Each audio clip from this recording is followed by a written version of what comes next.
got a lot on my mind. What y'all want to do? Let's go to a party. Go to a party, man. Let me call you up here and see what he up to. Call this fool. Hey, man, yo, man. Man, nothing out here with the Vanessa girls, man, trying to find something to do, man. Shit, you know, they always try. Period. Get the pool. Shit, man, I don't know where my mind at right now. Yeah, man, missing my mama and shit. Alright, man, shit, my mind got a lot on my mind, too, man. Meet me out north. Man, head to a little party, man, a little set, man, just chill out and goddamn on, you know. Yeah, I'm gonna come through there then. I'm gonna come through there. Man, I'm on the way, man. Alright, man, we finna hop in the car right now. Alright. Bet. Love, my nigga. Let's go. Let's go. Pablo. SHG to the death of me. R.I.P. Roof. Mama love you. I know you do. Hey, run that shit up, Trey. Well, my mind be on. Well, my mind be in. Well, my mind be on. Well, my mind be in. I'm just addicted to that gun go blah, blah, blah. I'm just addicted in that second, break it down. I'm just addicted to her body move around. It's time to party on that body, bitch, right now. Well, my mind be on. Well, my mind be in. Well, my mind be on. Well, my mind be in. I'm just addicted to that gun go blah, blah, blah. I'm just addicted in a second, breaking it down. I'm just addicted to her body move around. It's time to party on that body just right now. Yeah. It's kinda crazy how the light go. I kinda crazy how my sight go. Yeah, nigga, just let me in for the right door. Yeah, nigga, just let me in with the right flow. Yeah, nigga, I had to show them, let the dice go. Yeah, man, I'm trying to get 7-11 more. Yeah, man, I'm trying to tell them I'm the man. Yeah, man, I told them new to put my hands in. Yeah, man, I think I really hit my hamstring. Yeah, man, I'm trying to stretch 100K, man. Yeah, man, I know I'm really so heartless. Yeah, man, I'm finna give all of the hard dick. Yeah, man, I know the block don't like me. Guess what? I'm finna throw a block party. Yeah, man, I know the block don't like me. Guess what? I'm finna throw a block party. What my mind be? What my mind be on? What my mind be in? I'm just addicted to that gun go blah, blah, blah. I'm just addicted in that second, break it down.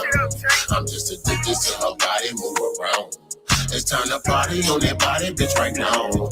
What my mind be on? What my mind be in? What my mind be on? What my mind be in? I'm just addicted to that gun go blah, blah, blah. I'm just addicted in that second, breaking it down. I'm just addicted to her body move around. It's time to party on that body, bitch, right now. What my mind be on? Pow, pow, pow, pow, pow. And what you gonna do? You take my chain, I lay you down. Deep down in the gutter. Trouble, man, but a trouble. Rubber band, make a double. Clip on the Draco. Extend it long, let me tumble. Pocket full of everything. Like auntie, she cooking gumbo. My nigga got shot in the head. He lived, but he was cut though. My other nigga got shot one time. He got that light though. That light though. And then she holding good. She on the right road. And I've been piecing good. Another light bulb. And baby just came home. Pray you all right though. And I've been living in the dark, trying to see the light go. I'm crazy for that money. Call me a psycho, fire, locals on a high road, smoke with the guy. All right, man, let's get it started. Let's get it started, family. Listen, man, first and foremost, I want to thank y'all for tapping into another episode of Rich Rhetoric, man. Beautiful, beautiful, beautiful day. Beautiful day today. Shout out to everybody in the chat. We coming in like that. Shout out to everybody in the chat. As y'all know, I already put the link in the chat and it's pinned to the top of the screen, man. If y'all want to jump on and give your opinions and observations and all of that shit, man, it's an open panel and y'all welcome to jump on, man. And hit that like button. Y'all know how we gotta do it. Hit that like button. There's no reason that you shouldn't hit the like button. I don't give a damn if you watching, jump on the panel, comment, or just stay in the bushes. Just hit the like button. The shit is free, and you're not real if you don't hit the like button. So yeah, man, I got a few topics today. The main topic is gonna be Jussie Smollett. You know, Jussie Smollett was found guilty. He was staging a hoax. He was staging a hoax. So we're gonna get into some shit about that today, man. Let me grab my phone. Y'all see scrolling across the bottom of the screen, man. Y'all fuck with me on Instagram. If you got an Instagram, I got my IG up there. I also got the PayPal up there, the Cash App, all of that good shit.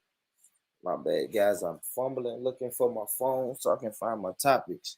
But yeah, man, we're gonna discuss Jussie Smollett today, man. There's no reason. There's no reason not to. Because I honestly spoke about the Jussie Smollett situation when it was live. So we really want to do a follow up. Let me see what I got in my notes, man. Damn, I got Jussie Smollett right at the bottom. But shout out to everybody, man. Shout out to everybody first and foremost, man. What up? What up, Janet? Big ups, brother. Big ups. Yeah, man. How you doing? That was a hell of a ride. It's YouTube. YouTube is a fucking hell of a ride. YouTube is a hell of a ride, man. And while I got the time, man, shout out to the other YouTube channels that I frequent, man. You know, we got Triluminati, we got my sister Nine Ether, she got the show. Empress Janet got the show. You know what I'm saying? The Lion's Den. He's got a show. So yeah, man. Shout out to some of the YouTube channels that I frequent because it's dope. Those are the UK. Janet is here in America, but shout out to the UK family, man. Shout out to the UK shows, man. I fuck with them. I rock with them heavy. I'd be lying if I said I didn't. So shout out to them first and foremost. Period. It's the UK's where it's at, bro. Shout out first and foremost. But all right, let me share this article. All right, I found fuck, it's another article I'm looking for too. But let me share my screen. Let's get into it.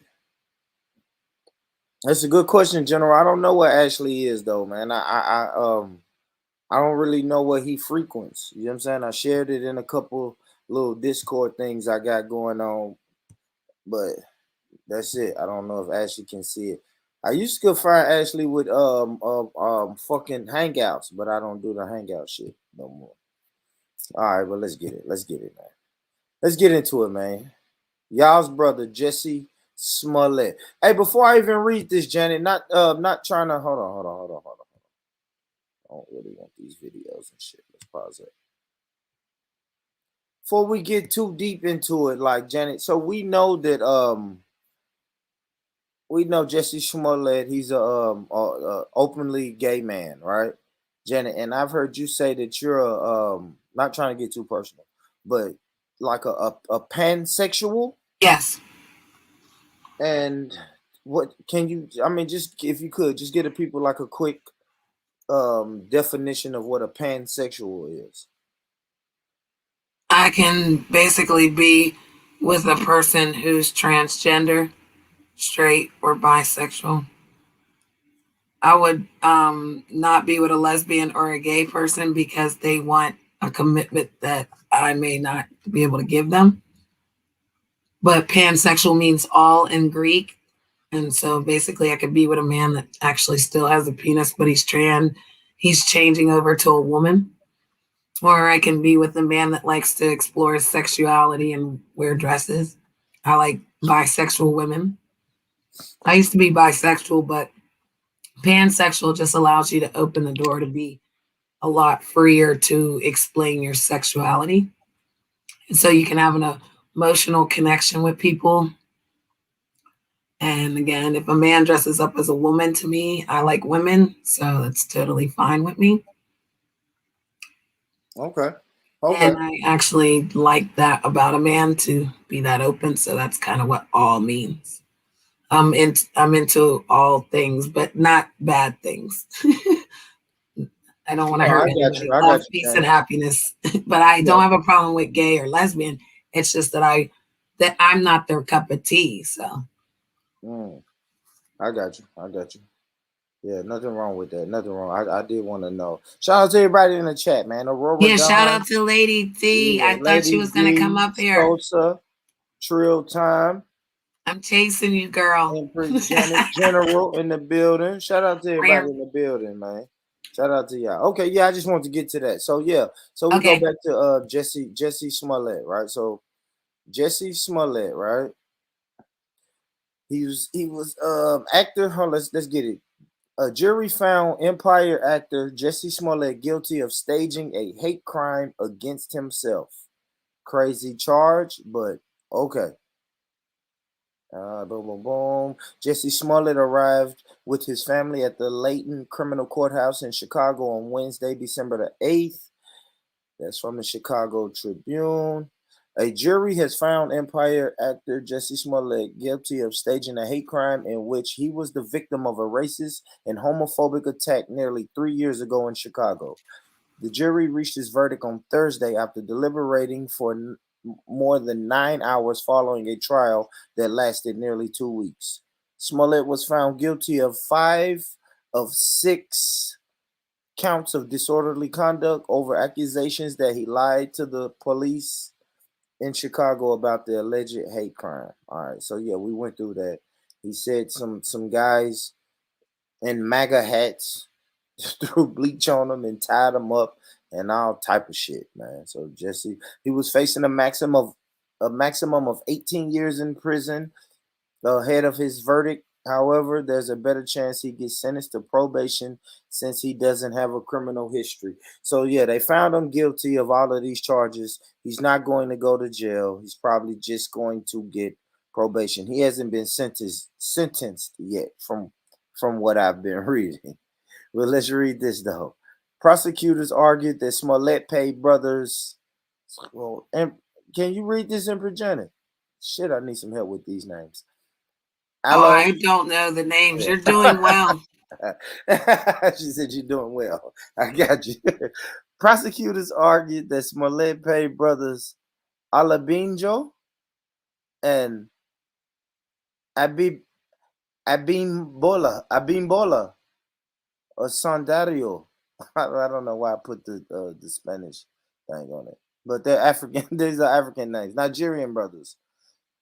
So he paid the brothers to stage the attack. The two brothers testified against Smollett during the trial and corroborated prosecutors' allegations. But Smollett, who is openly gay, took the stand in his own defense, maintained his innocence, and described a sexual relationship with Ambimbola, an inspiring actor. Okay. Yeah, I know that was a lot. That was a lot, boy. That was a lot. So they saying that the guy Smollett took the stands and said he was in a sexual relationship with the Nigerian brother. Okay. Shout out to my Nigerian family. And so he took the stand and said that he was in a sexual relationship. Let's see what this say. Described as a sexual relationship. Jussie Smollett testifies he had sexual relationships with the alleged attacker. Jussie Smollett took the stand in his own defense on Monday. This is during the trial, family. As the trial regarding the alleged 2019 attack against the actor continued into its second week. Hold on. All right, so the Nigerian brother said that Jussie paid them to stage the attack against him to get some money. He told the jury he felt somewhat indebted to Smollett for helping kickstart his acting career. Okay. So they was on some sexual shit, and he was helping him. Jussie was helping the Nigerian brother with the with his acting career. Okay. All right. Well, my bad, y'all. Well, at least we're getting to the bottom of it. Yeah. So the Nigerian brother said that that Jussie instructed him and his brother to attack him. Everything from how to throw the punches to where to go on the night of the attack. So Jussie was setting up a bunch of bullshit. It probably ain't gonna say this. Nah, here you go. This is what I want. This is what I heard. I want to read. Jussie Smollett testifies on the stand. First night he met the Nigerian brother, they did weed and cocaine together, then went to a club, then went to a bathhouse together. Janet, Sounds like Ashley's perfect date. oh, they was getting freaky. Wait, what? Oh, fuck. Okay. Wow. Okay. So they was getting freaky, and Jussie and Jussie he paid them to stage an attack.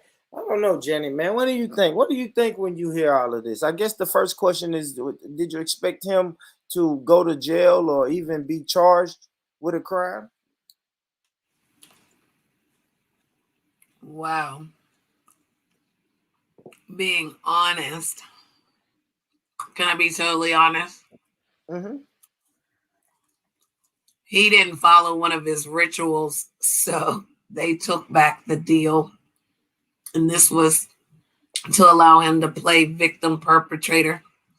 But since he didn't do one of his rituals, they allowed this simulation to play out. And if he goes to jail, then he'll sit there until he does what he's supposed to and he'll get out. If he didn't go to jail, it's because he did what he was supposed to. Mm. So they saying he's gonna get probation. Well, then it's almost like a warning or something for them.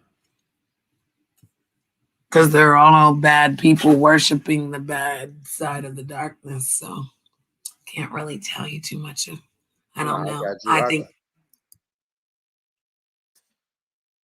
I got you. I got you. I got you. Family, y'all make sure y'all take the time to hit that like button, man. You know what I'm that's why saying? I really came over here because I know I was over at the other channel and my apology was sincere, brother. Um, running these YouTube streets, I'm always making people tell the truth. So again, you were one of my truths that, I did get triggered whenever you said, Janet, you like this shit. But I do like it, bro. It's just that I know how to do it and I'm getting tired of doing it. And there's so many people that are being innocently doxxed and hurt. And I don't like that behavior. So I looked upon myself to say, like, you were right that day. I got triggered. I overreacted. I do apologize, but you were right. Like, instead of basically like, liking it and keep it going, I'm actually like trying to stop it. So that's why I love, Brian to death for telling the truth and stop making those simulations about me. But if I can help him stop it, doing it everywhere and just have fun and be respectful, then people can get along. And I know he did a lot. So it's a lot that he, would have to say sorry for. But even if he did, like, who are people to judge him? So I know we Yeah, were I just don't. having fun Yeah, with the Ashley guy, but being honest, bro, I just used it for content. yeah, but I don't really want to get too deep off into this, Janet. But I'm just saying, I always try to say that I'm cut. Hold on, Raj. I see you right there. I'm finna let you in real quick in a minute. But like I always say, it's just to me, because like I don't know. I always sometimes I get in trouble for trying to impose the way my thinking on other people. You see what I'm saying, Janet? So when I come and say, yeah, Janet, you could just ignore it, then that's me imposing the way that I think. You see what I'm saying? So when I think about Right. somebody like Brian, it's like I wouldn't even entertain. Like if I said I know this person's address and phone number, and I say it to you, and if even if I'm lying, I'm going to openly show you that I'm lying or I'm joking. But Like I did. if I convince you that I'm about to really give you somebody's address and phone number, like that's you tripping. You trip. Even if you give them the wrong address, just your intentions was horrible. Your intentions was just, you know what I'm saying, Maybe horrible. just the execution of the way he wanted to play it out. Because again, everyone's in their own Trying to stay simulation. out of it. Everyone's Yeah. having their own fun. You could have took everything Ashley said serious. You could have got upset, but you did it, bro, because you're cool like that. Yeah, I don't take this internet shit serious. I Right. go But other and fuck people around a little will. bit.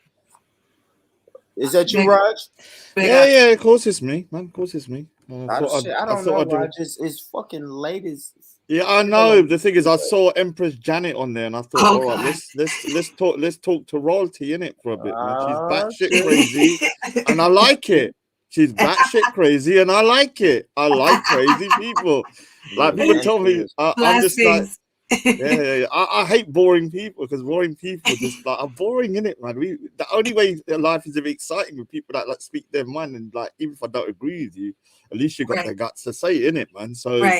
Yeah, I saw you earlier. The thing is, what you need to understand is that, you know, in the States, obviously you're all the way across the pond, isn't it? So it's a little bit different. But in the UK, a lot of people are a lot more braver here because there's no guns in it. Yeah, people are a lot more brave. They will turn up to your house. They will do this, yeah. And the thing is that, like Brian today, like he just randomly started shouting out my home address, yeah. Now my home address has been out there for like 4 years. But the fact is that when you shout it out, there's an intention behind it, isn't it? If I suddenly said your home address is this, why are you doing it? It's not for good intentions, is it? You're not going to send me a Christmas card by doing it, are you? Yeah. You want someone to do something. So he shouted it, and I live with my elderly mother, so I've got to be quite quiet. It's the middle of the night, isn't it? So it's just me and my mum and my brother in it. So, you know, people come around because he started shouting that kind of stuff. Yeah, like, it's silly. And sorry, Rodney, I'm not going to be on there for a lot. Oh, I call you bloody Rodney. I called Born Rich, man. Born Rich, sorry. But the other thing is, like, I just saw someone sent me a stream. Yeah. Rodney? Yeah. Oh, no, I really apologize to call you. I need to redirect the whole stream if you stop it. Do you know what, man? If anyone called me Rodney, yeah, I'd probably slip my wrist, yeah, because I don't want to be a crackhead like him, yeah. It's a disgrace. Now, the thing is, look, you need to understand, because someone sent me, because I don't watch his stream, to be honest with you, and he sent, and look, when this guy's making streams about me, and on that stream, you're gonna have to take things with a lot of pinch of salt. Yeah, I heard an allegation that all I do is talk about one individual, and I'll post my link on the side, and you can judge for yourself and watch some of my videos, and tell me what I'm talking about and whether I am actually stalking someone. I don't want to say that person's name because I don't want to give them energy. Yeah, me, I'm just trying to ignore certain people in it, and so people kind of like the way some people might lie upon you. You know, I'm going to give a pinch of salt in and say, okay, I'll talk to her myself in it. Just don't believe all the hype in it. Yeah. Do you understand? Yeah, can you put it in the back chat? Because if you don't have a wrench, we can't drop it in the regular chat. But I saw that you were slagging off Trilla, and you know, Trilla's my friend, and you know, it was kind of deep. Like you guys were making fun of his religion. All right. So look at me. Look at my picture. Okay. Go to my channel. I'm a Sikh. Yeah, a Sikh that wears a turban. Yeah, I'm not going to be chatting about another Sikh's thingy. Yeah, Sosa. Why are you bored for Sosa? I'm not going to be talking about my own religion in a derogatory way. What you need to do is like go to my channel and just look at some of the videos and judge for yourself whether. You know, I'm dissing my own faith because I love my faith, yeah. And it's not that you're. I'm sorry, it's not that you're dissing your faith. You're dissing Trilla and his faith. Look. You don't really understand the full story, and I don't expect you to. To be honest, I don't want to go into it because it is boring. It's boring. I don't want to talk about it. I don't want to say his name. But Raj, what I do want you to do, though, Raj, if you could just stay. Can you stay on for a topic? Nothing, for 10 minutes. Crazy. It's some shit in the media that then we can just have a conversation about. Yeah. So that's what I want the UK people to bring. You know, to when you come and fuck with Born Rich on this channel. Yeah, we can talk about Trump. Yeah, I don't want to. I actually don't want to talk about an individual at all. I don't even want to say the person's name. I don't want to give them energy because the problem is I've been trying to ignore said individual for a couple of weeks now, but wherever I go, said individual is talking about me. Let's enjoy this topic then. And so talk about something else. All I want you to do, he got one. Yeah, I put my channel in the side. Yeah, I appreciate it. I subscribe. Thank you. I'll subscribe to yours. Good shit. Yeah, good shit. Subscribe. Yeah, I'll stay on for a few minutes, man. Well, what topic do you want to talk about? Subscribe to Raj. Yeah, where is your karaoke, man? You still doing it? He's coming back. Yeah. I haven't done it in a while though. I did put some content on that. Have you shown Emperor Janet my beautiful vocals? I haven't, Raj. I haven't. I have. Oh, I've been you need promoting to the experience karaoke it. channel. You need to Karaoke channel's experience it, man. coming back real soon in a few weeks, man. Yeah. Yeah, man. I So think my ad libbing is probably some of the greatest ad libs since Tupac or Biggie in it, man. And I'm going right it there to the was top, man. close. Yeah, close. Yeah. Obviously, Born Rich is like, you know, probably punching himself in the face when he's saying that, man. Yeah, what did you want to? Oh yeah, how is it, Ashley? How's Ashley? Big up to Ashley, man. I like Ashley, Yeah, man. shout out. But you roasted him too hard today, man. Oh my Calm. gosh, you like that? You like that shit, right? Now the thing is, I know, yeah, like there's certain, like I get on with Betty as well. Yeah, Betty's like I actually know Betty in real life, yeah, not internet, real life, yeah. And I don't want to say too much. Betty, you know, like is misunderstood, I think, yeah, in my opinion, yeah. And I'll talk to him my own way, but I don't think Brian Hill is the person to help her. Do you understand? He's not the person. He's yes, making things worse. He's making yes, things a lot worse. And so yes. I'm gonna probably call her on the weekend because I actually have a number and actually speak to her. And she's look. Maybe End of she the, can talk to me and I can help her work it out, brother. yeah, I mean the thing is, yeah, like with Betty, yeah, it's like she's a bit like me, yeah. She gives the energy she's giving in it, yeah. Like, and we're gonna go full force. Like, I'm very calm now, but when I go freaking, that's why I call myself the Rajanator, innit? Once you freaking activate me, yeah, it's not gonna be nice, innit? And so I give the energy, and some people give her a lot of bad energy, yeah. And I look, I'll even say, I don't look with Jedi. Mean we don't really get on that well, yeah. We're not powers or anything. I've known in real life and stuff, and you know, like I disagree with some of the stuff he does, but I do agree that Brian Hill is a nasty person, and he shouldn't be the person trying to help Betty. And I've tried to advise Betty on that as well, and say, look, maybe you could be the person that can kind of help her out, and kind of try to resolve issues and If I stuff. could, I would help her. I'd listen to her story. Yeah. Have you I'm got not contact? going to Have you go got? beyond that, but I can listen to her story if she wants me to listen. But I Yeah. I think mean, that a lot of things are just mistakes. And if we can fix them, then we can do better. look, yeah, when you have to understand about this UK scene, a lot of us have met each other in real life. I've met Jedi, I've met Maku, I know Betty in real life. I know a lot of these people, yeah, and they've all met each other. So it's not internet stuff. You have to understand, it's real stuff. Like people know each other. Maybe people can learn to let it go. There's a new year coming, so maybe we can try to do it a different Yeah, way to handle maybe. I'm probably not the best person because I still hold grudges from when I was like 8 years old. that part. So, That's so, what we so, got to stop doing. We can stop holding yeah. grudges, then we can be good adults. Yeah. We can't teach the future to do that. I am going Holding to try and grudges doesn't do anything but hurt us. yeah, I'm going to try not to ever fall out with you, though, Empress Janet. I'm quite scared. I'm quite scared. I'm not gonna lie, man. I'm not gonna. There's certain people I don't fall out with, especially women. When, like, do you know what? Do you know what Betty's nickname is? Machine Gun Machine Betty, innit? Gun Betty. Yeah, and when she goes into it, man. Oh, what is this? The Sony fights PlayStation. Is it caught in? Oh my god. All right, so let's get into this, Raj. Has been found after allegedly caught in an amateur previously. No, that's not the right video for that, right? But this is what we want to do, right? Can you see that, Raj? Yeah, I can see it, man. Yeah, just read it. Read it for me, Raj. A top Sony executive has been fired after he was allegedly caught in an amateur pedophile sting operation posted on YouTube. George Capacchico, or whatever, the senior vice president from the team behind PlayStation, allegedly tried to arrange a meeting with a 15-year-old boy, according to a video posted by the YouTube channel Per People vs. Predators. Capicapo has been at PlayStation for more than 8 years, according to the LinkedIn profile, and he most recently served as a senior vice president of engineering. We are aware of the situation. The employee in question has been terminated from employment, Sony said Sunday in a statement to CNET. Capicapo didn't return the post request for his comment. He has not been criminally charged. Hold on a second. Capicapo didn't return the post request for comment. He had not been criminal charge. So are you saying that in America let me read it first. Let me actually go up. Hold on. I have to scroll down because I'm seeing the same damn thing. Hold on. What is the legal age of consent then in America? They said he had been charged. Adam, is this that he hasn't been charged? I know, He but has not. He has not been the charged. latest I heard that he was charged. But go ahead. People, and I'm just thinking of the met to meet victims online. In Dead Fake as a 64-year-old man who's allegedly trying to arrange a meeting with a 15-year-old boy at 4:30 a.m.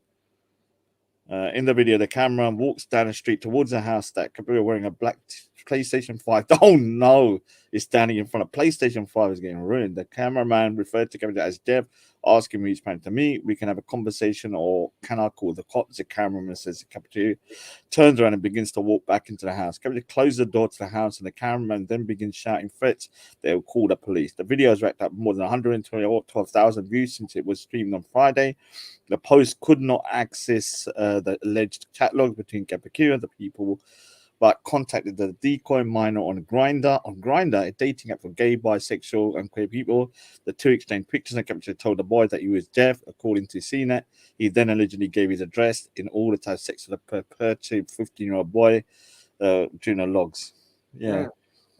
So I thought he had been charged. What is this big news in America? Yeah, but that ain't really what I had read though. Oh, Lady Divine, they're all gunning for me in the chat. Lady Divine's gunning for me as well. Oh God, calm down, people, man. Calm down. They give me a hard time, man. Lady Divine, Sosa. Actually, Mr. Pilo's there as well, man. Mr. Pilo, big up, man. You might have a good point. Who? Lady Divine, she has a voice. I know. Lady Divine's always telling me off, man. I can't say nothing, can I? I don't need that heat myself, man. One thing I've realized. Take the advice down. Lady Divine can click the link. She can click the link. I thought she was going to. I told her she could be first. I came up here because I thought she would be up here so I could tell her a quick story too.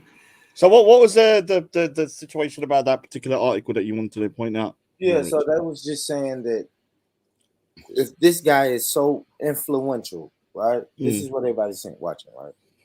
We know if this guy is so not even influential like that, but we know that he helped build the brand that is PlayStation, right? And if he is involved in these type of criminal activities, then who knows who else is involved in these type of criminal activities, Raj? No, we know it goes to the top, man. These people are getting away with the blue murder, man. It's only because some people are now from what I read was that this was a kind of a private sting in it. It wasn't a police operation. So in the UK, it's unbelievable what has gone over the last 50 years. Have you heard of a guy called Jimmy Savile? No, I haven't. So I've heard of him, but I don't know.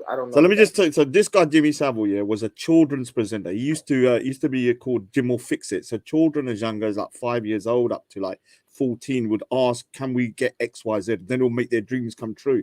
Like maybe they want to go in an aeroplane, maybe they want to be in a tank. You know what I'm saying? All these kind of stuff. This guy, for around until he's deaf, no one knew he was a full-on pedophile, a necrophilia. He used to have sex with dead corpses. He was one of the most prolific abusers of children ever in the UK. But he got away with it and died without a single charge. Do you know why? Why? Because he knew the Queen, he knew the Prime Ministers, he knew everyone. They were all his friends. He got like awards and stuff. So basically, people had heard rumors. Yeah, and they just swept it under the rug. Let me ask you this, Raj. Let me ask you this, brother. I hate to cut you off, but let me ask you this. So you spent a lot of time, quote unquote, exposing and speaking against grooming gangs, right? That's the biggest international grooming gang you're ever going to meet, right? Yeah, I agree with you. You was wasting your time on. I can't diminish, right? A sexual predator is a sexual predator, but do you understand like how sometimes we spend our time focused on? I hate to say the little things, but the little things. You know what I'm saying, Raj? All right. So yeah, I get what it. Jimmy Savile, and then you got one of the creators of the PlayStation 5 involved in sexual deviancy, and us as the common man, instead of attacking them, we just go after the little guys and say, well, you know, these Muslim guys are. Or these no, but you need to understand in the UK, there's also a massive problem that's not happening in the US, and one of my own family relatives it happened to, innit? So I got a personal kind of let's say beef. Yeah, when I originally went speakers corner, so it was very personal to it. Somebody that was my relative, somebody that I saw was abused by a particular group of people, and it was swept under the carpet. And it's been happening a long time in the UK. It's only now that this is coming out as well. So this was also something that needs to be kind of exposed here, because like people don't really understand the complexities of like that Asian, we call them Asian community in the UK. You lot will call us Indians or whatever, or Pakistanis. And so both of them, I think, should be highlighted. But I do agree there is a much bigger issue of organizations, governments, and people in high places getting away with literally rape of children. Yeah, we know that from Absolutely. Epstein and stuff like that. So yeah, I agree. I mean, there are But bigger we fish feel to like fry. we're powerless against that group of sexual deviants. So we just go to the ones that we feel like we can really. Yeah, you Up feel and like down. that you Yeah, can I actually just you can think that. actually deal Yeah, with, isn't it? yeah, Yeah, it's like you have to go for the smaller fish. Sometimes if you leave the smaller fish to Who roam says about, that? Who no, says that? I'm saying if you leave the smaller fish to roam about, they could become big fish, innit? You gotta also go for them, and you gotta go for the whole thing. Like, but I agree with you. Yeah, there are bigger fish to fry. I mean, the Jimmy if you look, you really need to do a show on Jimmy Savile, man. Dude, they were giving him the keys to hospitals. Think about this. He could go into any hospital and just walk in, yeah, and kids were there. He'd abuse them. He used to have keys to mortuaries. You know where dead people are, and he used to abuse the corpses. Yeah. I'm not joking. That's how much power this guy had with because he used to do a lot of charity work, and he got a lot of awards to charity. So as he was doing the charity work for like hospitals and stuff, they would then reward him with like access to any areas. Yeah, and he could get away with anything he wanted to in that time. It's only when he's dead now everyone's start to speak out and say, look, this is what he was doing. But everyone knew he was doing at the time as well. Behind like the government people, they all knew he was doing it. They just didn't want to. They just turned a blind eye, innit? Yeah, it's crazy, man. Yeah. I don't know if you got anyone of that kind of that kind of level of madness like Jimmy Savile. You probably have, but they haven't been caught yet. Yeah. You got Epstein and you got that other guy. And what's the other guy? The other guy that was Weinstein and people like that. Obviously, that have recently been kind of like caught and stuff. White people.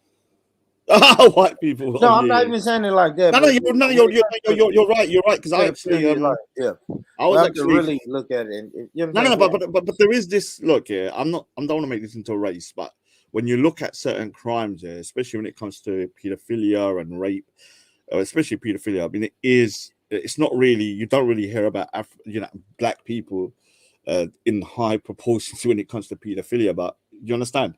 Because you have these sting operations in the UK where they capture pedophiles, isn't it? Like they do stings. I very rarely see a black guy.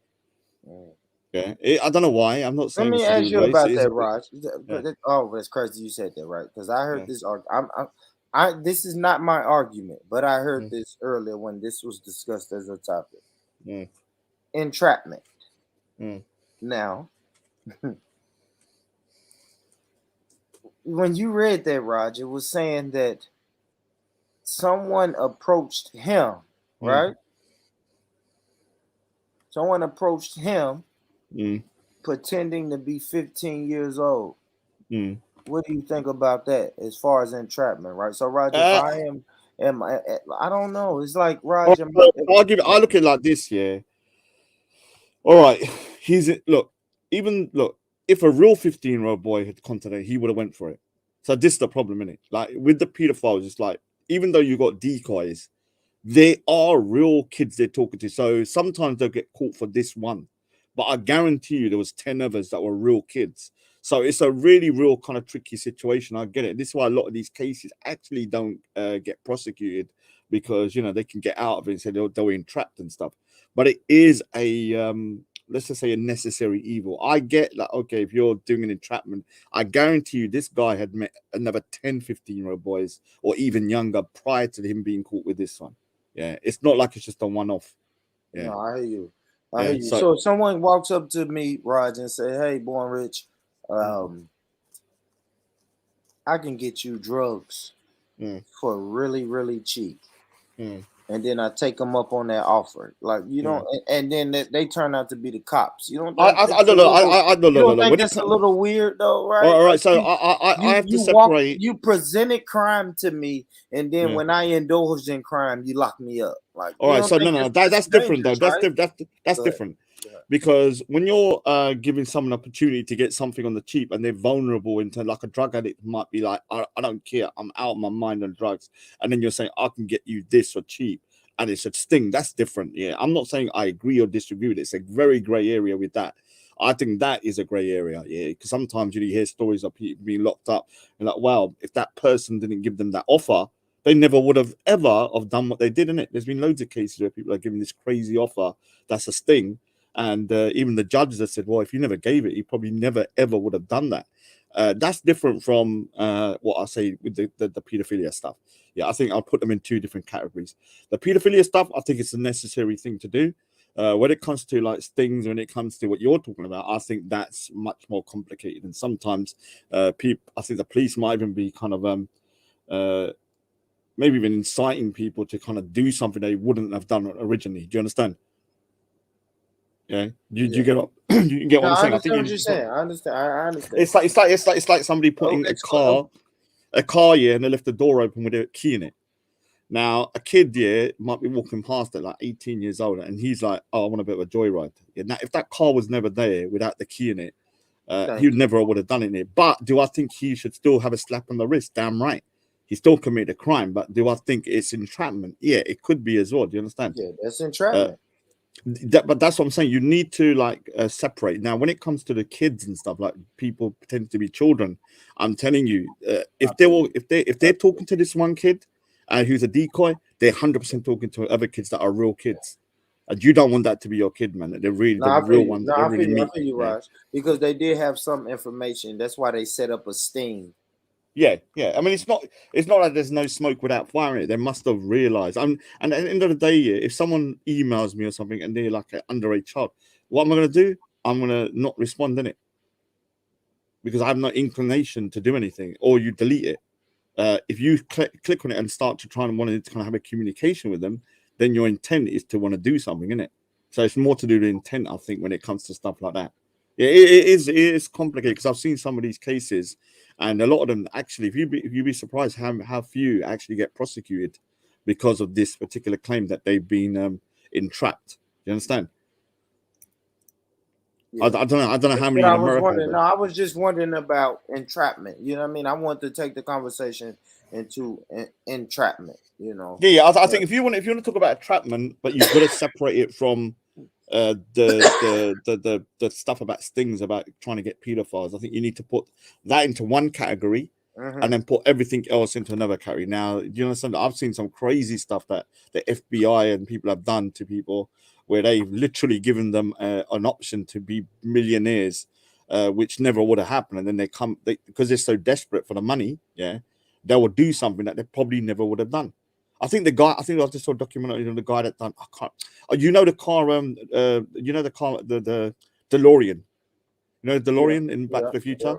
Read that guy's story. You'll see an entrapment story there, where the guy was desperate for money. Yeah, and basically what they did, they set up a deal with a Mexican drug cartel. Yeah, and he was so desperate, his company was about to go bust, and he was so desperate, he just took it in it, and the judge threw it out of court. He said, "Look, yeah, you put the guy in a position where, you know, he was so desperate, he would have accepted anything, basically. He wasn't in his right frame of mind." So that particular case was kicked out of court. Yeah. So, yeah, you should go over there if you're going to go. Anyway, I need to shoot anyway, man. Big up to yourself, Born Rich. All right, big up to everybody else as well. Make sure you get back your little old, what's it called, karaoke's. And, yeah, Empress Janet, don't believe everything you hear, man. Make your own mind up, innit? Yeah, and be nice to little old Ashley P, man. You know,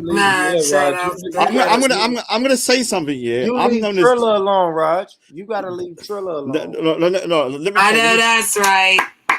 Hold on, can I just share something here? Just share my screen. I'll leave Ashley alone when you leave Trilla alone. Share the screen. Share the screen. All right, Raj. We gotta see what it is first, Raj. What No, is it's my YouTube channel. Yeah, I'm not advertising. I just want to prove a point. Yeah, that you are advertising, but No, I'm not. I'm Right? not. No, no. If you look at my YouTube of channel, course you're advertising. what Go is on ahead. here? Now have a look at and that thing. Tell me one of these places where it's got that guy's name in it. Yeah, have a look. There's Well, nothing. of course, Raj. You've learned, man. You're a veteran now on the YouTube, man. Yeah, but I'm saying even if you go into the actual thingy, there's only like once or twice. I'm Yeah, doing my that's what I own said. thing, We're man. not gonna worry about that, Raj. You ain't gotta prove Yeah, it to me, Raj. yeah. Don't prove that shit to me, man. I know. Come on, Raj. I know. I'm I've trying. tuned in a couple times. I know when you get on your shit, you on your shit. If you got a I'm doing. target, you got a target. Triller is just, Triller's the No, target. dude, I'm not even. The thing is, here, people every time, like I'm trying to turn a different channel, people are saying that I'm going for Triller, and I'm not. I'm literally don't care about the dude, and that's all I'm saying. Like, I'm just doing my own thing, and everyone just do their own thing, innit, man? I've got my own thing to do anyway. Anyway, big up to Lady Divine. Stop crying, man. Jump on the channel, innit? Anyway, I'm off anyway. Take care. All right. All right, Raj. Well, I was gonna get out of here too. I just wanted to, really sincerely apologize, and I didn't want you to think that, it Nah, was a you part of the good. bang, but some of that was a simulation. Some of it was real. Nah, My you part good. You that I good, played Janet. was real when I asked you, to thank you for, accepting it. I appreciate you. Nah, you And good, shout man. out to your chat room. Shout out to Lady Divine. And so shout out to you, though, brother. I'm going to bed. It's 12 o'clock. And I got a show to do tomorrow. All right, Janet. All right, man. Drop your Have a good night, love. Peace and blessings, guys. All I'm right, sorry. so Did you say something, bro? Yeah, I was trying to say, drop your channel. Share your channel in the chat. I gotta give you a wrench so you can share your channel. But yeah, man, y'all subscribe to Janet, man. So shout out to y'all in the chat, man. I see you, Oxo, Ghost Wolf. I see y'all, man. I see y'all. Well, I appreciate it. Man, Thank you for the wrench. Oh shit, I gotta. You gotta give it first. You gotta type something, right? You gotta type something. Yeah, I gotta type something. There you go. Yeah, type something like this. Yeah, y'all make sure y'all get over there and subscribe to Janet. Yeah, I'm saying. I got one more topic, man.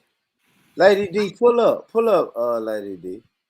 This is just one I would like to chop up with you. Pull up, Lady D. Yeah, drop the link. And then let me see. I'm looking for this story. Thank you, brother. I did drop the link. You said you had one more topic. I mean, I don't mind. Yeah, I do. I got one more topic. Okay. All right. Damn, that's where it's at. Lady D, where you at? Oh, I got my brother. There we go. What's up? What is up? What's good? Well, you can hit a quick Google, Lady D. Let's talk about Erica Badu and her new boyfriend. Pull up.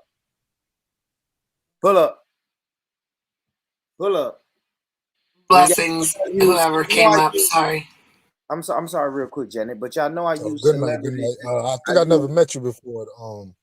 Is it Empress Janet? But nice to meet you. You as well. Okay, Black Peace. Okay, everybody waking up. What you doing, Black Peace? Man, it's all good. I just got through taking care of that work out there. Yes, sir. I saw you on here. I had to wait. I've been listening though. Yeah. You've been tapped in. So yeah, I've been listening. So until Lady yeah, that's what I'm saying. Pull up, Lady D. But until Lady D pulls up, what do you think about we did Jussie Smollett earlier? They found him guilty. They found out he was doing coke with the Nigerians. Coke and weed with Nigerians. When he said what I think. yeah. React. Yeah. That nigga get hey, it wasn't no surprise. That nigga got what he he got really what he was asking for, some attention. It boy hit that. So He hit that good. He hit that Miami Coke, man. He hit that fentanyl and went crazy. that nigga would think about it, man. He had to be doing something out at 2 a.m. talking about a goddamn sub sandwich. Going to Subway.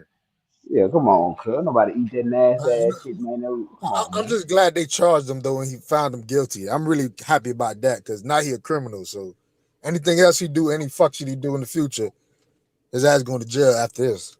God damn, so you okay? So you Hold was on, hold on, No, hold no, on, no. hold you He on. He hold wanted up. already to got a ride? Hold on. You wanted that man to Not, ride in prison, though. So you now. Hold that, on, he already got them he, niggas had a free reign. I'm the gay people had a fucking free reign for like what 8 years, never getting in trouble for nothing. So at least you know what I'm saying. At least people stood up and said, "Nah, the nigga he filed for a hate crime. You know, gay hate crime, not a race, not black and white or some race. It was gay hate crime. So if you file a false police report, I thought he was going. At least thought he was going to get like 30 days or some shit, but having a conviction on his record is still good to me. I think is a felony or no? yeah, it's no, felony. he got probation. Whatever it is, they said it's no jail time. But no, But you you can get a saying felony with no jail time though. So it's like as Now they long as said it's he got got the money. prize. Not, He got the no, money. no, no. They said Cub got prize. They might try to give him a couple days. not born read He that got, he ain't never been to jail. Born read earlier that Yeah, I think he never yeah. been to jail, some Yeah, shit like yeah, that. he ain't gonna get. They're saying the articles. I read this article. Raj just read this one online, and then I read one when I was reading up on it offline, and that said that he hasn't got sentenced yet, but it's probably not. It's probably just gonna be probation. You know what I'm saying? You know how it is, Black Peach. You get convicted, and then you got to come back for sentencing. And they saying well, sentencing, they don't think he's gonna get no I don't jail. know about that. I think I they ain't, I I, think they saying they really they Our trying to sentencing is say based on he the judge. missed The he judge, missed the big one. He missed the big one. He got charged of 5 of 6 counts, and I think that 6 count was the big one. You know what I'm saying? Pause. But yeah, that was a big one. yeah, I don't know. I ain't never went to trial, so I don't know. yeah, I always, you plead out, huh? You plead out. You only play with their ass. nah, Yeah, nah. I always beat my shit. Nah, I be Uh, beating mine. I ain't never. Yeah, I then you beat go to my shit. trial, man. You beat it in trial. They No, throwed I out beat it before you. in general. I just beat it in general sessions. I don't Okay, even let it go upstairs, man. I try to okay, get okay. that shit handled right there. I might agree to some bullshit like community service and some dumb shit, but I always make sure don't no F go on the report card, man. You feel me? Yeah, I yeah, hear you. I shout hear you. out. And what do you think, Sawyer, about him doing coke and weed with the Nigerian brother? Man, That gay shit. that's some normal shit with them type of motherfucking cats. You gotta understand, bro. Like the more money they have, the high level of substance abuse they're gonna Both use. of them was gay. If I don't know Huh? if that mean anything. Say it again. Oh, Both of them The was gay. Nigerian was gay Jesse, too, we bro. know No, Jesse no, gay. that was his defense. Black Peace. That was his defense. His defense was them niggas gay, and the other one of them don't want to tell the other one that he's gay. Some weird. He changed his whole story up like the last minute, bro. It was some weird shit, bro. He was trying to use the analogy like he was dating one of them to like lessen the charge or get him thrown out or whatever. Like it was all a game or whatever. It was some weird shit, but Jussie Smollett said I think dating one of them or one of them was gay or flirting with him or some weird shit. But yeah, Man, when I heard the story, I knew it was bullshit from the jump. Ain't no with a way in new hell. What? Hold for on, real. hell nah, Black Peace. You didn't think that he got robbed with white Nope, boys with MAGA hats nope, on? What is you talking about?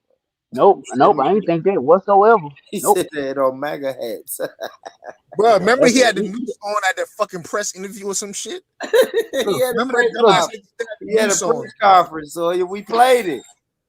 look. Damn, Cub put man. too much on it, man. He put too much on it, man. Motherfucker didn't even That's take why it I off, didn't.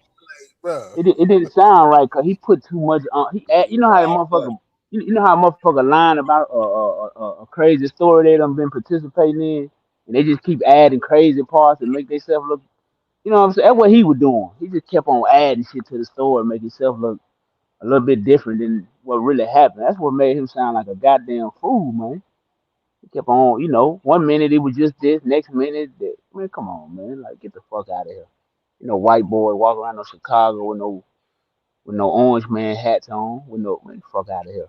Yeah, they'd have probably shot him if if that actually happened. Like, you know how many motherfuckers they just killed a Chinese man over there, so shit. I think they'll kill white people, so I don't know. Yeah, ain't no Peckerwood finna be walking around no Yeah. 2 a.m. in no Chicago. That just ain't happening. It just ain't. Then it was wintertime, nigga. Below zero. That man, fuck out of here. Who fuck walking around and for what? Come on, man. That nigga knew he was lying. But one thing though, one thing is put in perspective though, these Hollywood actors might be acting in real life, even outside of the fucking movie set. Like all Right. these little, like how are they always in character? I don't know. You know what I'm saying? So They can mistake it. I believe so. I agree with that statement. don't keep talking. I don't know really. You sound like you know about it more about it than me. So what do you mean by the Well, mistake? sometimes you can perceive that what you're acting out is real. So, for instance, Denzel Washington can play in a movie, and his name could be Joe, but when everyone sees him, they're calling him Joe, even though his name is Denzel. So vice versa, because everything's a balance. Some actors can take it to extreme and actually try to act out the characters that they've really acted out in the movies that they've played in. Sometimes that, sticks with them and they don't know I how see to, that. leave it at the door, so to speak. Yeah, I can see that. I can see that with a confused nigga like that. So yeah, I can see that. He very he don't know if he a goddamn man or a woman. So I can see that. Yeah, I understand what you're saying completely. But motherfucker don't know what he is. Of course he running around here thinking he's still in a goddamn movie. Yeah, I can see that 100%. You got to be that goddamn that slow anyway to do some dumb shit like that. So yeah, I can see that 100%. Yeah, that make a lot of goddamn sense. Jenny, let me ask you a question.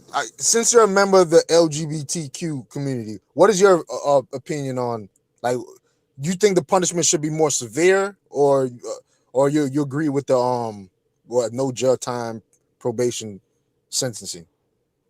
That's a good question. I thank you for asking me. I think it should be more severe for the fact if he created that false narrative, he could have put people's lives in danger. So just because he's gay doesn't give him a pass to commit that crime. Okay, okay. Are you shocked? I'm not shocked. No. I believe that he didn't do his ritual, and for that they punished him. Oh And they wow. usually like to blast it on the basically the television, but I call it their platform, their stage. But basically they just expose the fact that he's gay, expose the fact that, again, if he did do this, if this scenario is real, that he's a liar. But I don't believe the whole story. I believe that it was more to it than what they're telling us. So So humiliation ritual. yeah, it can happen whenever they don't do their ritual. So Okay. they have to make sacrifices. The higher you up are on the chain, the more sacrifices are more intense, I believe. And he probably didn't do it because a lot of them run away from it. They might do the first two, but like three, four, five in, some of them lose their mind. Let me be honest with you. I used to never kind of believe in that line of logic until I researched the Britney Spears whole bullshit. I Pretty was much, just about to say that. Thank she doesn't you. even own her like she has a hand like a legitimate somebody else Correct. controls her life. I don't know what's it called, a handler or something, but it's a different word. Basically, he was. He Say it was the again. handler, yes.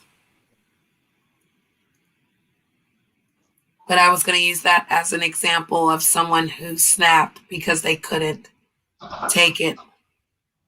But they put them on enough drugs and then, think they're crazy, then it works to keep them, in the virtual simulation that they created. But she's been set free from that, as they say. Yeah. So Yeah, I think I just read that not too long. I think it happened this month or last month. I think. Last month. Yeah, Okay. they freed her. Well, I mean, not how much free are you if someone's been taking hold of your life for so many years and now they don't have that control? That's going to become a stalker. He's going to try to go after her, try to make her feel like, she needed it. So, but once you sell your soul for something, I guess, anything's possible. I'm not into that. What are you into? I believe in free will. I believe in balance, but I believe an eye for an eye.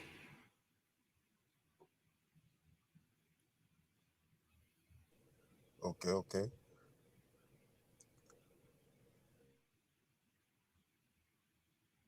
So, Born, what was the next topic? I'm finna get to it, so you gotta give me 1 second, brother. I'm Now, going to you grab good. Now you something. good. You good. Now, Yeah, so I'm going to grab something to eat real quick. I had to. I've been sitting in front of that fucking laptop for hours. I gotta go get me something to eat. I'm almost back at the house though. you good. You good. Yeah. But I see you was going.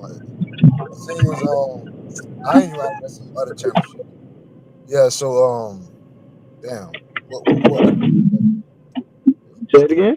I'm trying to think what other news was like a relevant topic today or some. Oh yeah. RP that guy. What's his name? Slim 400 or something like that. California Yeah, for sure. rapper got killed. Yeah, I know. Yeah, I know Yeah. about old boy. Yeah. Oh yeah. I never even heard about it. I just found out about him after all these rappers just started posting him and stuff. Oh, you ain't never heard of him before then? Nah. I just seen he was linked up with YG, but I never heard him before today. Today, really. Oh, okay. Yeah. He been out for. I know everybody don't listen to that coast. I listen to that coast heavy, so I know about him. I What's your listen to opinion though? either What's your music opinion, from Black P? Tennessee. Say what? My bad. What's your opinion on it though? Like I don't like since you know about him. Like what? Like he was a gang. He was like a gang. I only see interviews of him. Like really. Like I Yeah, see he his. was a. He was a Yeah, rap. he's a Pyru. Yeah, Okay. Okay. yeah, he's an old Pyru nigga. But that they say that shit that they said from what this other OG Pyru nigga said he just had some personal problem with some nigga for a while. But that's all they said though. He had been having some kind of personal problem. You seen the? They You know say they the posted that. They posted his video with him getting killed though, dragged and all that shit. You seen it? yeah, that's and that kind of make after I heard them OG niggas say that, that kind of makes sense how the way that video look. Yeah. If Yeah. that's him for real, that is personal. The way they Yeah, did him. cause no, dog literally walked up on. He was in his car, literally walked up in his front yard, like literally, like walked up on his front yard, and Yeah, then that's yeah, personal. up. Yeah, That's person. That's what I'm personal. saying. Yeah, exactly what you're saying. Yeah, Yeah, you don't just yeah. if that was some gang shit, like some fruit.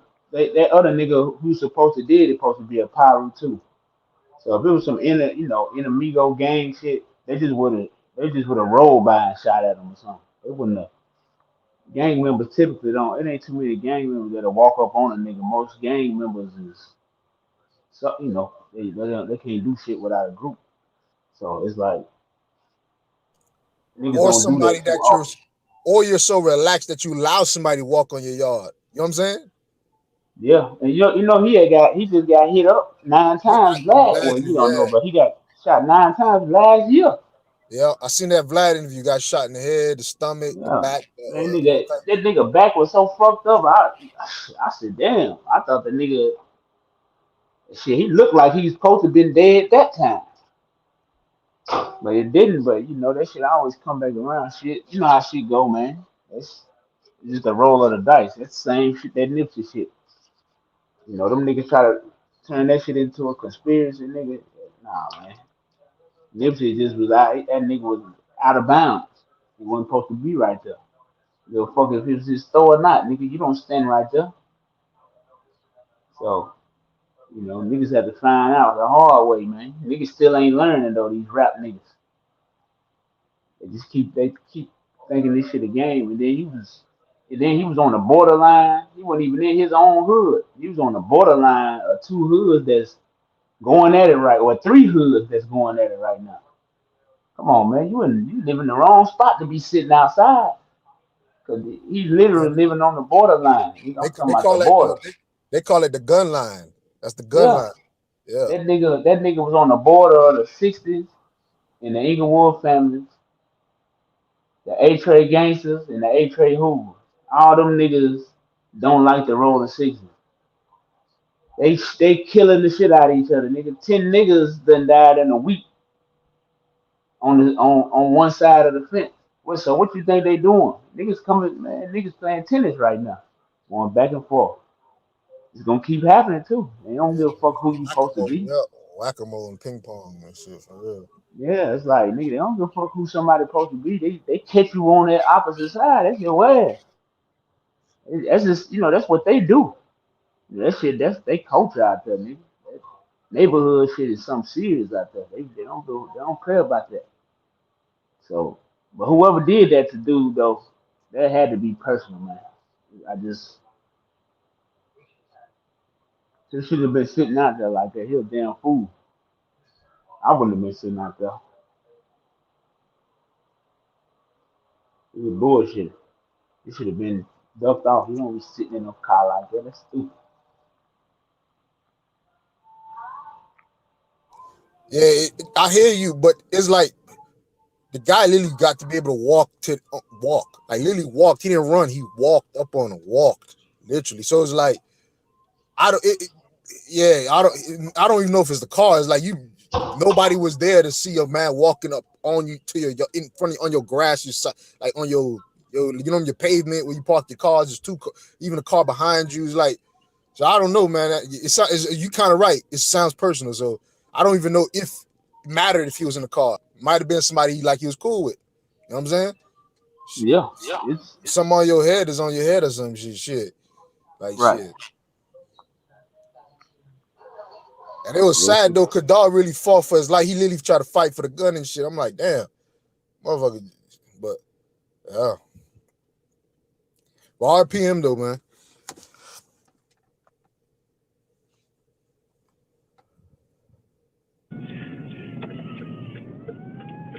Yeah, salute, family. Hit that like button. Y'all make sure that y'all hit that like button, man. Headed back to the house now from getting my food. Shout out to Sawyer. Shout out to Black Peace, man. I'm about to so Black Peace, you there, brother?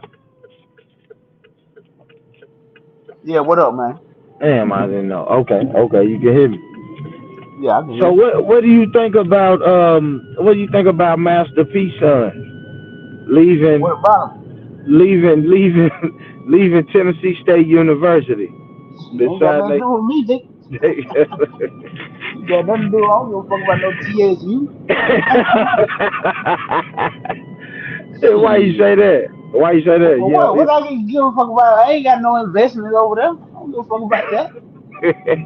About no TSU, FSU, none of that shit, man. I don't care about none of that. Fisk, none of that shit. I don't. Vanderbilt, fuck all. Yeah, I still You don't you didn't care care go about to that a about shit. black FSU, man. college. In Florida, we care about Say FSU, what? bro. In Florida, we care about FSU. You know what I'm saying? Yeah. You said, did But I go to college? Now I'm joking. Now you saying FSU, Florida State University, I think you're talking about. Yeah, I'm just saying. I don't be giving a fuck about.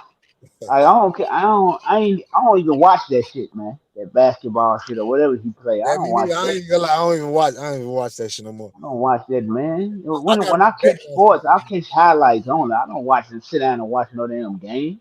I can't do that. I can't sit down that long, man. I can't. Yeah, I he gotta got go. he I got gotta be ADHD, I moving, nigga. think, but for real. I don't fuck around like that. I just watch highlights. That's how I find out who won and who had the best goddamn play. Who got the Man, I most couldn't even yards. tell you who won fucking teams, right? Shit. I couldn't tell you nothing, bro. Like, oh man. But then again, I realized, man, basketball, like at a certain point, if you don't really know this shit, it stays like it's just man, this shit be bullshit. Like I gave up when Tom Brady won all of goddamn Super Bowls back to back after they shut off the fucking lights. That's when I really gave up on all that bullshit. Now you talk to a nigga who was playing sports since I was a young boy. I'm trying to say so. Boy, man, I don't know, man. I seen that shit with the Ravens with Tom Brady. I said, hell no, bro. Too much money involved, bro. Too much money. Now it's legal. You got your mind. You don't think that shit's rigged.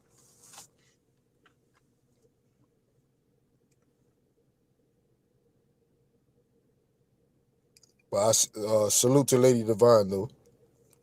Yes, big up, sister. Blessings. I'm still trying to wake up good, yeah, but I'm here. I'm just here Yay. because I hear Bourne's already starting to hate on my queen, Erica, and I just don't know why these Negroes be hating when they do the exact same thing. They be Yeah. getting girls in their 20s and they're all in their 70s and all of that. Now that Erica's doing what they do, why are black men disgruntled? Like, what go on for you Negroes? Why are Good you boy. mad? Appreciate. Boy. Don't hate. 'Cause she's beautiful. She She deserves it. is. She don't look a day over 30. Come on now. Don't hate. Born. He's out there getting that grub, adding to that belly.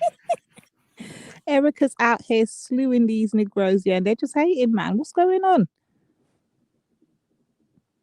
Yeah, what do you gentlemen have to say about it? Shout out to Erica Badu. Shout out to the queen. What she do? Yeah, what happened? So, brothers, listen, Bourne's hating, yeah, because Erica's just got engaged to a 27-year-old, yeah. And I'm saying, well, what's all the hate about? Because black men do this all the time. Men in general, forget black men. Men in general do this all. Oh, God. Right. Here comes my stalker.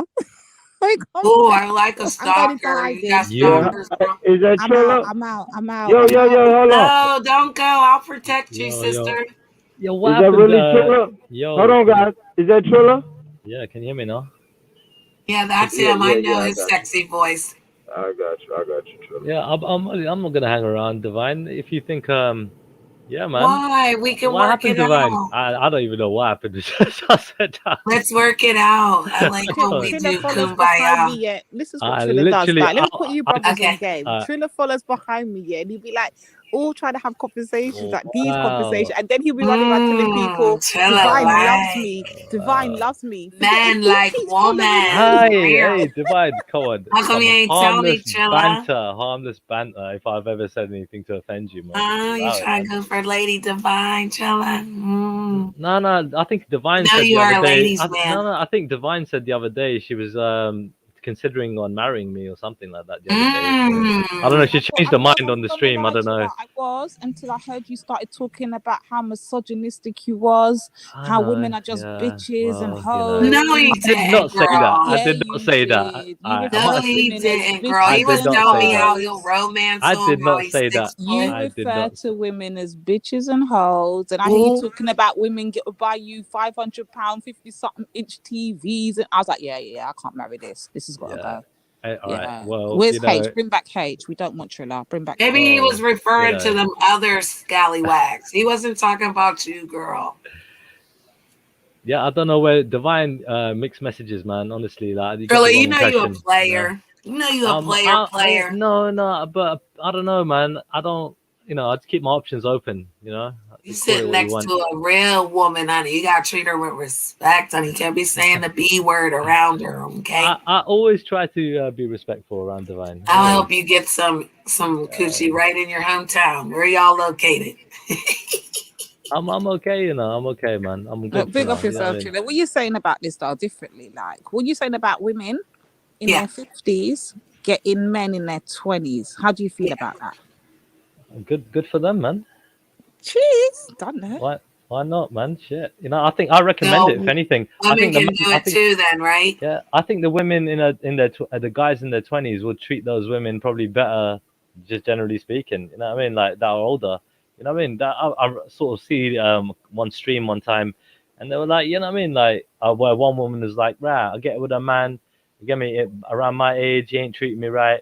If I get with one of what they call them, sugar, whatever, or I don't know, what do they call them again when they're younger? You trying to be her sugar daddy? Is that what you just told Lady Divine? I'm just trying to understand. What y'all talking about? I'm back. What y'all talking about? He's trying to steal your woman. I mean, when sorry. when they get with the youngers, you get me, yeah, the younger guys, yeah, they're like, oh, what you call it? These younger guys are just happy for me to be here, like all day, like, you know what I mean, always hyping them up and everything. So Like a you know, cougar. Yeah, we're so talking about yeah, Erica Right, so yeah, we're Badu. addressing the Erica Badu situation, Born, Yeah, and I just okay. asked Triller, like, how does he feel about women in their 50s getting yeah. men in their 20s? Like, I ain't got a problem with that at all. Yeah, Nothing ain't wrong with nothing that at wrong all. with that. But I think if the shoe was on the other foot, then it would be a problem. the What? shoe is Because always on the other foot, though, Born. You've missed the It's point. Men I have don't been doing this understand from that. the I don't beginning of understand time. that. we're Come on allowed to now. do it too. If you're allowed to do it, we're allowed to do it too. Yeah, everybody can do it. Okay, so So I shout out can to be in Erica my Badu. 50s. Ain't nothing wrong with it. I can be in my 50s and get with me at And 90. shout out I to want Lady Divine making the point, because that's the point she made, that it's always a problem when us women do it, but when men do it, it seems to be okay. So she wants to talk to you about Erica Badu, and don't be talking about our girl, Born. So, no, I'm just joking. I won't talk about I Shout won't out to talk Erica about Badu. Shout I out to just Lady Divine. yeah, I You're just born, Shout out to everybody on the born. panel. You're born. What you call it? Just one thing. It's take me just 1 or 2 minutes, yeah. Like, because I heard your little conversation earlier, innit? Yeah, when Thingy jumped on, yeah. Can I just clear something up to get me, yeah? Because again, I want to be honest about it, because that lying No, piece of no, shit please. just He's comes up. gonna jump back on if you do this. Please don't do No, it. no, Don't. no. I just want to just give me 1 minute, bro. Just like I gotta do this, bro. It's only fair, innit? Yeah. Born, if you wouldn't mind, bro. I just want to share this thing, yeah. So, at the end of the day, yeah, this dude, yeah, is saying something to Empress and to Born that he ain't saying shit about me, yeah. Now, all of his streams, this one here is about me. This one here is about me, right? You get me? All this other shit is about me. You get me? Right? That's about me there, right? And that was 10 days ago. You get me? And he's got all this shit lined up here. Look, you can see my picture there. That's about me there, right? You can see the picture there on my thing. That's me about me again. And again, you get me? He carries on making shit about me all the time, right? So the thing is, you get me, right? And what you call it? So like, I just wanted to make that point. You get me? Yeah? And he's been doing it for fucking months, innit? Yeah. So you know, Empress, innit? The guy's full of shit. All right, and he just carries on Well, with I his tried bullshit. to ask him, and he said that if I don't go after Ashley P, then, I was trying to get the agreement that he wouldn't go after you, but he clearly kind of admitted that he is going after you. So I am Just clearing it up, sorry just that because is happening. he was saying that, oh, he never put my name in there, but the fucking all the streams are about me. Do you know what I mean? Literally, he's been doing it for months, so he's a fucking I stalker know all day Raj long. is Like, probably gonna jump back on, but that's what I was telling Raj. Like, come on, Raj. I know you're way more YouTube savvy than to just keep making shows with Trilla's name in it. Like, come on, he's Yeah, man. maybe you crazy. should Like, use we've been Trilla doing as a these streams. co-host or something. Maybe We've they been should do. doing these streams for I'm not for gonna a lie, I'm long with time. Triller on this one. I heard that stream when he was over there with Raj, and I heard the way Raj was teaching them people there, them dirty, scummy people there, to take all kind of shit in his language, all kind of nasty degrading stuff. And then Triller was trying Yeah, to show him, say, listen, before you come over here and teach them the right way to pronounce Sikhi, you're over here teaching them this bullshit. And before Raj just actually take a stop and think and check the levels on what Triller's saying, Raj just started teaching them more and make them repeat their words towards Triller. That was disrespectful as fuck, yep, Yeah, Raj. it And was. I back Triller on this. I yep, back Okay, Triller on this. Yeah, and I uh, support that because I and watched them make fun of his religion and yeah, yeah, him. yeah, yeah. They do. You see, with the religion part, he tried to say earlier on this stream, yeah, that he's a Sikh, yeah, so he's not taking the piss out of me. But he's calling me a Muslim. He's calling me a Hindu. He's calling me a fake Sikh. Yeah, this is what he's doing. Do you get it? So he's a fucking crazy, fucked up lunatic. You get me, literally. And he acts, you get me, and he lies. He's a compulsive liar. So yeah, he's full of shit. That's all I'm saying, man. And the guy is, if you know what he's really like, he's an absolute scumbag in real life. You know what I mean? He's just full of shit. Basically, guys, to make it easier for you lot to understand, it's basically if I'm up here as a black woman and I allow a white man to come up here and I'm encouraging the white man to call you all type of niggers. Right, It's basically the equivalent of that, but it's just not in our language, in it. So he's teaching right, them all these kind of things, and they're repeating it to Triller, knowing right. full well it's some bullshit. And that'll be like the same thing as me making a white person come up here and just violate you lot as a black person, and I'm just sitting there keying. Like, it's joke business, man. Yeah, and Raj, that do day, better. yeah, Raj, and do Divine, fucking better. yeah, Divine. I was one of the first people on that stream. He followed me on that stream, and then Jupes jumped on, Banksy jumped on, just to take the piss, you know what I mean, out of me, right? And you know what they say about, you know what I mean, you are who you hang around, right? And who does he hang around, Divine? You know exactly what Banksy and Jupiter and Wendy and all them that are like, yeah? They're scum. Yeah, we've seen it. We've been in the bushes, man. We've been seeing Wagwan. Dirty shit, man. We've been seeing Wagwan. Don't watch nothing. You know, so it's all subliminal. See what it is with him now? He's just trying to sit in the background, trying to pull the strings with these Islamophobes and so on and so forth. You know what I mean, right? Trying to be like, oh, I'm not doing it, but he's getting everybody else to do all the dirty shit. The other day, he's doing it to Jen as well. You know, he's getting Jen to do some streams. You get me, and this and that, and he's just not going on the stream for that. All little games. You get me? It's like acting like fucking we don't know what the fuck is happening. We're not fucking stupid. I'm not born yesterday. You get me? Yeah. I mean, it's just madness.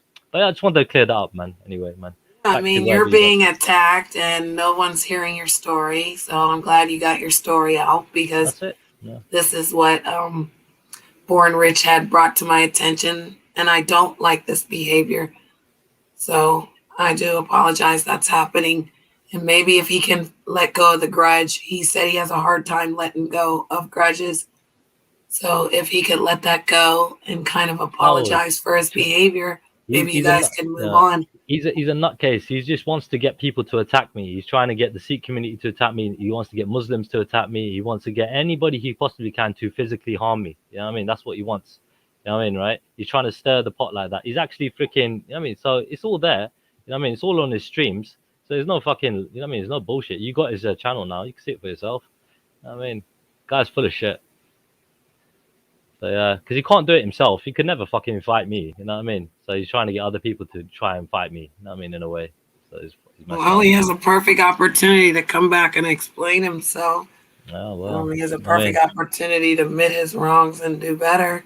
Yeah. If he chooses not to, then, you know, the best you can hope for is that people will seek for the truth. Yeah, no, that's at the end of the day. I just want people to know what this scumbag is all about. That's all it is, man. You know what I mean? That's all it is. But yeah, so if you're trolling with the truth, then shout out to Trilla, because I'm with you, bro. yeah. I support you. I understand. Trust me. I appreciate it. I wish there's a better way, but until people stand up and make him responsible for his actions, then they're kind of just as guilty because they're going along with it. If someone's telling me to say bad words in a chat room, I'm not going to go along with that. So yeah, you can choose not to be a part of it. The scary thing, Empress, yeah, because again, they've been trying to get me offline, innit, yeah? And the scary thing is, look, if it was somebody else in my position, right, that probably isn't as strong, you know, mentally strong, they would have probably done something like commit suicide by now with all this abuse that I've had to deal with.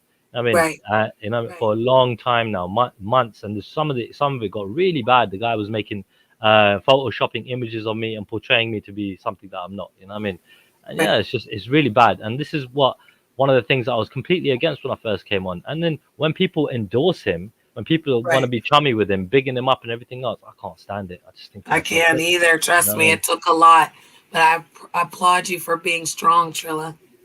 You know, does that mean you're as strong as Empress Janet? No wonder I fucks with you. Yeah, because you gotta have tough skin out here. Nobody fucks with Divine. I'm telling you, got some tough cookies out there. Man. I love Divine and 9 Ether 99. I love them together. They're resilient. They would have been proud of me. I tore Jupiter's spine out and drug her through the YouTube.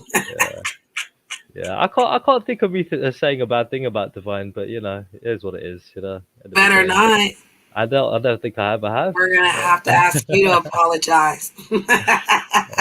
No, you haven't, Trilla. But you be trying to make out though that people are stalking you. I'm not doing that, Trilla. I am not following Trilla. For the record, I do not follow Trilla. Yeah, Trilla likewise. follows Divine. For the record, okay, Trilla follows Divine. He's the only person. I like Divine, but I like a lot of people too. Doesn't follow anybody else but Divine, so everybody gets that through your mind.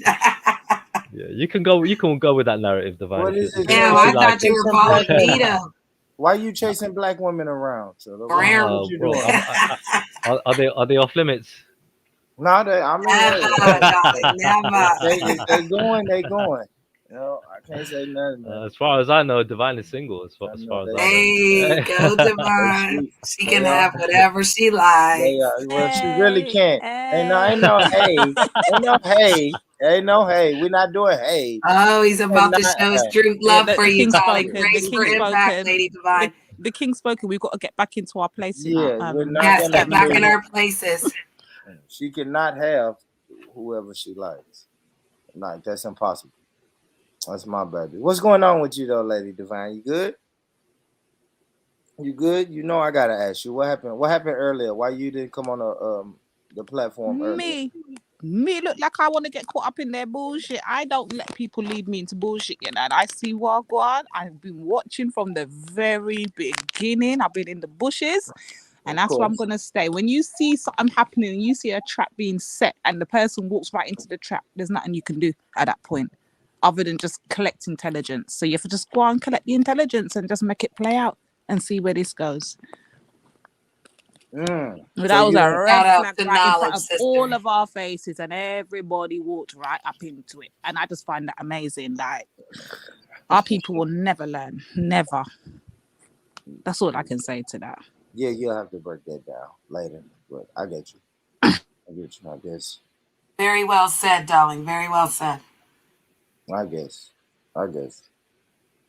So all right. Fuck all that. I want to talk about. Let's get back to Badu, Lady D. Now you know, right?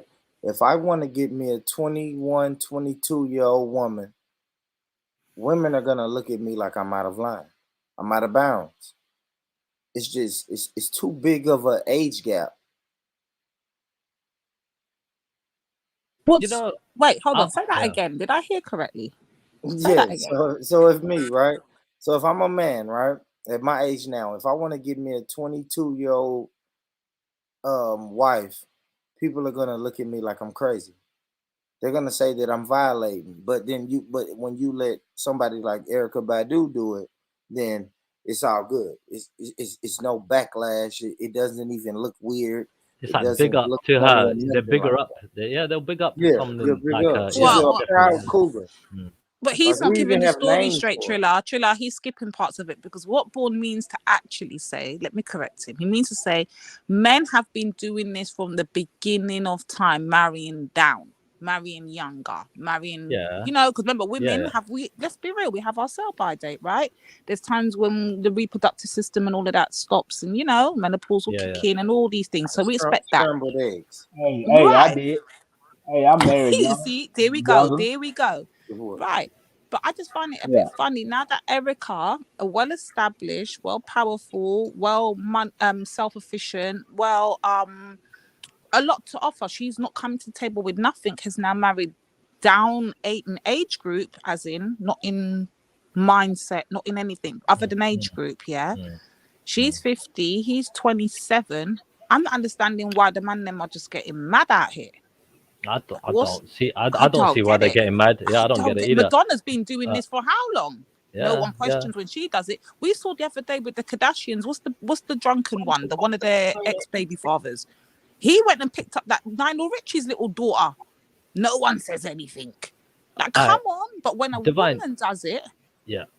I don't understand the double standards. I Someone was needs to gonna. explain to me the double standards. I was going to ask you, Divine, yeah, what do you think if a 21-year-old woman, right, was looking to settle down with somebody that was in their 40s, right, a man in their 40s, right? What do you think about it? She was actually looking to settle down with an older man, using her common sense, thinking, you know what, a younger guy my age, he probably ain't going to have shit going for him, you Right, get me, he's yeah, still until trying a to few years. do Yeah, he's going stupidness to on the try and make streets and something she else, wants yeah, a or mature. whatever. Right, that's another thing. Yeah, right. So what That's do you another think thing. about that Another thing is mindset? women Isn't that mentally, smart? right. But here's the thing though, Trilla, because us women mentally, remember the assumption is that we mature faster, yeah? And I would say it's not a case of us maturing faster, it's that we as women, as girls, I should say, forget it. We as girls, we tend to mimic our mothers. We tend to want to, you'll see us playing or trying to wear the mum's lipstick or trying to put on, trying to imitate our mothers, which makes us appear that we have matured playing quicker. with dolls, baby dolls with a little baby carriage and everything. Right, we want to. We look up to our peers, our women before us, and we try to emulate and copy them sometimes without even realizing we're doing it. We just naturally do it. We see our mum doing something, we naturally pick it up and we want to do it. We see our aunties doing it, our grannies, we'll pick it up and we want to copy and imitate, basically.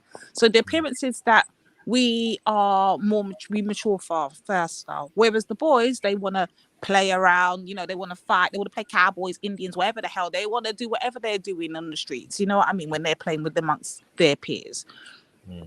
So when it gets to a point that a woman gets to, I guess, a girl grows up now and she gets to teenage stage, then she hits I guess entering into adulthood, then she starts to find herself into womanhood and coming into her womanly self, and she's like, hold on a minute, and I'm only 22 now.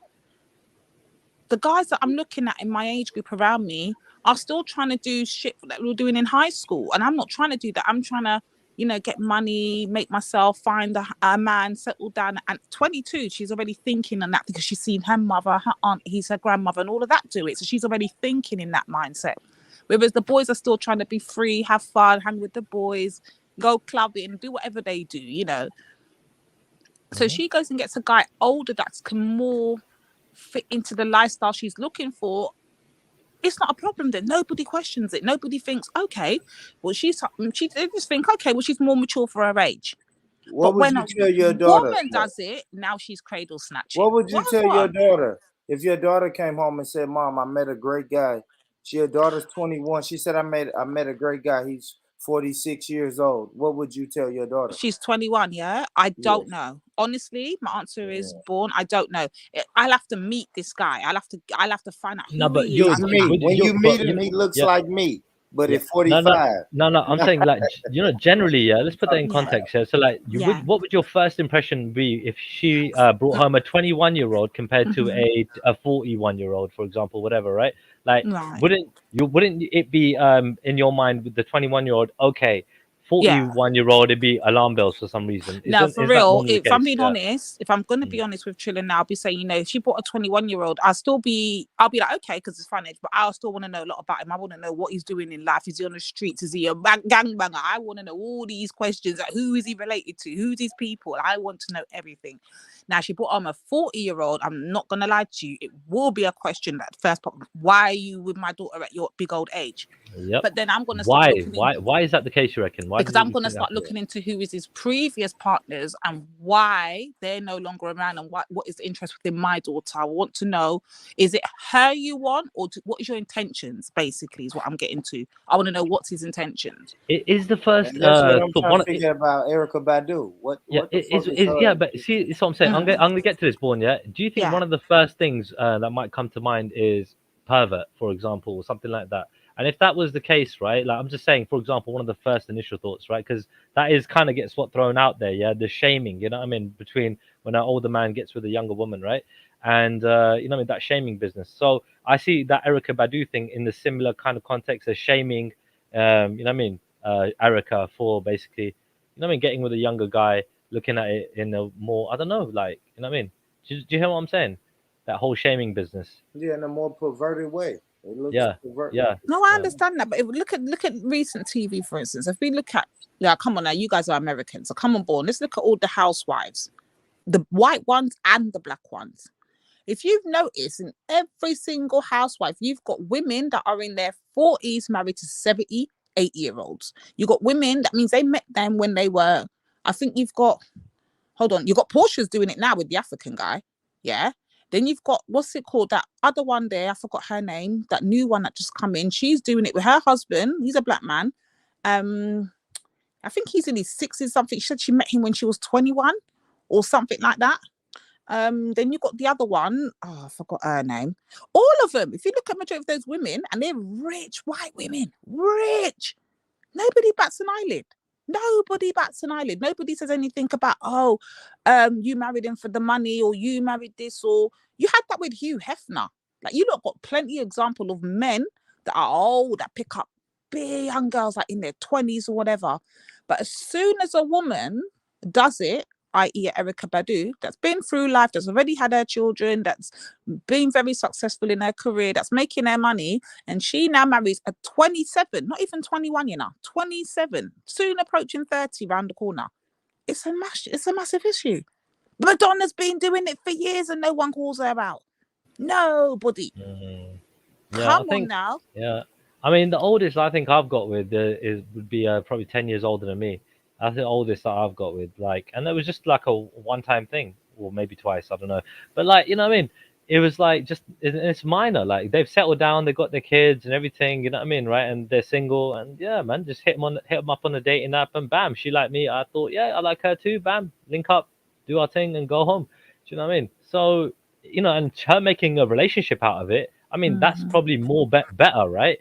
You know what I mean? Instead of her just having a fling, do you know what I mean? So or just getting pregnant and dumped by a guy that her own age group. Think about that. We don't know the circumstance of each. Like, for instance, when Kris Jenner got with that black guy, the young one, whatever the hell his name is, then Kardashian mum, yeah. Nobody, well, really and truly, people were like, okay, what's she doing with this Corey guy? What's she doing? But nobody really batted the eyelash. But Erica goes and does the exact same thing, younger than Kris. Probably even more success than Kris. Kris's success is for her kids. Erica's success is self-made. Now everyone wants to jump on Erica. I'm just like, look at the double standards of black women. Like, it's just crazy. Hold on a minute, I'm getting texts. 1 sec. Yeah, I'll be back in a minute as well, Born Man. All right, man. Yeah. As y'all go back. Let me find one more video again right now.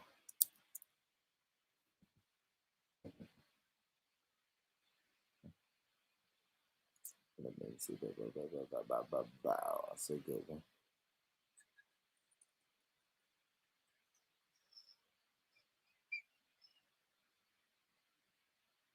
Let me see. Hey, family, y'all make sure y'all hit that like button, man. Make sure y'all hit that like button. Where we at, man? Keep devil up under my feet. Keep devil up under my feet. Keep devil up under my feet. Keep devil up under my feet. Some devils are looking like you. Some devils are looking like me. Keep devil up under my feet. Yeah, man. Hit that like button. Hit that like button, that share button. All right, man. Let's change it. Let's change the vibes. I want to change. Do I want to play that one? I got either one of these videos that I could play. It's so fucking dope. Hold on. This is what I want to hear. I think it's this one. Man. So yeah, man. Let me play a video while everybody chilling. Y'all bear with me, family. I'm gonna probably fast forward it to the to some of this one. This is a conversation about reparations that I saw online the other day. And let's play some of it. Let's see. Wave your hand. If you can hear me, wave Black Americans openly. So I would like to talk to some people who actually disagrees with foundational Black Americans getting reparations. Are there any people here who would disagree with that? There's a lot of people coming in the room right now. We've got a couple of hundred right now. Let me see some hands. Let me see some hands of some people who disagree with foundational Black Americans getting reparations. And let me see some of these folks in here. I'm going to let them speak in a second. Hold on. Let's get some of these folks in here. BG, turn your mic on. Saw you were one of the first people in here. BG, if you can turn your mic on, that would be great. I saw you requested. Look, Baylor's got to win. Okay, I don't know what he said. So he sounds like he was at a meth lab. So let's get some other people here. People kind of trying to conversation in here. What's up, Roman? Roman's up. Let's get Roman in here. Roman, let's have you speak on it. What's up, Roman? You talking to me? So Yeah, so how do you decide who gets reparations? Is it like one drop rule, paper bag test, DNA?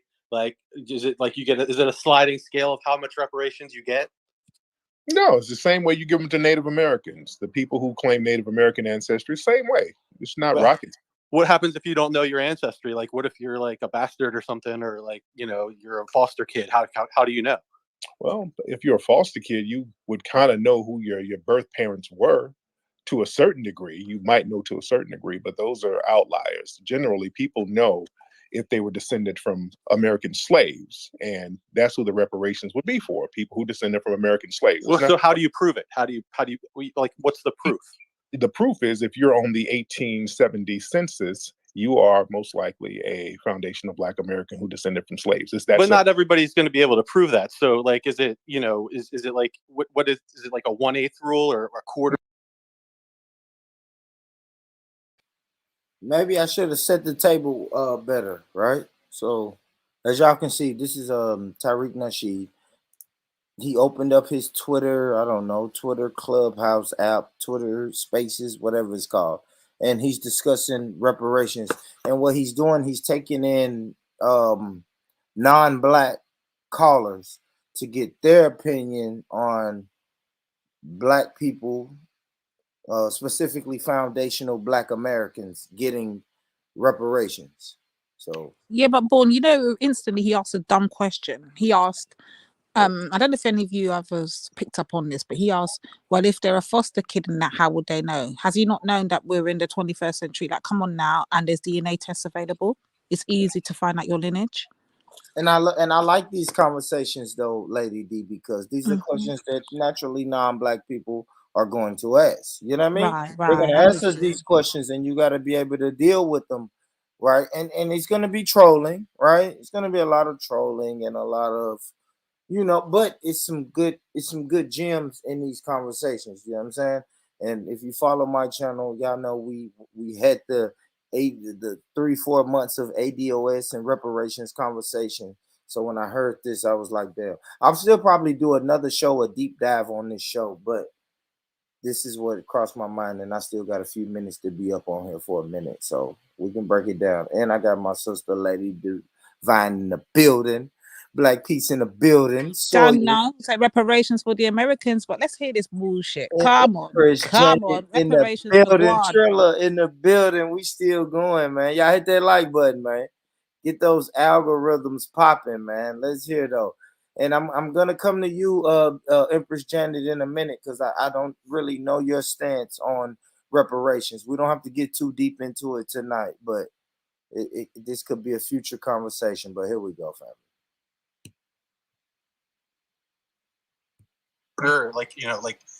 Well, if you can't prove that, you can't get reparations. It's that simple. Because a lot of people did come here after slavery, but if you can prove that you were on right, but there's lots of Black people that can only go back so many generations with their with their ancestry. So like they're not going to be able to prove that. Yeah, you can trace your ancestry back. You can trace your what do you mean? Well, you think Black people can't trace their ancestry back to the 1870 census? No, I mean some I'm sure can, but there's probably a lot that they can't, right? There's a good amount of Black people that don't know who their parents are. That's rare. People know who their parents are. What are you talking about? Or, like their father, like so what if you're like mixed race or something and you have like a Black father, Great question. Great question, because that abandoned you, right? That's pretty common. Okay. You hear that, Lady D? That's still dumb. That was a slick ass comment right there. That's still dumb. That's still dumb because look, let's use Janet for instance. Sorry, Janet, I'm going to use you for instance, yeah, just to make a point. Yeah, no worries. Okay, no disrespect, yeah, but I'm going to say Janet's mixed race. Yes, Janet's mixed race. Just because maybe one of her parents have mixed doesn't mean her whole lineage has mixed. Therefore, it's still easy to detect if she's foundational Black American or not. That's just a stupid question. Yes. But anyway, I'm a foster child, so yeah. And there we go. I did the DNA.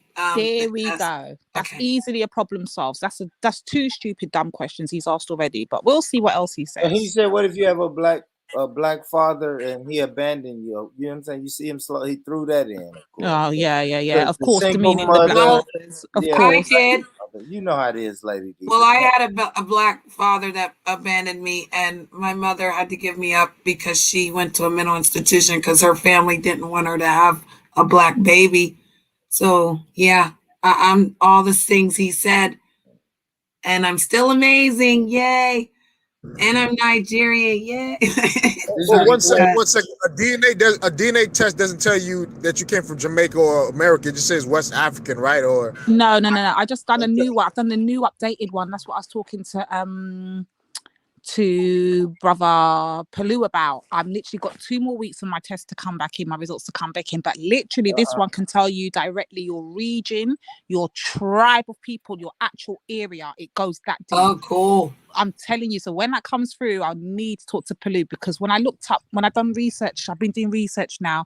I've been talking to Nines behind the scenes about it, but I've been doing research now for about the last 3 weeks on it.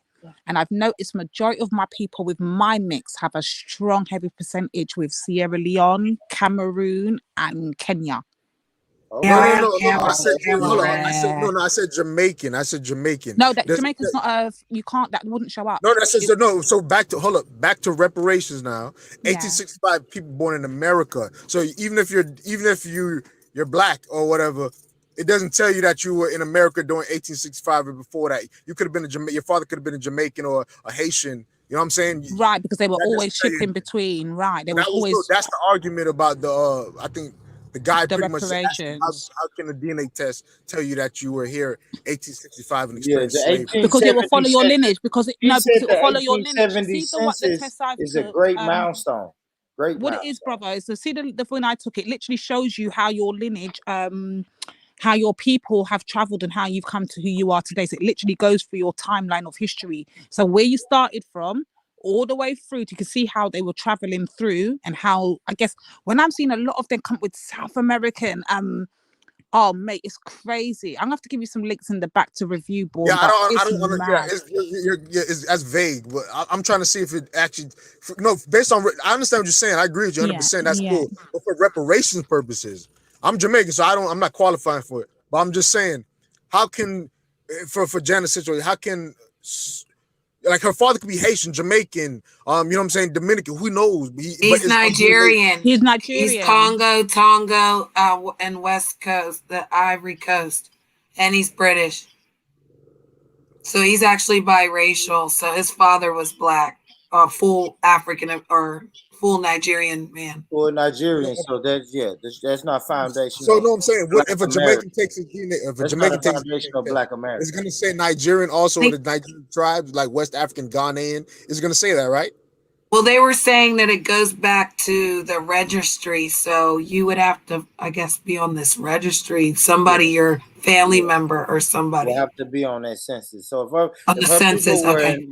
if her people were in Nigeria or somewhere in Africa, then yeah, they wouldn't qualify. Hence the problem that might be a problem with Tariq Nasheed, right? There might be a lot of people who's not on the census, maybe. I'm trying to say that are actually. Oh, I understand the point you're making. So if they never signed up with the census, if they weren't recorded in the census, how would they know? You still have right, Lady D. Yeah. But you still have other census after that.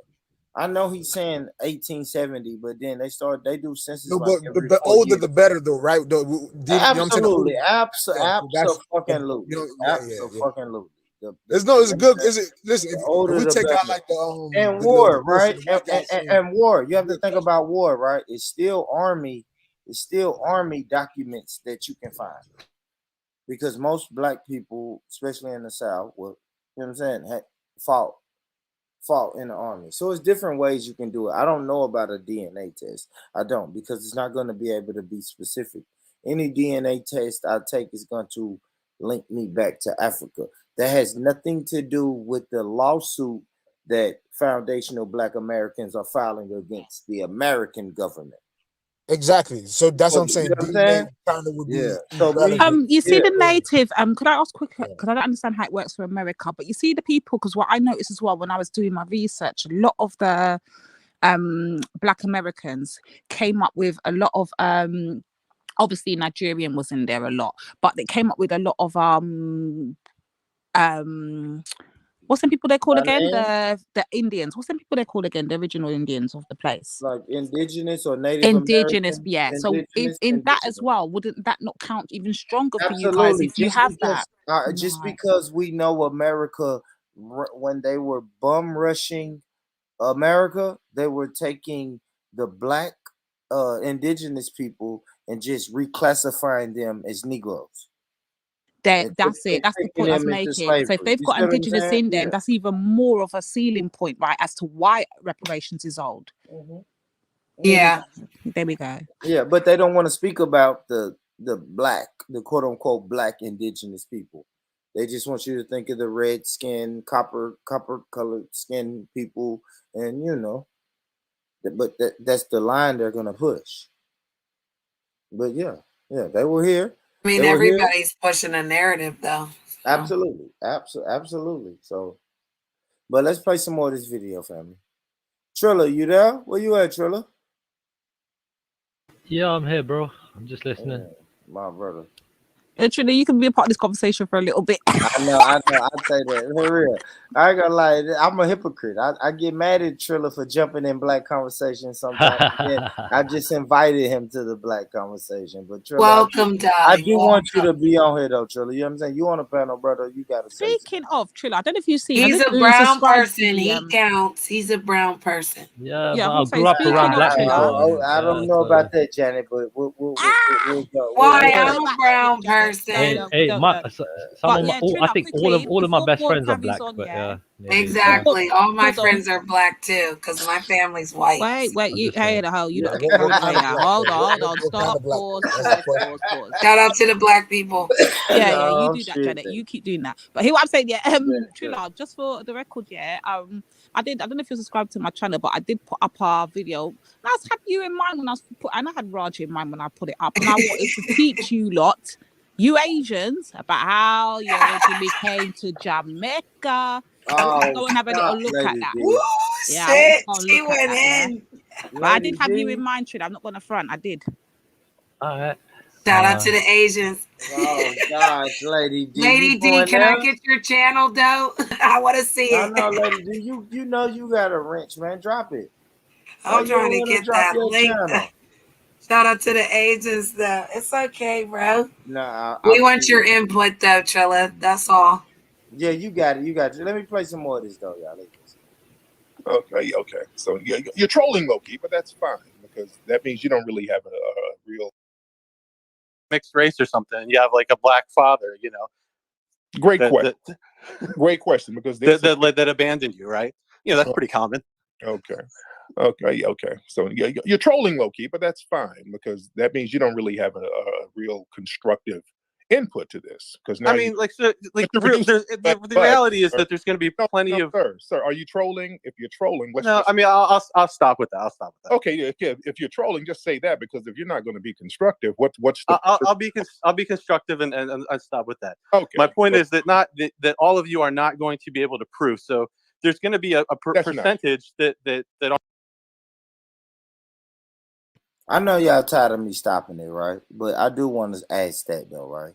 You see how the man, like, I don't know, man. It's like he said some trolling shit, and then when you got called out on your trolling, you say, "Okay, man, I'll stop. I was just trolling." What makes a person go onto a platform, and in your mind you're like, "I'm gonna start trolling"? Somebody talk to me. Somebody answer me. I want to know what's the psychology of that.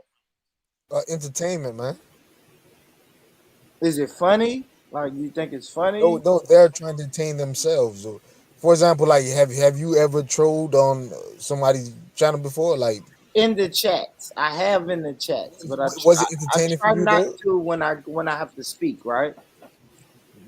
True, right? But have you done it? You try not to, but have you done it when you spoke the troll? Like, have you done it? No, I haven't. It was, and if so, was it entertaining?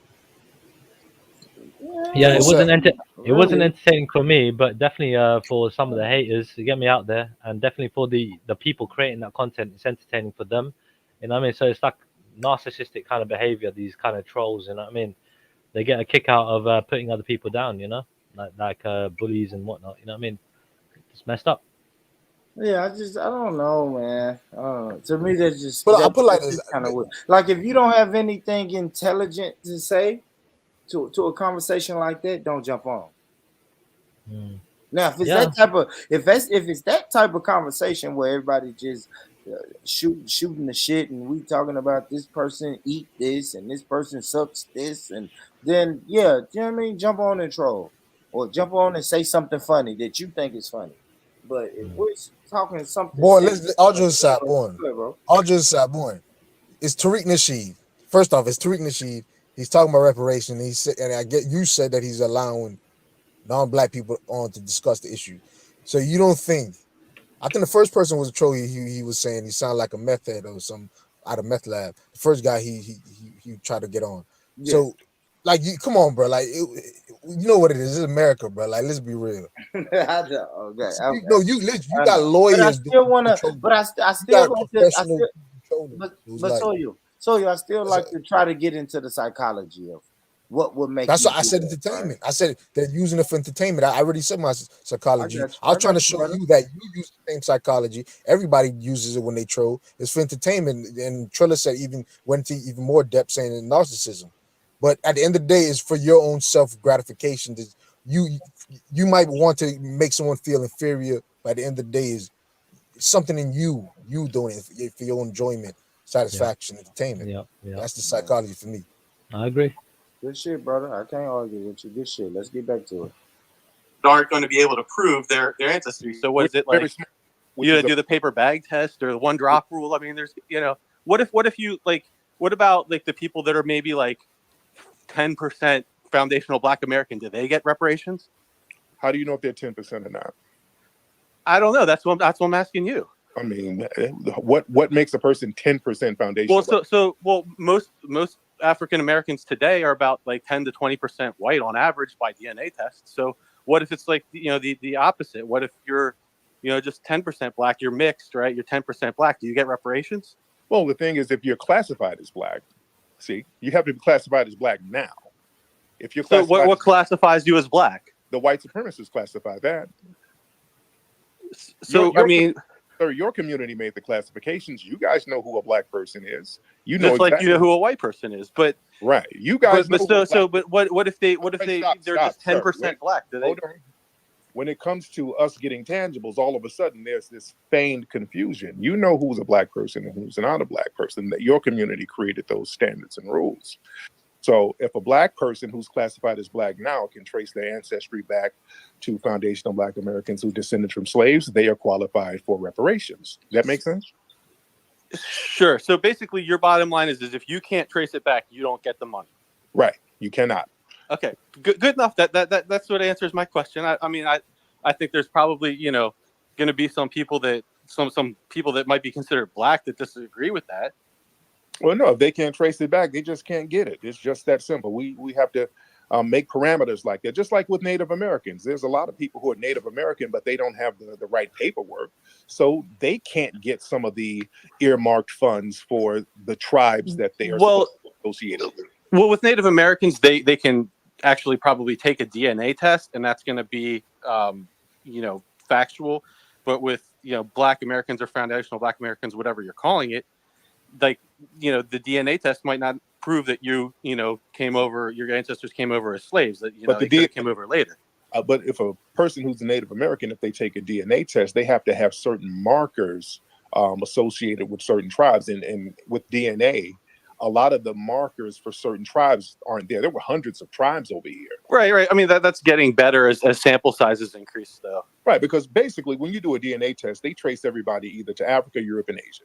So the Native Americans, many of them came from Asia and Africa. Many of them were actually African people themselves. So even if we take DNA tests, it's all going to trace back to Africa anyway. So the DNA tests are kind of sketchy to a certain degree when it comes to tribal distinctions. So.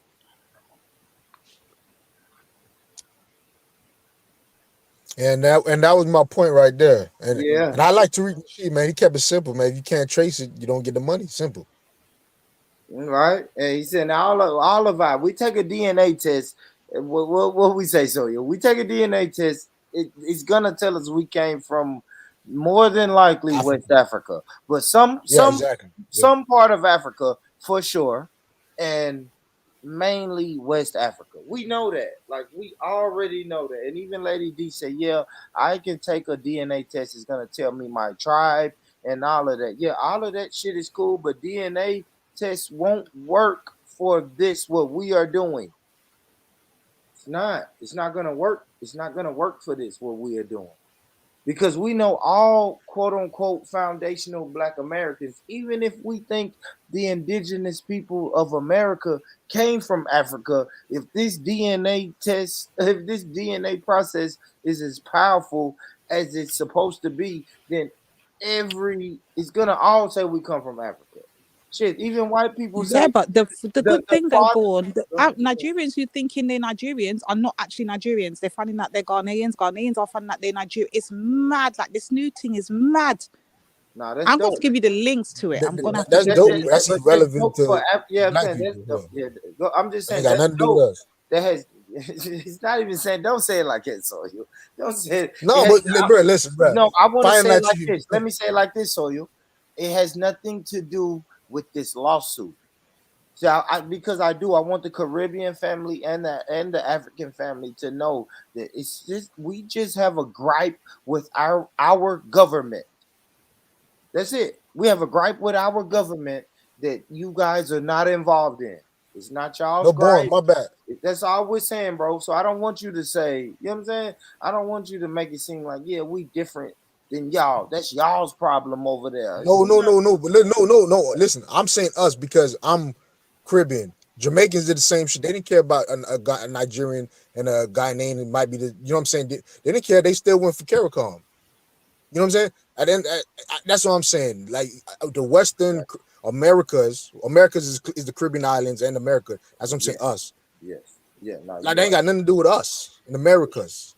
That's it. You know what I'm now, saying? Would I love to know exactly what tribe and country and all of that where I come from in Africa? Absolutely, Lady D. Absolutely. I would love, and I would go. But when it comes to this lawsuit and these reparations, it's nothing to do with Africa, because you called my great grandfather an American soldier. You know what I'm saying? So you didn't call him an African American soldier. You called him an American soldier. He was a slave in the in America. My gripe is with this government. You know what I'm saying? That's all that we really saying right here, though. That's clear.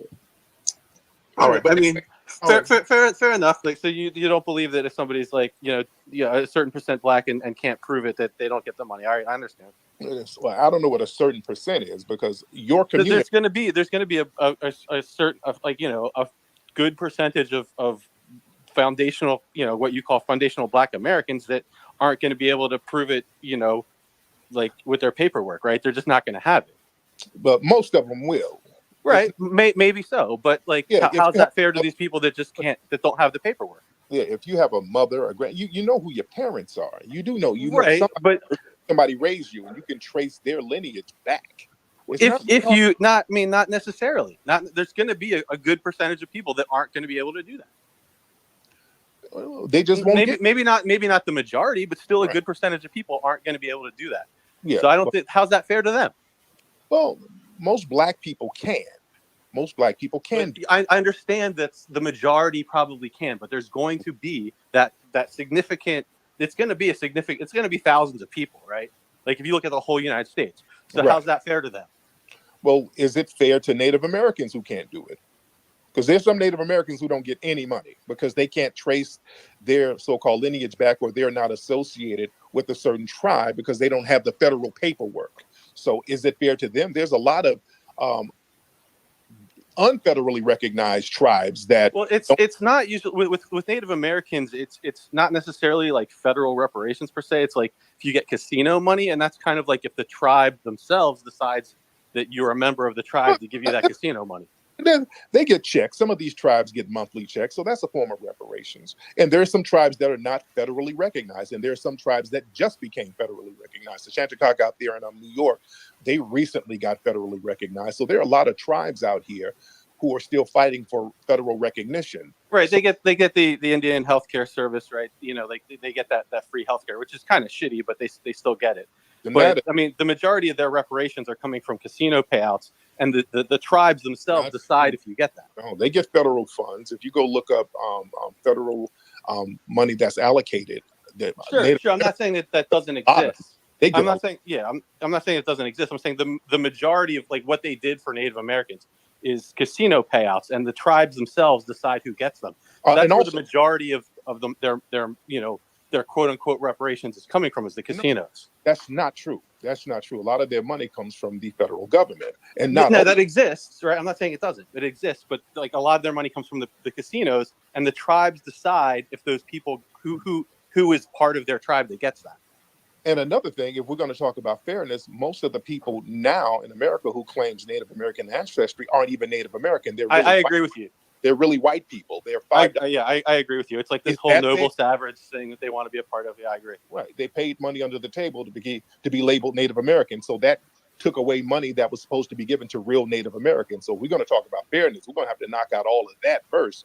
But Black people, we know pretty much our ancestry to a certain degree as it relates to our tracing our lineage back to plantations here in America. So we're pretty thorough as far as that. Yeah, I still don't know about it. You're going to have thousands of people that aren't going to have the paperwork. Well, some of those may not get the money, but the millions of us who do have the paperwork, and it's not that hard to trace your lineage back to those censuses, we will get our paper, and that's going to be the most important thing, is that we get that first step forward. So how much money is this going to be? What do you think is you're going to get?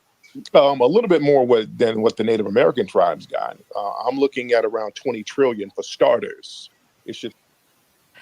Rich, quickly pause. Sorry to interrupt, but I want to ask you: is it not possible for Black Americans to not trace their family name back to the plantations? Isn't that another option for them to do it? Great, absolutely. There we go. So we don't even need to do DNA tests. You can just follow your family name back to the plantations. You know what's funny, Lady D? My business partner on the restaurant, his family gets land from some slave shit that their ancestors worked out with the slave master. Being honest, and it's a popular name in the city. It's a popular name. It's like high schools named after this guy and everything. And my business partner has acres and acres of land because when he freed them, he signed the paperwork to where they get the land.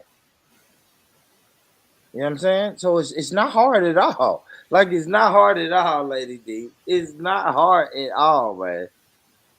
It's not. It ain't, because I can literally think of many options that you can use to easily trace if you're a Native American or a foundation of Black American or whatever. That's easy. But boom, quickly before we go on, listen, Little Feet, has been blocked, and I need you to unblock. Come on, man. Like, what's going on? He must have did some bullshit, Lady D. Unblock. We don't do that. Yeah, I ain't even gonna say I do it. My mods have full range, Lady D. I'll go check it out though, because occasionally I do go back and unblock people. But if you had to do some bullshit, because I would tell the mods, don't block them if they ain't doing bullshit. That person must have did some bullshit, Lady D. I ain't gonna lie. I have to. You know what I'm saying? My mods are solid. My mods been solid for 4 years now. They solid. The mods are solid, man. So I can't. I'll go back though, and every now and then I go back and just unblock everybody, except the superstar.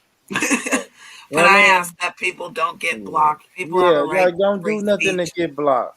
And I'm watching the chat, so I already know. I'll tell the mods, y'all relax, because y'all tripping. But I trust the mods though, Lady D. I have to. They got a wrench for a reason. You know what I'm saying? You know what I'm saying? But I do want to say this. I want to stick on 20 trillion. What we talking about, y'all? Y'all think 20 trillion? 20 trillion in monthly checks? What you saying, Soil? What would that do to your neighborhood? Shit, man. 20 trillion monthly checks. Yeah. Shit. Talk to me. I can't even fathom 20 trillion. So but you wouldn't get it, but You wouldn't get it, Yeah, but what I'm talking about, you, like, for real. but no, but Nigga you would set me up benefit. with a question, You would dog, like, benefit because everybody in your neighborhood will be getting these monthly checks, and you're a shit, hustler. if you get, I get it. You know what I'm saying? Yeah, But exactly. shit. There we go. There we go. And that's what I be wanting to tell my non-FBA brothers and sisters. Like, you got, come on, man. Come on, man. Trust me. Trust me. Trust me. Monthly checks, your Caribbean restaurant, you're gonna eat. You're gonna eat. You're gonna win. You're gonna win. But what do you think about that number though? 20 trillion? Yeah, We probably should do some math. I don't know how you calculate. Yeah, we should do I think you could. I think you could figure out a way to calculate it, but 20 trillion sounds about right, man. I don't know, man. But that sounds like a lot of money. So I can't even think of 20 trillion. That I'm trying to tell you. It's like I can't even think of that number. He You're said talking you're about some dreaming. crazy shit. Yeah, he said you're dreaming. I know everybody said you're dreaming. You're dreaming. You know what a trillion is, right? A trillion is, right? Just know 1,000 billions. that it's a debt. It's a debt. It's a debt. It's 1,000 billions. And the debt should be paid. It's a debt that should be paid. That's all I'm saying, man. And if I'm dreaming, you don't believe in justice. You don't believe in justice. Yeah. Everybody talk that shit like they believe in justice. You don't really believe in justice. If a motherfucker can do that much free labor and don't get shit, and his kids don't get shit, you don't believe in justice. You don't really believe in justice. And I know the Western society has brainwashed us to think, okay, well, if you're a criminal, you're supposed to do free labor. These people wasn't criminals. They were forced to do free labor, and they never get a payment. Like, they never get a check. Their kids don't get a check. Their kids' don't get a check. And then you're going to look me in my eyes and say, well, that's just the way it was. Cool. That's cool. If that's the way we're doing it, that's the way we're doing it. If you don't believe in justice, fuck it. I don't believe in justice. Yep. History is what it is. Grow up. That's a fact. That's a fact. And that's what people tell you. Grow the fuck up. That's cool, though. Shout out to y'all. It started 20 trillion. But that's a savage world, man. I don't know. I'm not. I don't try to play victim. Okay. Well, you play. I mean, you were never a slave, so. Well, yeah, you're victimized. I mean, you guys pretty much. I mean, in my opinion, like if you were a Black American, you pretty much hit the lottery by what slavery was horrible, right?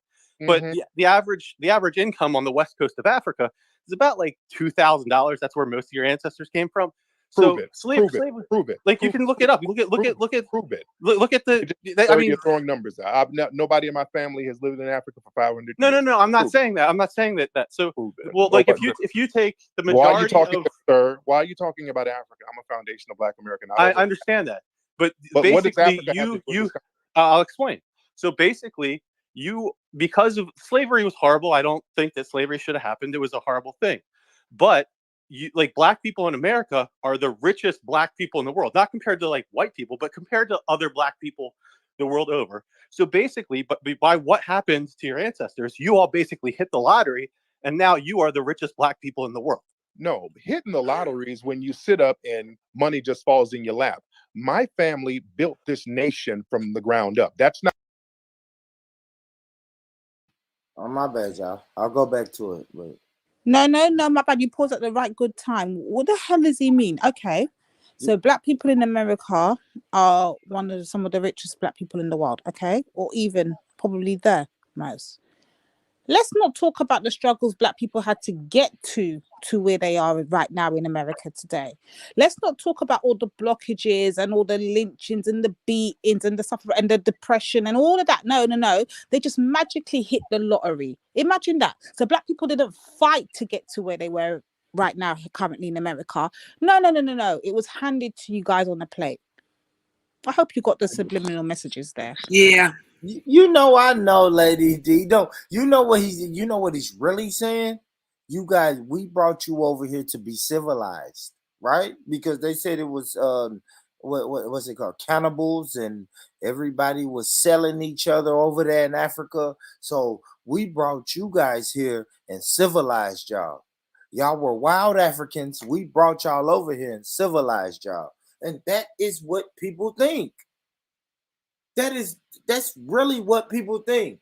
So when we say, hey, man, you guys came over here and forced us into free labor, we think we should be compensated. They say compensated? You should be lucky. You hit the lottery, Lady D. Your ancestors hit the Yeah, they hit the lottery. lottery with all their whips in their back. They hit the lottery with all the Like, babies that were torn out of the black I'm women telling- them and then there's stomach. people- They hit the lottery when the white man was raping off the black women them on a daily basis. They hit the lottery when they were like, yeah, for emancipating, free the slaves. They hit the lottery because slavery really ended when they claim it ended. And then they hit the lottery again now in 2021 where they're getting shot down, killed, and murdered and maimed. But yeah, you guys have hit the lottery. We'll work with that. That's it. And we just saying, hey man, listen, guys. We're gonna sue you guys. Because we feel like in 2020, just think about it, y'all. If you did somebody, all right, fuck it. Let's say it like this. So I love you, brother, but let me use you for an example, right? You kidnap somebody, keep them in your home, right? Force them to work with no fucking freedom for 34 years.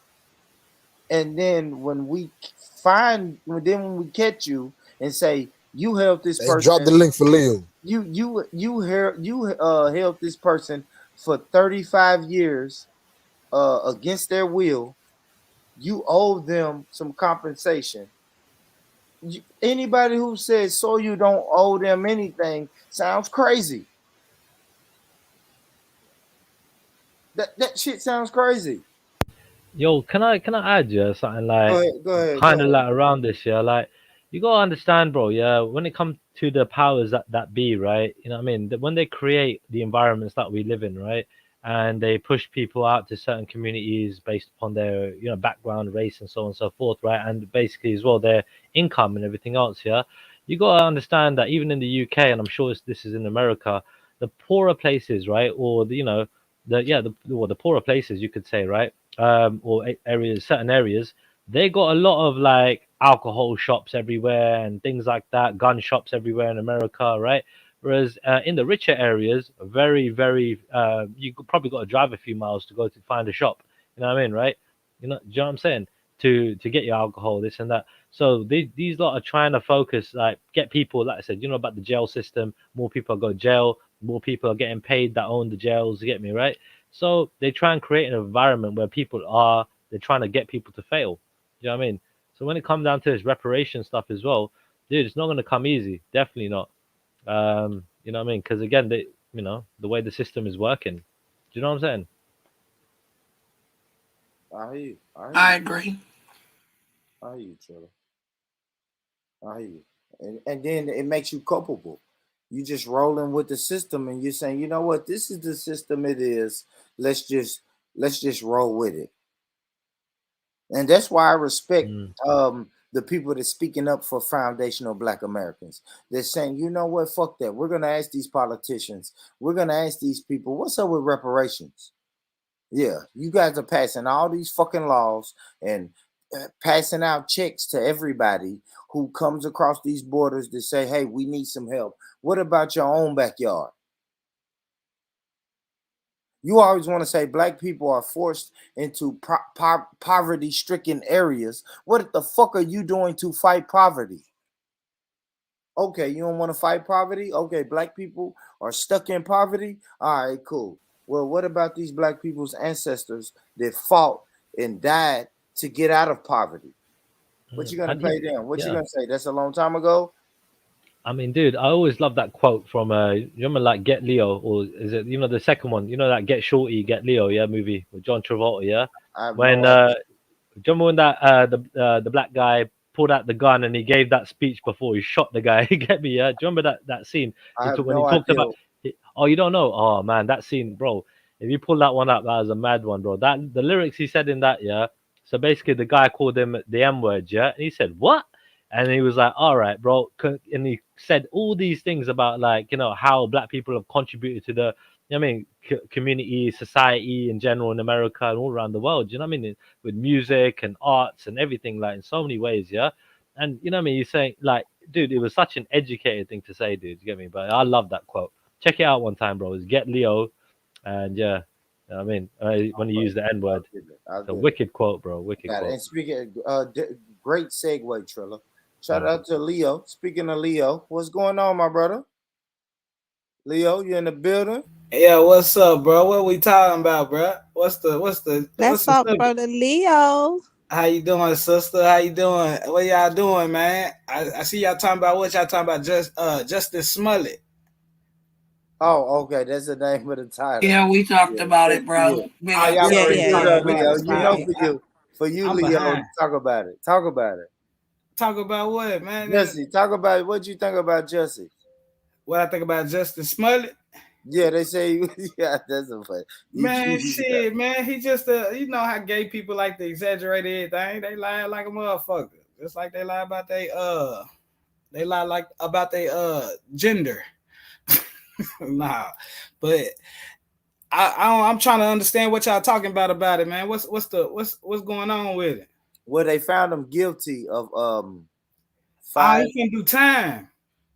Well, they saying no, probably probation, but they found him guilty. I bet he pissed he ain't doing no time, man. He'd love to be in there getting gang bang.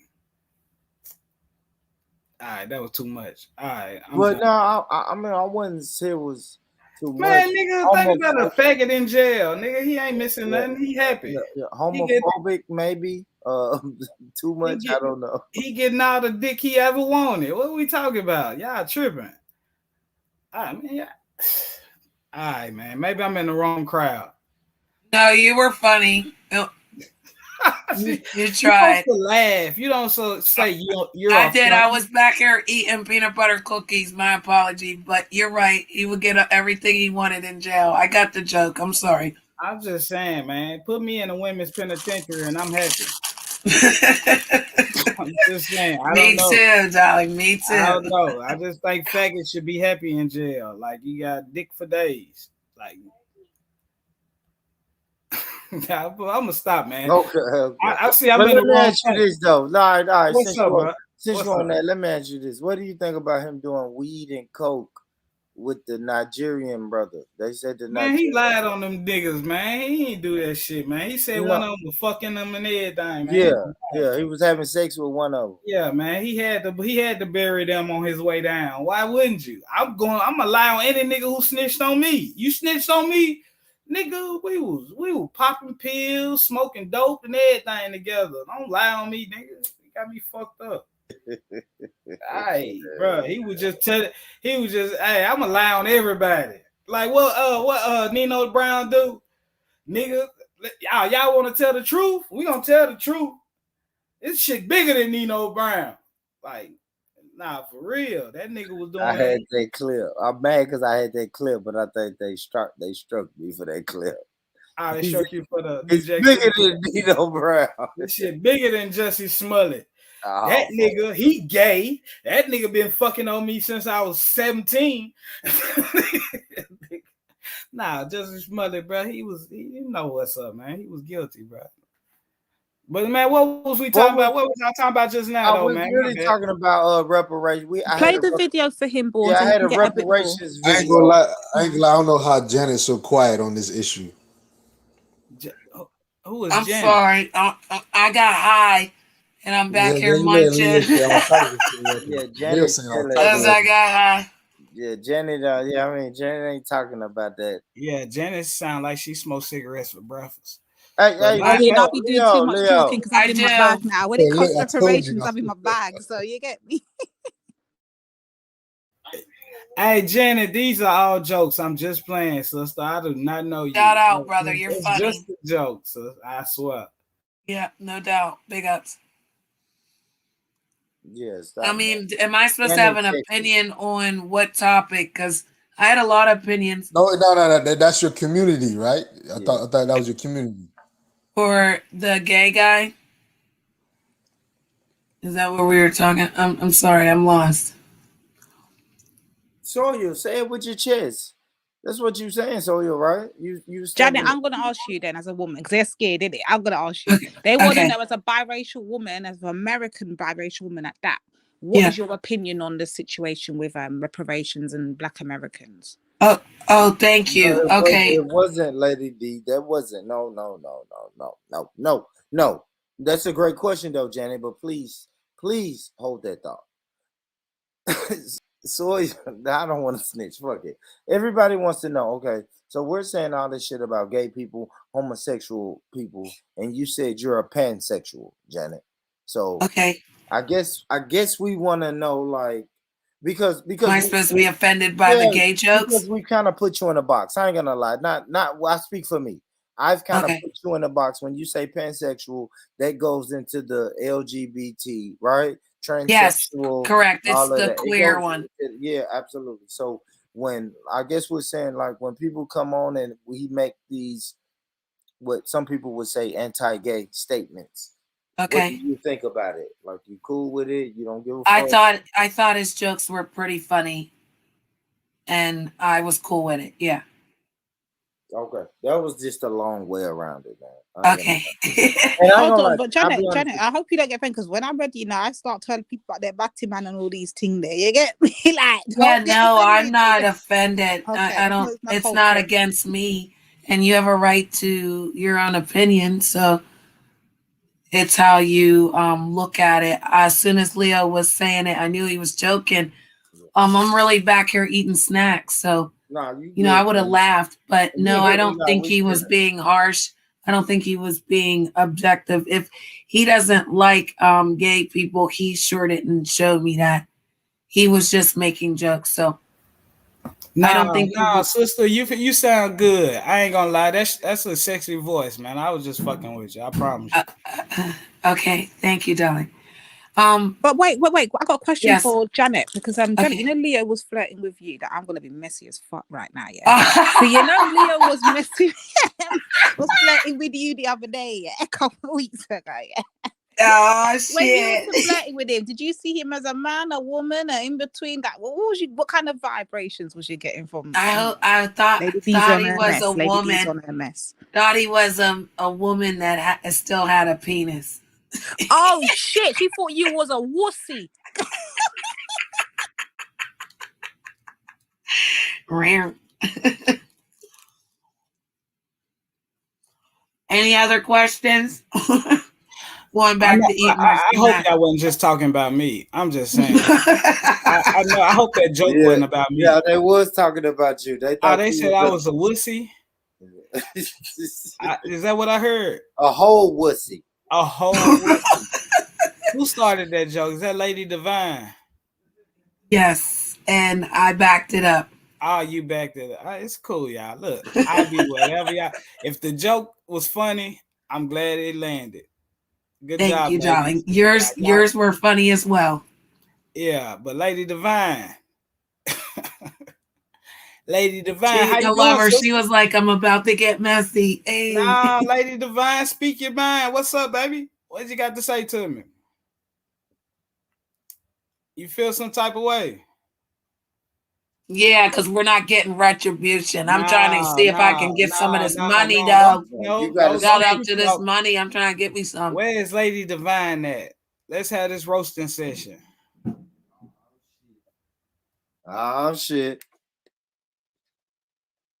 Lady Divine, she's scared. Yeah, she's scared. She run off when Leo unmute, but she want to talk shit when I get back off of here. That's cool. I love you too, sister. Yeah, that's what Lady D do. She just gassed up the conversation. She went and got some tea. She ain't worried about you.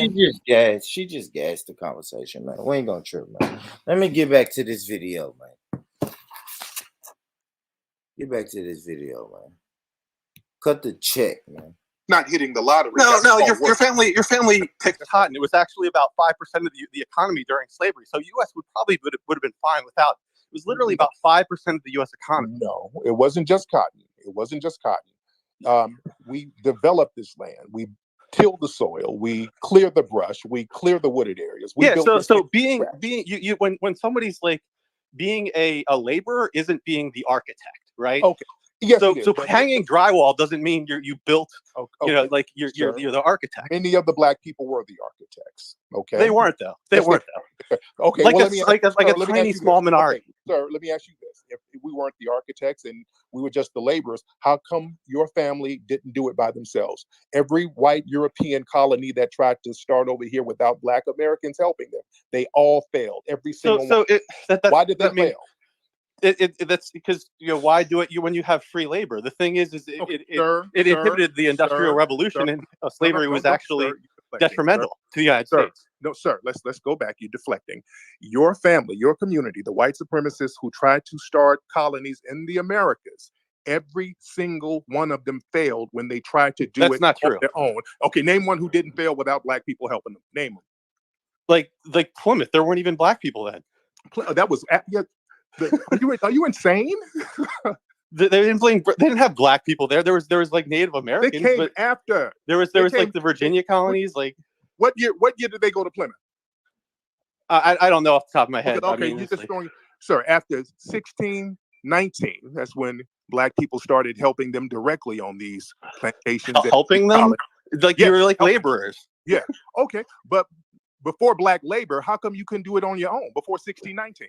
People did it. Like, I mean, no, they didn't. No, they did. No, name a colony that succeeded without black people before 1619. Name it. I mean, I don't have like notes in front of me, but I mean, it's like patently untrue. Because then disprove it. So why? How come? Sir, stop. Name one. I can name the ones that failed. San Miguel de Agape, that failed. St. Augustine, that failed. All of them failed. Name one that didn't fail. That white people were doing by themselves. Name one. I mean, I don't know off the top of my head. Thank you. So let me ask you. So let me ask you. How come everywhere white people? Thank you. Okay, there we go. Talk to me, family. Talk to me, family. That's some bullshit. So he's just trying to trigger him, but the guy made some good points. I would agree. You just handle that. Man. So listen, man, if white people are gonna say they are superior and foundational black Americans did not build the country, just ask them, why didn't you guys do it by yourself? That's it. And then when they say, well, because the guy said it, why do it by yourself when you have free labor? Well, that was free then. Now, our ancestors should be compensated for that. If you believe in justice. If you believe in justice, it's no such thing as free labor. So for you to just casually say, well, why the fuck would we build a country when we could just use you guys as free labor?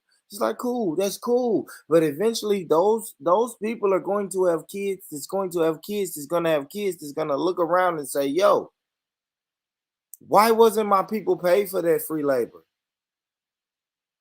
Listen, all Tariq needs to say to this idiot here is, listen, my youth, stop your fucking noise.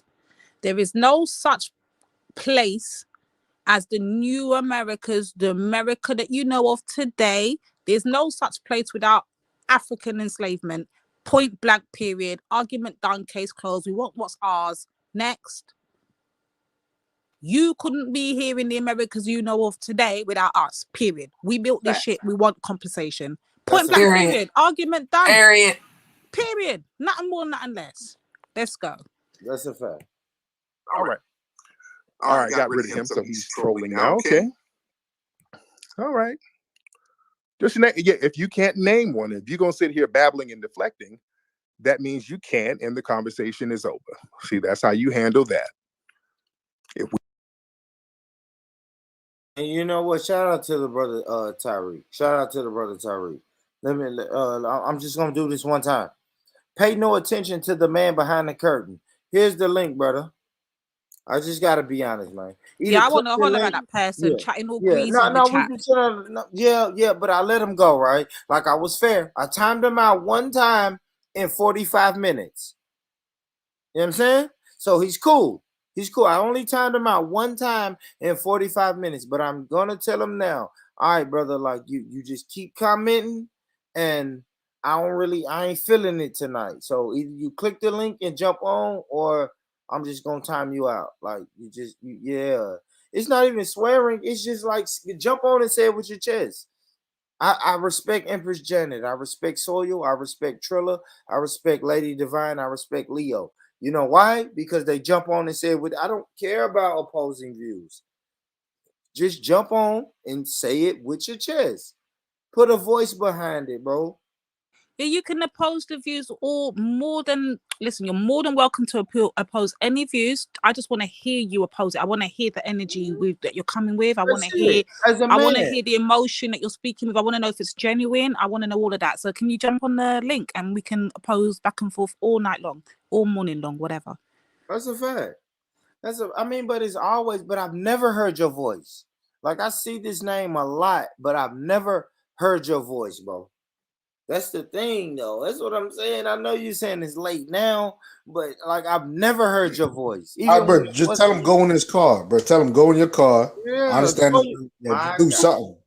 Too much excuses right now. And you know why Soil can say that? I've heard Soil in his car speaking to me, saying it with his chest, man. So. You know what I'm saying? Oh, bro, I'm gonna time you out. Yes, eventually I get tired of it.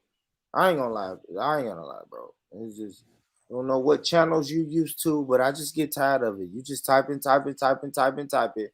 And this is a open panel type of deal. Everybody gets on here. Like, come on, man. Stop all that bullshit, man. Now, boy, I'm gonna fill you in now. My neighbor, them peoples, boy. I gotta watch what I say, boy. Trust me. Oh yeah, okay. Yeah, so that's why I understand some people don't want to be talking. I know what's it, both them jeans. I mean, they might mistake your house for their house. No, boy, I ain't gonna lie, boy. Y'all boys gotta start eating Connie Shen, boy. The Cornish hen, that is a small chicken. A Cornish hen? Cornish hen, yeah, it's way better than chicken, bro. I don't even eat chicken no more. I don't even buy food like that no more. Start cooking. I'm making those for Christmas. Yeah. Like, I used to see that's how I used to just make it for all like Christmas because families and shit. But now I just said fuck, I'm gonna start buying it like on the normal, and I substituted it for chicken is like night and day. All right, so tell me, am I tripping? But I think my mom used to use a Cornish hen with her chicken and dumplings, but it wasn't really. It was the Cornish hen, if I'm not mistaken. It's small chicken, bro. Small chicken. I need to ask my sister about that. Brothers and their bellies, they take their bellies everywhere they go. Listen, can we get back on track, brothers? Is that okay? We gone from chicken to reparations. Well, we gotta talk about food, ladies. That's the secret to our heart. At the end of the day, that's the secret to our heart. Yeah. Brothers and their bellies, man. This is ridiculous. Got your ladies, get in the kitchen. Get in the kitchen, sisters. Get in the kitchen. You heard what the brother said. Cornish hens, like, jeez.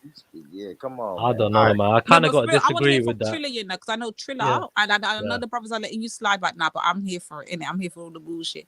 I know that you're one of the main people that talk mainly openly about not being with and not being down with reparations. I want to know, why do people like you? Yeah, and why people like Triller are really against reparations? What is the real reason why you're against it? Yeah, firstly, I don't think food is the way to a man's heart. I think good sex is. Apart from that, when it comes down to the reparations, I said always in the beginning, look, man, if you can get it, get it. You know what I mean? Yeah, get what you think is owed to you. You know what I mean? So I haven't got a problem with that. However, I discussed this like ages ago, months ago. When it come down to it, I used to say things like things could be better funded towards, you know what I mean, the community, rather than having, say, individual checks to people. Do you know what I mean, right? So developing, you know what I mean, certain communities and so on and so forth, you know what I mean, right?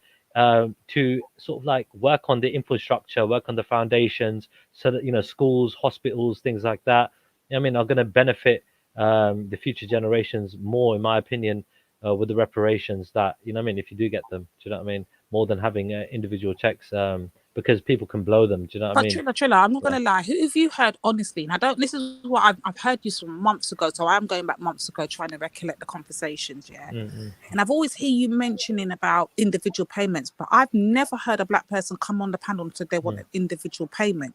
So where's this notion that black people want individual payments coming from? You can ask some of the panelists here. I mean, end of the day, go ahead, ask them. Because end of the day, thought we were going to it has been mentioned. It has I definitely been agree mentioned. with monthly checks. I do agree with monthly checks. Now, let me tell you this though.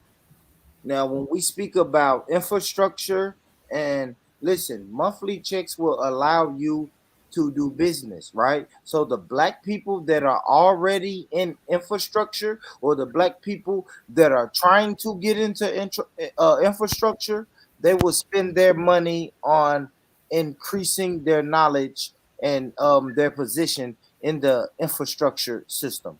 Do you understand what I'm saying? Hold on, Like, let me make sure I got this everybody- correctly. listen, let Hold me on, say let me get this this though, correctly, Lady Joe. D. Before Go you go ahead, any go ahead. further, let me make sure I got this correct. So the Americans in America, you lot are fighting for individual checks. Is that where Triller's getting that notion from? We're saying lump sums. If it is individual, No. Some people are saying grants. It's like great Yeah. institutions. I'm not saying grant. All right, so this is not I'm a Caribbean thing. real So this is why I'm estate, trying to find out where I'm it's not coming saying from. grant. I don't want that. I don't want grants. What I don't want tax that. credits for no? But what about tax credits? Like every year you I file don't taxes, want you get a none tax of that. credit. I don't want none. You You can want none vote of that that. in. Hold on. If You do, voting hold on. really works, hold on. Boom. Soyo, please, brother.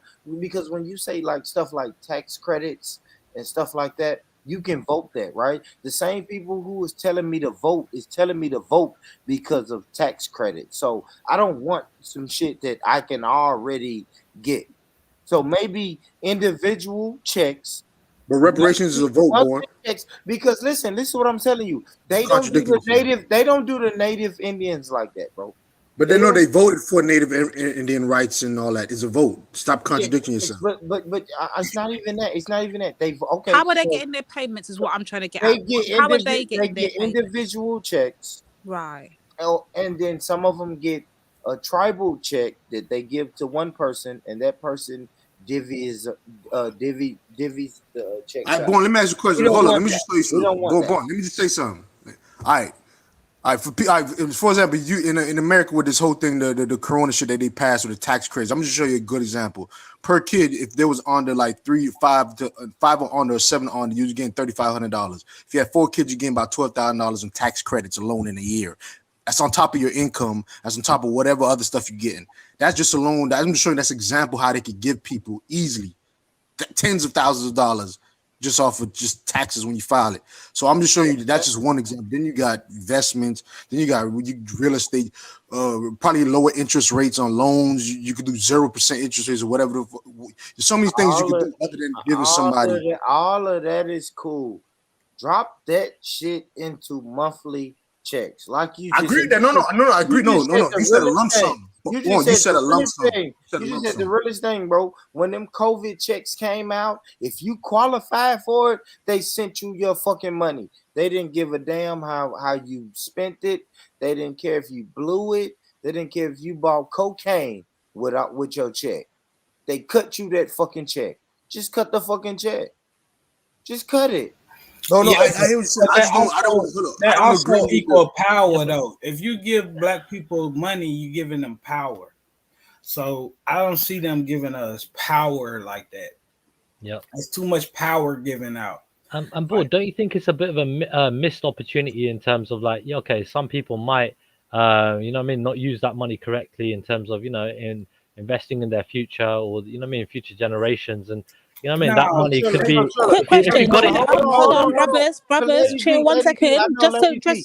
address Lady Triller's D, question and look at the screen board. Look at the Lady screen. D, please, he addressed me, please. Yeah, but look at the screen. Sis, only reason I'm saying it, I'm gonna get to that, lady. Only reason I'm saying that is because Triller addressed me, right? He said born. So I just want to address Triller.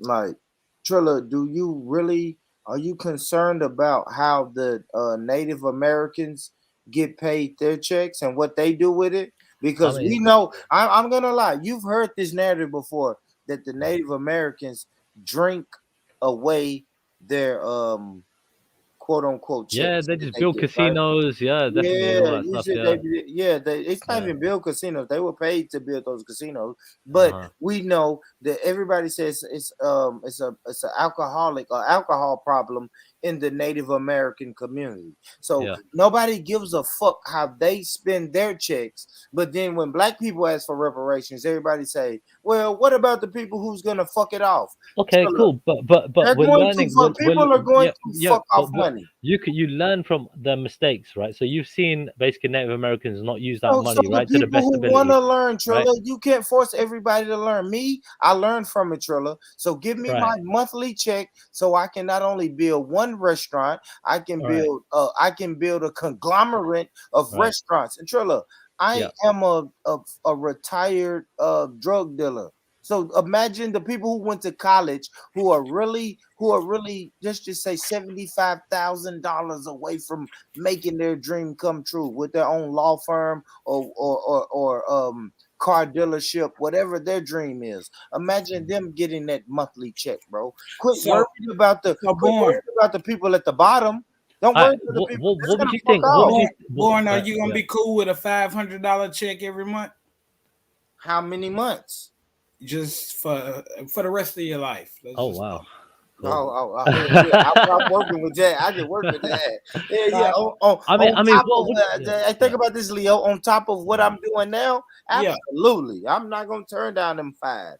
What do you I'm not think? gonna If Hold on, Martin hold on, Luther hold on. King was here, I'm yeah. sorry, Trilla. Bro, I that's think $6,000 a year. Hold up, that's $6,000 a year. So you said over what 10 years you're getting $60K? That's it? And then just keep time as that $60K per 10 How years. long are people it gonna doesn't sound live like a though, lot. Yeah. Sawyer? Hold on. Trilla, right. $60K over 10 years is a Yeah, lot. it does. Well, okay. Man, I I don't mean, know what you're it talking doesn't about. sound. It Soyo, I'm doesn't not sound like saying a it's a lot of lot, but money to Soyo, me. imagine you But getting that. Now, don't think about it simple like that. Imagine you getting it. Everybody you know that can prove that they're an American descendant of. Everybody in my family is a foundational Black American. So if Right. my whole family, I'm talking about that, you can pay for kids and everything.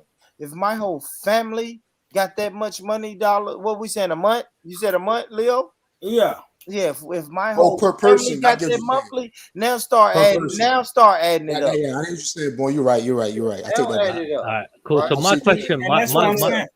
my question to you guys is, yeah, like, if hypothetical, yeah, if Martin Luther King, Malcolm X, right, were here today, right, and you know, the people like that, for example, right, what do you call it? What do you think they would suggest if they had the opportunity to sort of you know what I mean, get the reparations and how to invest it? Would you think that they would want these individual monthly checks or something I think else? so. Yeah, a monthly checks. But see, this is the thing though. You know, I honestly think monthly checks. But go ahead, Leo. But see, this is the thing though.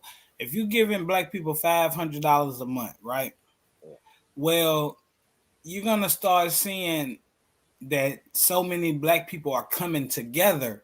So you like, oh shit, we just created a monster. You know what I mean? Like, we done created a whole nother investment group type shit. So and that's what they get in their mind to where they won't give us that. Cause it's like that's something to bring us together to start making groups and shit to like, you know what I mean? Hey, let me give you a prime example.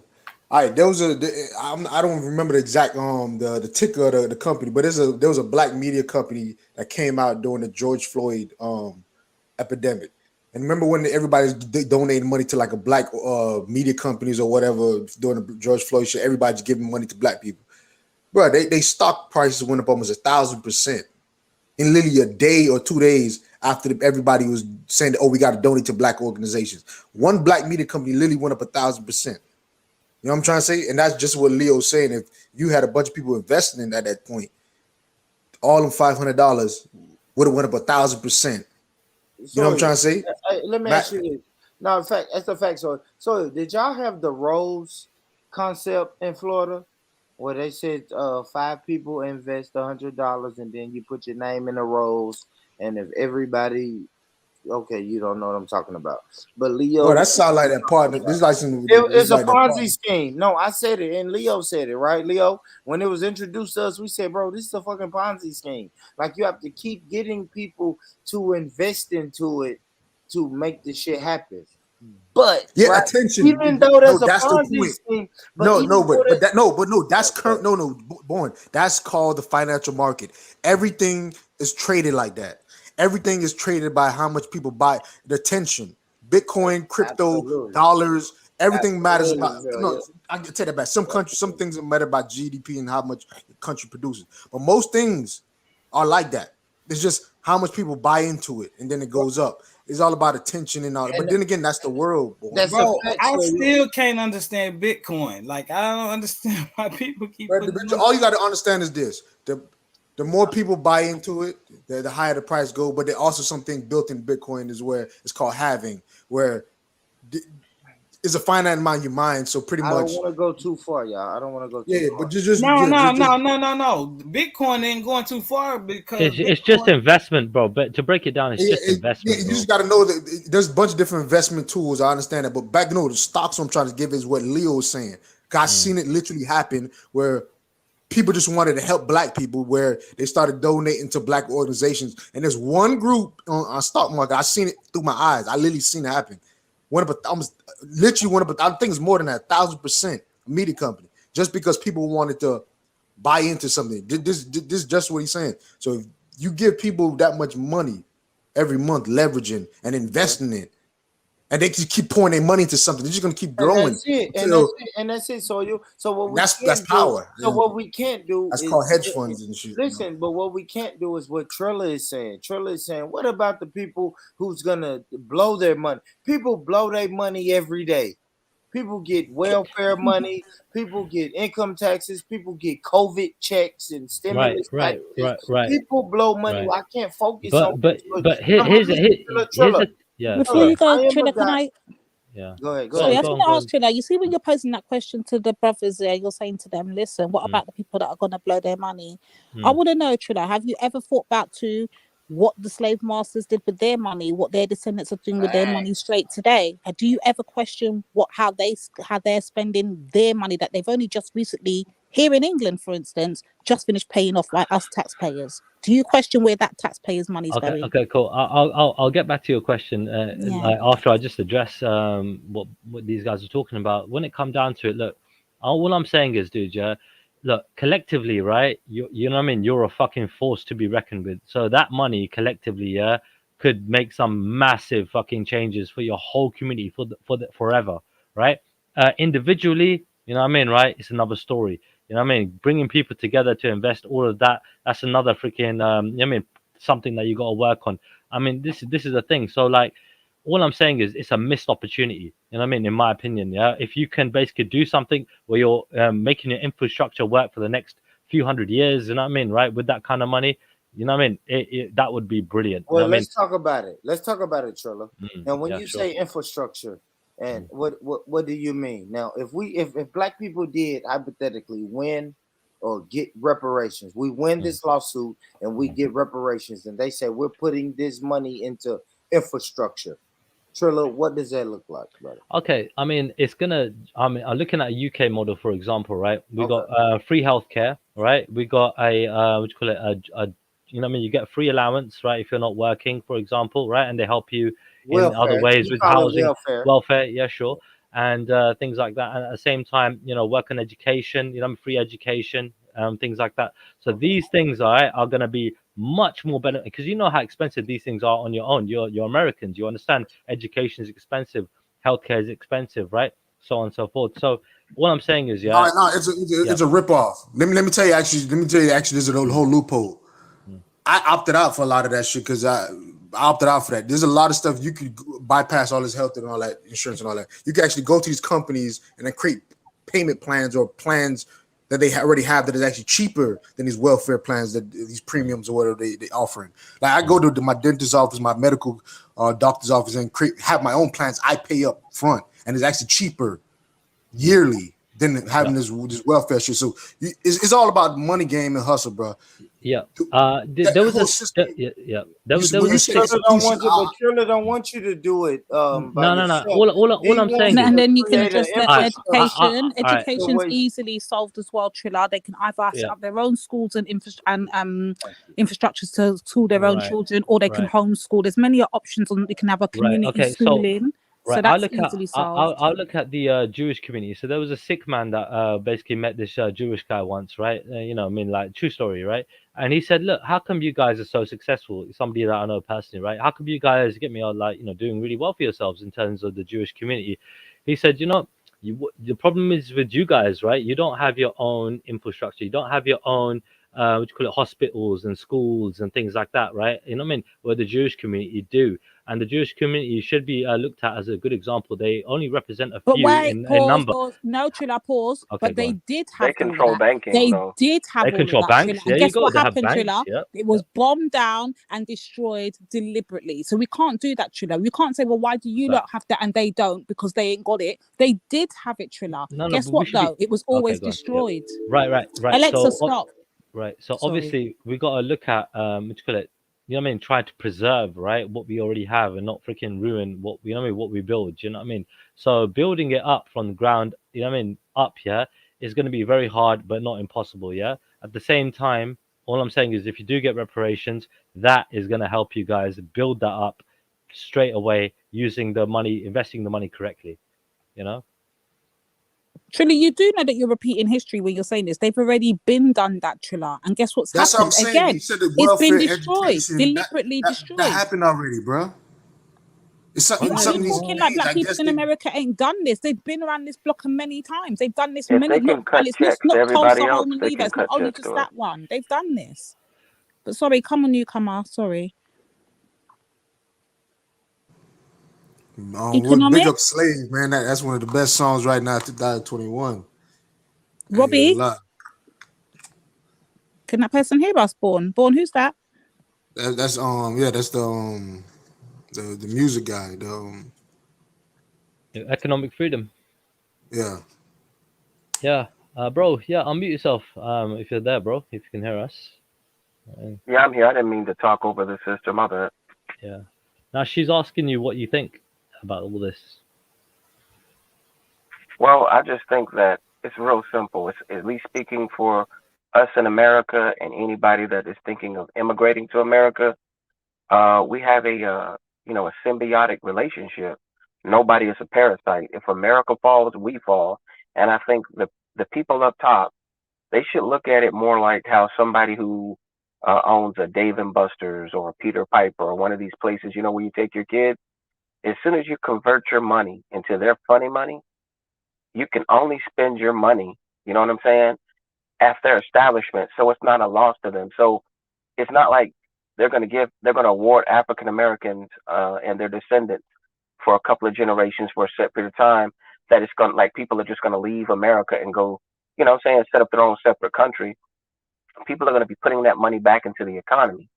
So I feel like if they can spend $100 or $200 million a day to go fight a war for 20 years, don't tell me they don't have the resources to right or wrong. It's not like we're asking for something that we didn't earn. And here's the key thing: like when you talk about banking with the Jews and so forth, I think that culturally, how they were able to exploit and make a lot of those gains in old Europe was because of the religious practices of the Catholics. The Catholics didn't believe in usury, so they didn't believe in charging interest. So you had a lot of the merchants there that were able to charge interest because, people did want to get loans. And that's how they ended up, over generations, accumulating a lot of wealth there in Europe and so forth. And then, of course, we fast forward to World War II. You had the atrocities that happened. But even after those atrocities happened, if there's people still today getting some type of financial compensation, if there's people who are Native American tribes that are getting some type of compensation, they don't have this argument even when they compensated the Japanese who are in internment camps. I just think it's a willingness to not do what's right. And I think, honestly, I believe in energy and I believe in karma. I believe that's why a lot of karma is now reaching the shores of America indirectly. Amen. And it's causing people to have to reconcile with just being wrong. Because to be honest with you, man, I'm not saying money fixes everything, but I can honestly say that I think if your neighbor's not starving, And if your neighbor feels like they can succeed, I'm not saying everybody has to be a billionaire. I think any American, regardless of color, if they're willing to work 40 hours a week, they should not be living paycheck to paycheck. Okay. You know what I Can I mean? respond? Yeah. Can I respond to you? Yeah. So like, look, Go real ahead. talk, real talk. Yeah. The biggest obstacle, right, when it comes to succeeding, you know what I mean, as you know what I mean, a people's, you know what I mean, a nation, whatever, right? You already got, you know what I mean, the biggest threat is already going to be the people in power, the people who are already profiteering from everything that's already happening, right? So these people that are already in power, that have the money coming in, right? You think they're going to be the biggest obstacle, because anything that is going to take away from them, they're not going to be happy with that, right? This is capitalism. Do you know what I mean, right? So when it comes down to it, you're going to be fighting against the most powerful people in the world, basically. Do you know what Because the antidote yeah, to malicious capitalism is? It's go two for it. things. One thing is learning how to be content. I think that's the biggest thing. Like, benign envy is pushed every day for people to be jealous of their neighbor, to want to get a new car because your neighbor got a new car and so forth. What the problem that they're running into is they are raising the price of everything so much that they're even destroying the middle class, where people can't even spend their money on things. In other words, their greed is unquenchable. So it's going to reach a point. That's what we saw a Yes. hiccup in capitalism last year Yeah. when everybody needed a stimulus. Like, the truth was revealed. Like I say, you can't make black people the de facto face of poverty. There is a big poverty problem in America with all colors of people. It's just Hollywood projects and highlights the extreme ideals. So they make you think that every white family is this J.C. Penney family that smiles and they go on vacations and they have no black neighbors. If Yeah. that's the case, they wouldn't be trolling me on YouTube every chance they get. Right. And I But always tell them, yeah, you had yeah. a 400-year head start and you live in a trailer park. That's the best you can do. Shut up, Here, talk here, to me. here, That's here, a fact. That's a here's the fact. problem. But here's the problem with that, right? Look, I hear what you're trying to say, that the middle class are basically more or less either becoming, you know, the super elite, yeah, into that top 1%, or they're going into the working class, which will be the majority, right? So they're going to be two classes, mainly the rich and the poor, right? That is basically what you know, the way things are moving in that regard. However, I have to say, when it comes to the equilibrium, looking that these people are not fucking stupid. They know, right? They need to have some sort of balance, right? Otherwise, there will be massive revolts. You know what I mean, right? Without exterminating everybody to reset the whole system again, right? So through war, famine, and you know, whatever, nuclear, fucking everything Well, else, what yeah. they do, brother, is they pick a boogeyman. See, Right. every time people get ready to wake up, they're going to find a new boogeyman.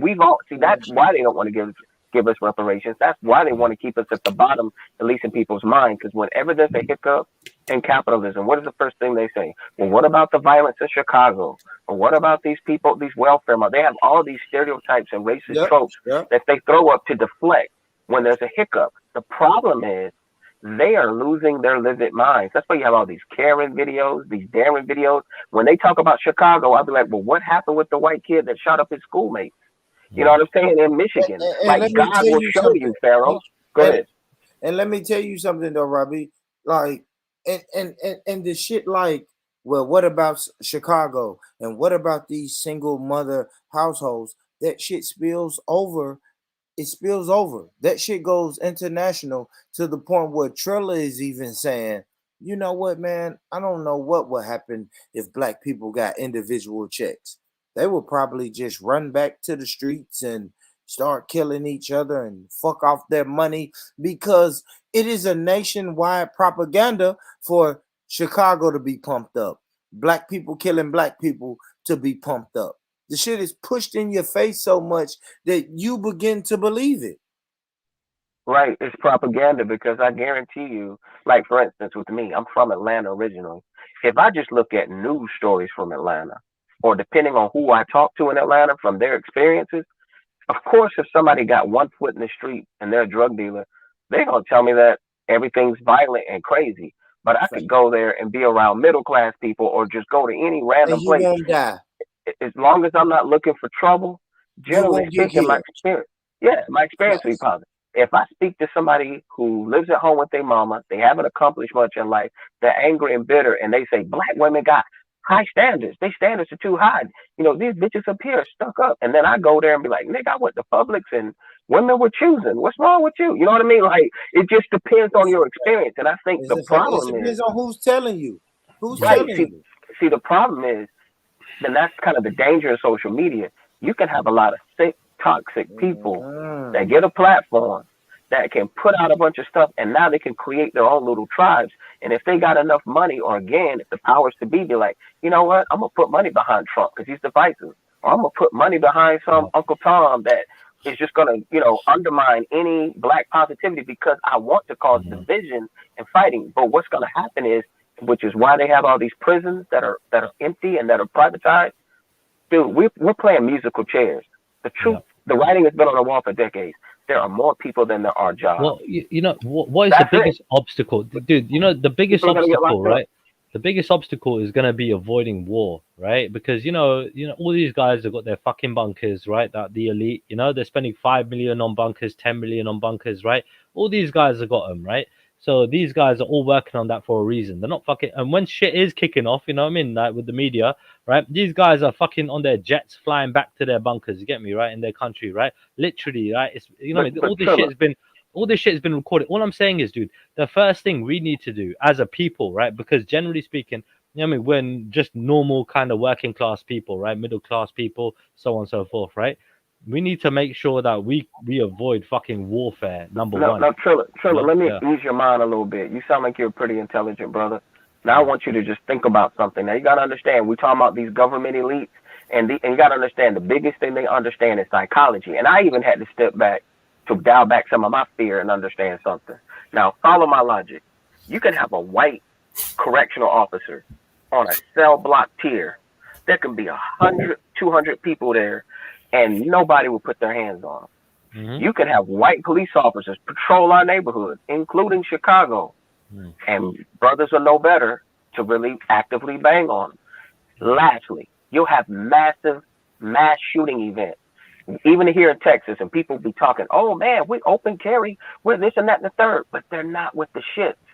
See, why do you think the colonizers were able to conquer all these lands? Because statistically they know the warrior class only makes up 10%. That doesn't mean I'm bitch made. That doesn't mean anybody on this panel is not full of testosterone, but let's be honest. We had better options, or we felt like we had too much to lose. That's why we're not doing life in prison right now. But some of our brothers that don't have emotional intelligence that could be a part of our warrior class if they were educated properly, right?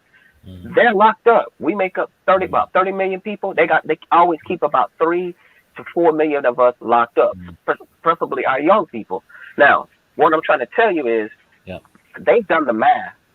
They're only worried about small pockets of people. That's why we have the CIA. That's why we have the FBI. They'll put these honey traps out here and have some government agent get you riled up so you comment on a video. You better believe in these white supremacist organizations. Matter of fact, the Proud Boys, their leader was a government agent.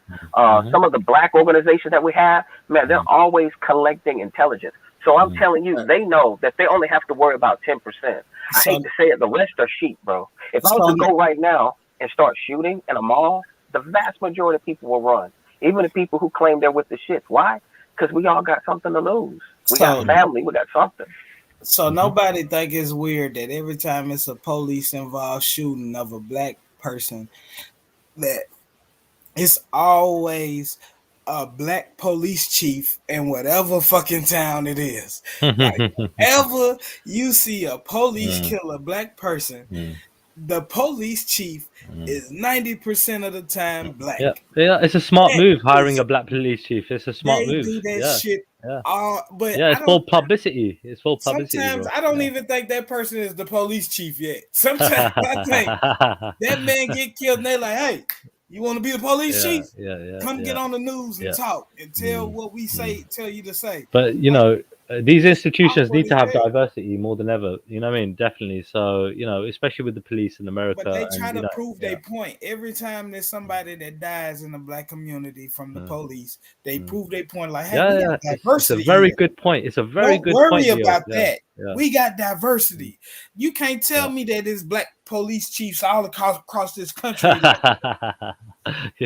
It's a good point, Leon. It's the Obama effect, man. It's why can't you black people pull yourself up by the bootstraps like Obama, Michael Jordan, and Oprah did?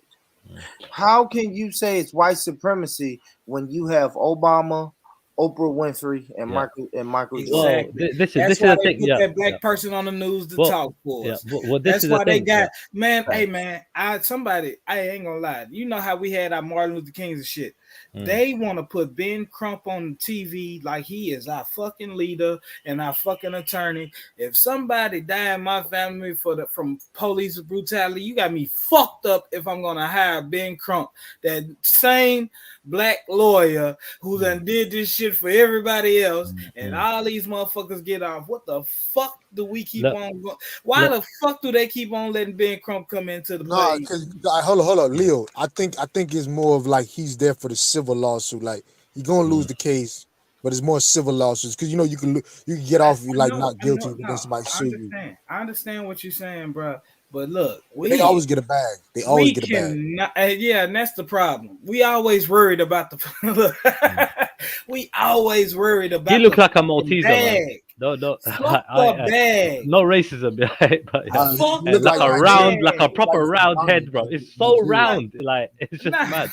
Damn, Trilla, did you call him a monkey? I said Malteser. Like Maltesers are round, it's round. I know, no racism, yeah, because of the brown. Nah, quit reaching for the same person like you. Like, this shit irritating, man. Quit. I don't want to see the same fucking black attorney. I don't give a fuck. Get another attorney. Take less money. Don't get the same motherfucker. Like, I mean, if he's winning, he's winning, isn't it? That's the thing. They go by track record and stuff. I mean, but you know what? Hold on. Okay, I understand what you're saying, but you're saying he's winning, but he's the only motherfucker I ever see. Just. I hear what you're saying. You might win more with another motherfucker. What he does is he gets the families to publicly apologize because they go behind the scenes and they have to sign a non-disclosure agreement. Because the key thing that you've got to understand is we're all energy. So when we have a collective rebellion, like what happened last year with the George Floyd thing, that scared the shit out of them because there was no leader. They couldn't say it was BLM. They couldn't say it was nobody. It was just niggas pissed off. And then you even had white and brown and people of all colors that didn't have a job, you know what I'm saying, that had time on their hands. I was like, you know what? That is messed up. So everybody just protested and let the system know. It was like a contraction. Like, hey, we need to have change. Mike Brown mama was the GOAT. Mike Brown mama said, burn this bitch down. I could give a fuck. That's how I feel. Like, I ain't got no time for no goddamn Ben Crump, Jesse Jackson, Al Sharpton. Burn this bitch to the ground. Fuck them. Fuck their money. Burn this bitch. Like, that's how I feel. I was having a conversation earlier with a friend of mine, and he's very militant. And I used to kind of be along the same lines with him, right? But I told him, I said, look, bro, when I'm talking to you, I feel your righteous anger. But sometimes we get blinded by bitterness, right? And he was like, what, you're not, can I use the pH scale as an example? I said, look, man, sometimes I'm a 7 or 8, but my nigga, you're a 14. Like, you immediately want to burn everything down. Like, he's so disgusted with America and the history. But like I told him, bro, we helped build this place. We got sweat equity. And like I told you, unless we got another country we can go to, i.e. Israel, which that may take some time, we're here. So it's kind of like, we're kind of like an infant in the belly of a mother, or vice versa. If you want to say it's the other way around, there is a symbiotic relationship to a degree. So hey man, when you're burning down your neighborhood, when you're burning down your own community, you're making it hard for your grandmama to go to the hold on. You know what I'm saying? Let me tell you. Okay, so I say burn their shit down because I get you arrested. I say go to the white. I said Robbie 14 is alkaline. Next time you want to burn some shit down, go to the white areas and burn some shit down. But this is the thing, though. We always act like we're a part of this shit. But how much do you respect the anthill? Like, you know what I'm saying? Ants build hills all the time. How much do you respect the anthill? Yeah, I respect them. They work hard. They work together. Yeah, they work hard as shit to build the anthill, but we kick that shit over with, you know what I mean? Like, they don't give a fuck about what we built. Like, honestly, they don't care. We can build shit all around this country. They could give a fuck about what we built. So we know who the problem is, Leo, bro. We know who they're the elite, right? They're the biggest problem. And when it comes down to it, look, guys, yeah, look, my dad come to this country in the UK in the 60s, right? I'm Indian. I'm from a Sikh background, so North Indian, right? So that's near the Himalaya mountains kind of thing, yeah? So like end of the day, you know what I mean? My dad was a teacher in the 60s in this country, right? And 70s as well. You know what I mean? Like he would say to like, you know what I mean, people like, you know what I mean? Look, we're all black, you know what I mean, in the eyes of the white people, right? Asian, you know what I mean, Arab, No, that's bullshit. We're all That's no, bullshit. it's not bullshit. No, it's not bullshit, bro. No, Yeah. because you said Northern Indian. You're very Yeah. light Let him skinned. finish. Let him finish. Right. But But hold up, hear me out. Hear me out. bro, Yeah. you're When I very talk light about when I skinned. hear me out, They, bro. you In know the they eyes have a of caste the hear me out. darkest skinned Yeah, are no, not no, movie no, stars. no. They're not Hear on me out. TV. Hear me out, bro. Yeah. Let him go. Let him go real We'll quick. get So it. We'll then get you into. have I'm getting into it basically. All right. We can get into it in depth at a later point, right? But when it comes down to it, dude, yeah, in the eyes of a white man, all right, we're all black out here. If you're not white, you understand, right? And when Wrong. it comes down, yeah, because hold on, so you yeah, let him go. hear me out. Let him Yeah. go, so you Right. let him go. Right. Whether you agree with it or not, that's up to you, right? So end of the day, we're Right. talking about second class citizens here, right? Being treated unfairly, right? That's what we're talking about. So when it come down to it, yeah, especially in those times, 70s and everything else, yeah. Yeah. So what I'm saying is, you get me, right? Because my dad's testament to that. So what I'm saying is, like, when it come down to it, yeah, we are in this scope right now where, you know what I mean, in 2021, right? And my dad is 83 years old, right? Still alive and kicking. You get me, yeah? Now, like, I've got to think to myself, all right, cool. Where is this gonna go? I see people, you get me, right, that have a lot of pride, a lot of you know what I mean, gratitude towards their backgrounds, yeah, and I appreciate that. However, collectively, we have to work together, right? Regardless of your complexion, regardless of your economic status, regardless, we've got to work together. This is why I think the only system that I believe will work is going to be a globalist system. I really and truly I have to endorse that. Well, but hold up, Triller. Hold Hold up. But Triller I should know. have just said that we all should work together instead of saying that white people see everybody not black as black. No, they did. Or not, I mean, not white as black. said Seeing they do everyone though, not right? black. So, You should but just he say said we they all should do. work together. you heard what I said. If you want me to clarify, I'll clarify it. No, you Go said on. white people see. Soil. What he's saying is actually true from back in the day, because when you look at a lot of white supremacist doctrine, anybody who wasn't white, they considered a nigger. They call Arabs sand niggers because Hold on, what of you the just caste said, Rob? system in You India. literally just said, hold up, Rob. You literally said back in the day. We're talking about 2000 and what? Oh, okay. I'm gonna tell you the truth, bro. No. Okay, like, I like you, Rob. I'm talking about today. I'm talking about today. Let me tell you something. That's why even with Hispanic and some Indians, why they get it twisted, because they'll have honorary, temporary status as a white person. Sometimes they can put that on their birth certificate. When you try to marry to a family, go ahead. In America, by legal classification, anybody in North Africa is considered white. Egyptian, Libyan, anyone from North Africa considered white in America when they come over as a census. Spanish people. Let me finish. Spanish people mainly can consider themselves white if they want to classify as that. The reason why they have these different classifications is because there's a social order in this country. Like we can act like it's not, but we just learn this based off of rights and based off our the progress of African Americans, black people in this country. And so that's what I'm trying to. We have to play a distinction. Everyone was putting black people at the lowest point of the totem pole, and we just can't gloss over that. I'm gonna ask you this. Hold on, right. Robbie, real quick, man. I just want to ask you this because I love it, but y'all know I like to use this particular phrase. It's white supremacy. Sawyer calls it a social order.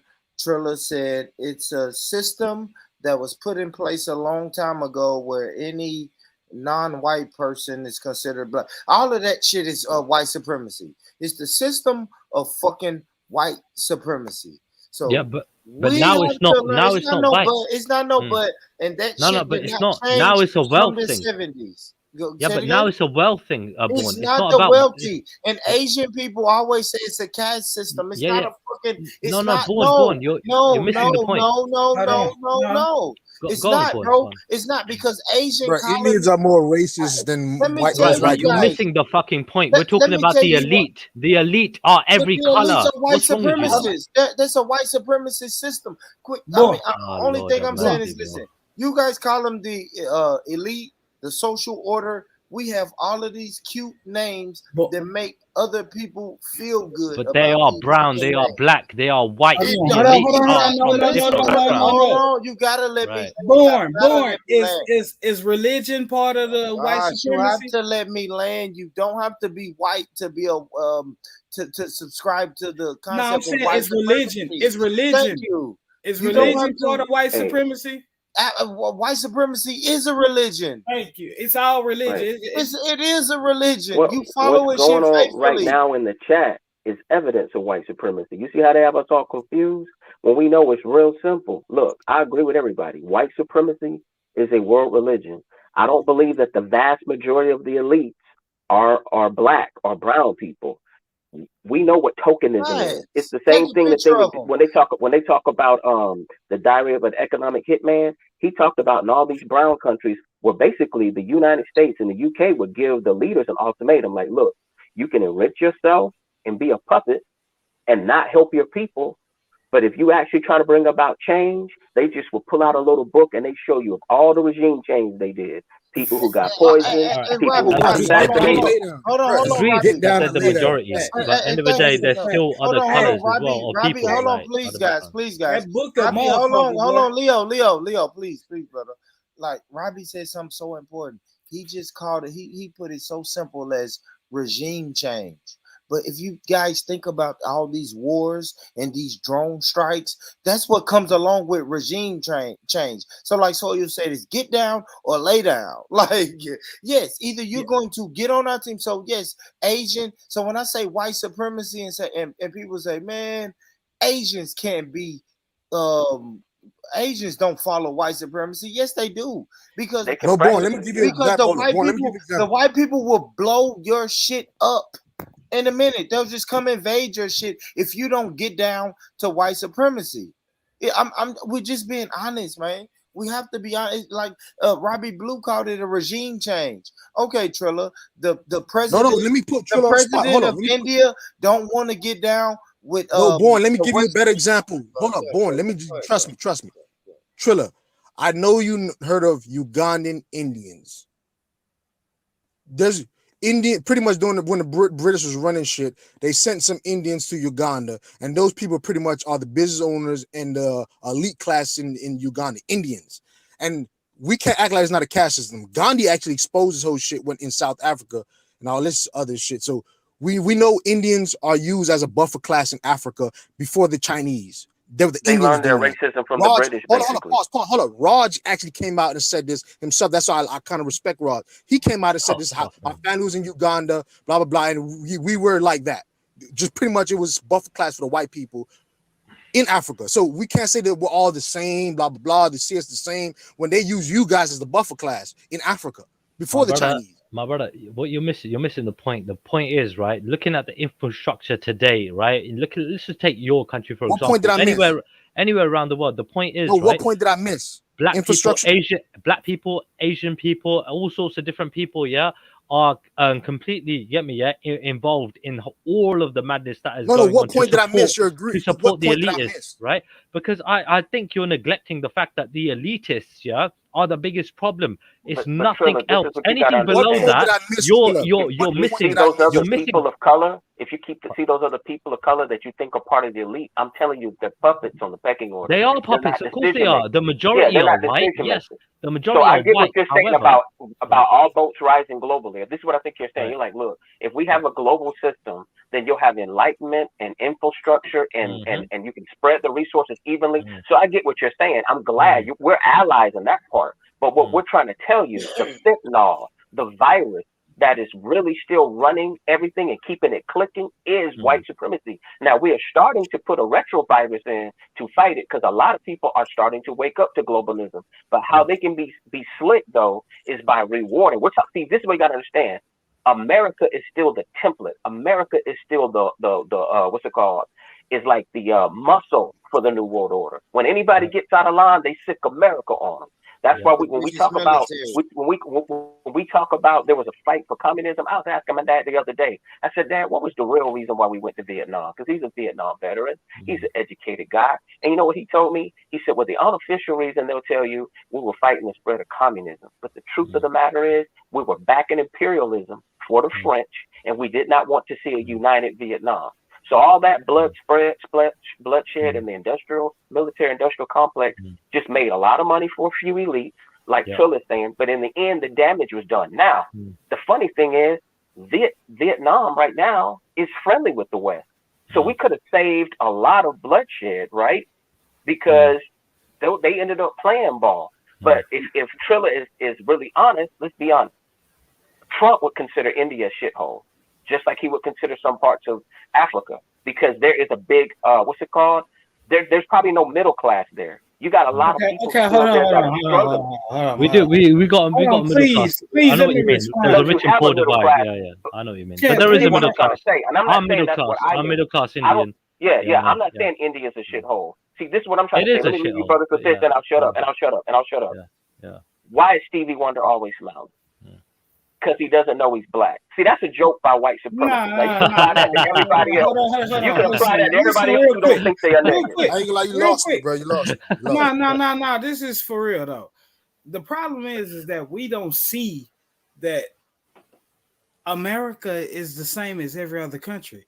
You have rural areas in America that's just as abandoned as these other countries. When we talk about third world countries or whatever, it's third world places in America that's just like these other countries in Europe and anywhere else. You're actually the testing ground for the UK. You know you're owned by the UK, really. You know that, right? You're not your own country. The UK own you, mate. You know what I mean? Just so you know. No, but this is what I'm saying. The UK own everything, dude. They didn't give up everything. But you can hold on. But you can go to any country. We went from supremacy races to countries now. Like you can go to any place in any country, any wherever you say in America. I mean, not in America, but any place in the world, and you're gonna find third world places. Like America is not just all New York cities and Atlantas, and it's very rural places in America where you go to and you like, whoa. What the fuck is this? This is not a real city. Like it's all types of rural places in America. And you know what you'll find in those rural places? A bunch of MAGA hats. No, because that's what they're gonna blame niggas. They're gonna blame niggas for being there. No, we're not gonna say that. Like the problem is, it's rural places. Period. Wherever you go, like it's deserts in America. Like it's places where people no, Leo. He's saying the reason those places are not developed is because that money is getting allocated to welfare of black people. That's what he's trying to get at. Well, dude, Soil, look at your picture, right? All right. The thing is, dude, right? Not everybody can own a farm. Not everybody can. We can't have farms all around the world, for example, right? And in terms of like the whole world being one big farmland, right? And this and that, right? We gotta have a certain freaking what you call it, you know what I mean? We gotta have the Amazon, we gotta have this and that, we gotta have trees, we gotta keep regrowing, we gotta make sure that we have. What's your point? I got you. I know. We gotta make sure, you get me, that the world is working in a certain way for it to work. You get me? That means economically as well. Homeostasis, equilibrium. Right. That means economically as well for us. So hold on, now, but listen to what I'm saying. Pause right there. I don't know how many people here from America. No, but hold on. Listen to what I'm saying. Hold on, Leo. Let me finish this because I like the farming thing because people don't know about this about farming though. But farming, you have everything you think of. You could be a millionaire farmer or you could be a poor farmer. It doesn't matter at the end of the day. The only thing that's probably limiting most black people for being farmers, because I'm trying to bring back to this race thing, because that's what we're talking about, is because they're not getting the right benefits allocated to them. Like black farmers, I used to work for the NRCS, the U.S. Department of Agriculture is the agency, but there's the departments in there, which is the NRCS, the National Resource Conservation Service. Pretty much they help farmers to get anything they need. If you want to be a farmer today, you call the NRCS and we help you out, irrigation system, tractors, seeds, fertilizer, whatever the fuck you need, we do it for you. So pretty much the problem was black people weren't getting the benefits as you'll say the Mexicans, the white folks, it was just happening. It was just not happening, bro. So then you could say that the black people weren't applying for them, but but you see Bill Gates know what buying America is. thousands of acres, you know what I mean, every day of the land to agricultural land. Do you get me, right? So you know what I mean, they're taking over slowly, right? Got you. I agree with you, Trilla, but race matters in America. That's all I'm trying to get at. I agree with you, but race matters, bro. Race doesn't fucking matter, bro. What the fuck does it matter about race, bro? You're a fucking human being. I'm a human being. Race don't mean shit, bro. Race don't mean shit, bro. Race doesn't mean shit. Race doesn't mean anything, bro. It doesn't mean anything to me, bro. Like, hold on, Trilla. No, bro. You just said that race doesn't matter. It doesn't really matter, bro. It doesn't. No, not in the grand scheme of things. It doesn't matter, bro. It's a fucking. It's a tool to divide. It's a tool to fucking keep you fucking thinking about other shit. Yeah, look at the bigger picture, bro. Are you from America? You from America? Hold on, Trilla, you from America? I do want to add something though. I want to add something, right? Hold on. Hold on, bro. I was just asking. Trilla, you from America? No, I'm from the UK, bro. I've been Canada. I ain't been in America. So you just said race don't matter in America. No, race don't matter anywhere all around the fucking planet. It doesn't matter. It shouldn't matter. Globally. It shouldn't fucking matter. It doesn't matter. Generally speaking. No, you said hold on. No. You just tried to contradict me. You just said I don't. Race doesn't matter. You say it shouldn't matter or it doesn't matter. It shouldn't and it doesn't. Both. You honestly, with all your heart, believe that race. I know what you're trying to say, bro. It's a fucking diversion from you. Yeah, it's a diversion for you trying to get to your goal. Your goal is bigger than what you think it is. This takes a individual don't gotta believe in it. Hold on, y'all, please. Just let me land. Race hasn't got, bro. I don't believe in race. Yeah, I mean, yeah. Trilla, let him talk. Trilla, let him talk. Let's be civilized. Because race don't matter. Come on, Leo. Hold on, Trilla. You said race doesn't matter in America, but at the same time, you will tell me that we as people are just saying we are being discriminated. We're being discriminated against by nothing. You just saying we just. Oh, they're attacking us over. Of course, race matters, bro. No, it doesn't. Everything.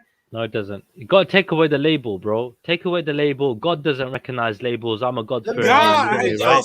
I do not recognize labels, bro. I don't recognize labels. No, you're a human being. You're equal to me. You have the same rights as I do. I respect you. Hopefully, you respect me too. I just want you to. I have an question to ask you. Hold on, brothers. Does everybody from India feel the way you feel? That race doesn't matter and have a godly view? Well, dude, I'm pretty sure a lot of people around the world don't feel the same. Hey, y'all don't hear the lady? Let's let Lady D talk, please. Sorry, thank you. I just want to ask Trilla because Trilla just made a statement. He said God does not recognize labels. So why would God then create nations then, Trilla? Please explain. God didn't create people; created nations. God created who? people. Oh my God! Who is the people who created? Yeah, when did God create a nation? God created people. Who created nations? All right, God created human beings.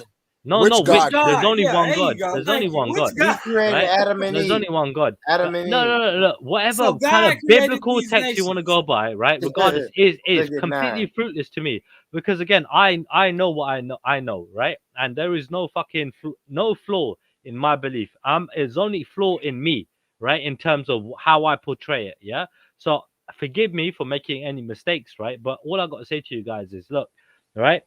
We got a fucking aim to the highest, yeah? You guys tell me what the fuck, yeah?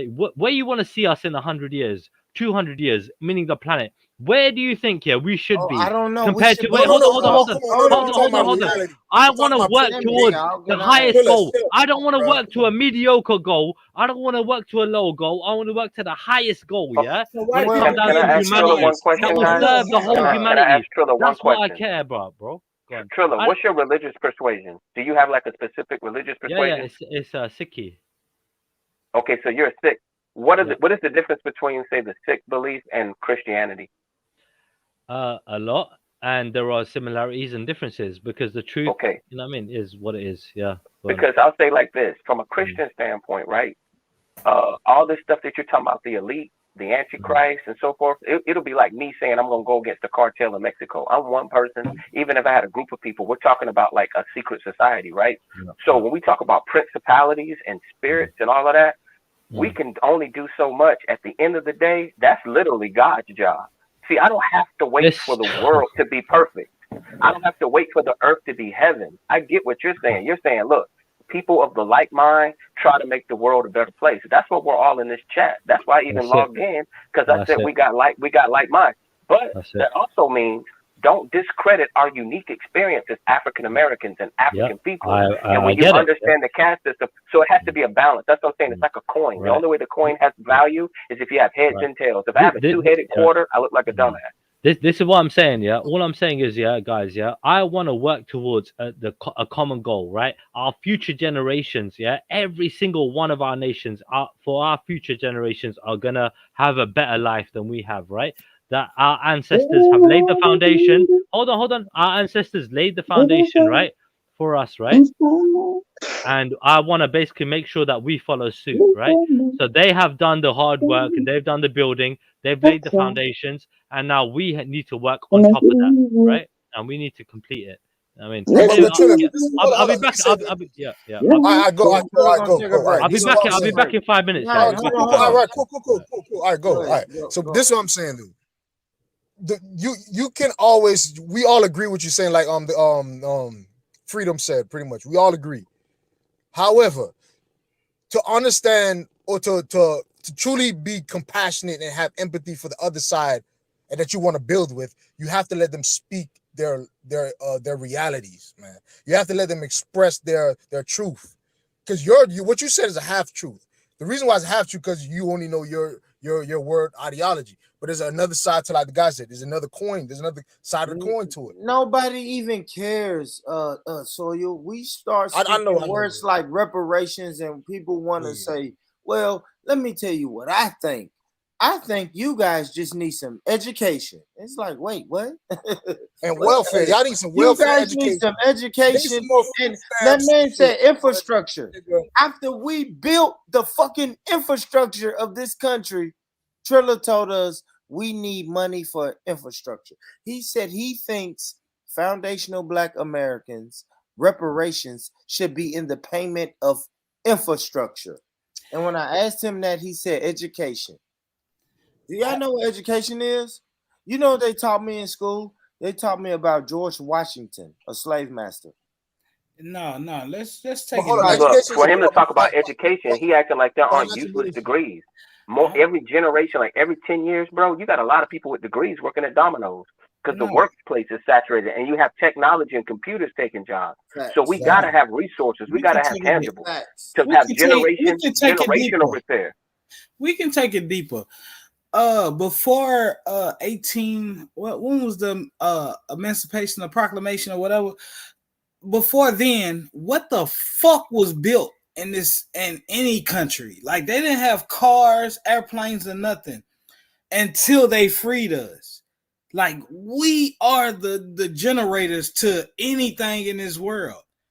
Like, for real, you can go from America to Japan to whoever.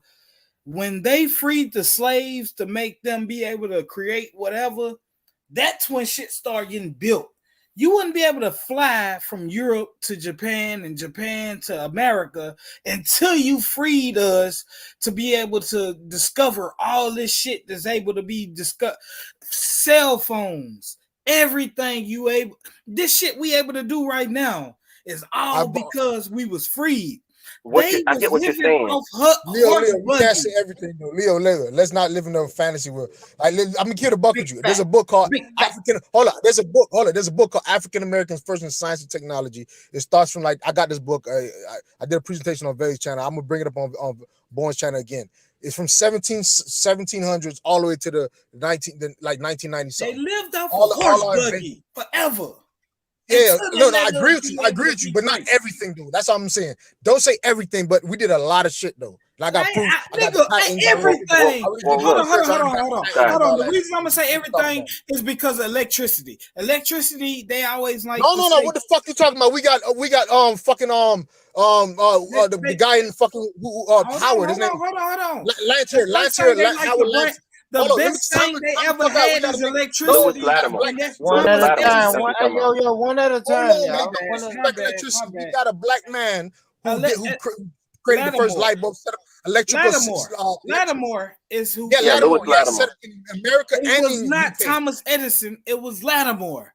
Yeah, in America. Also, the guy who did the first heart transplant and blood transfusion.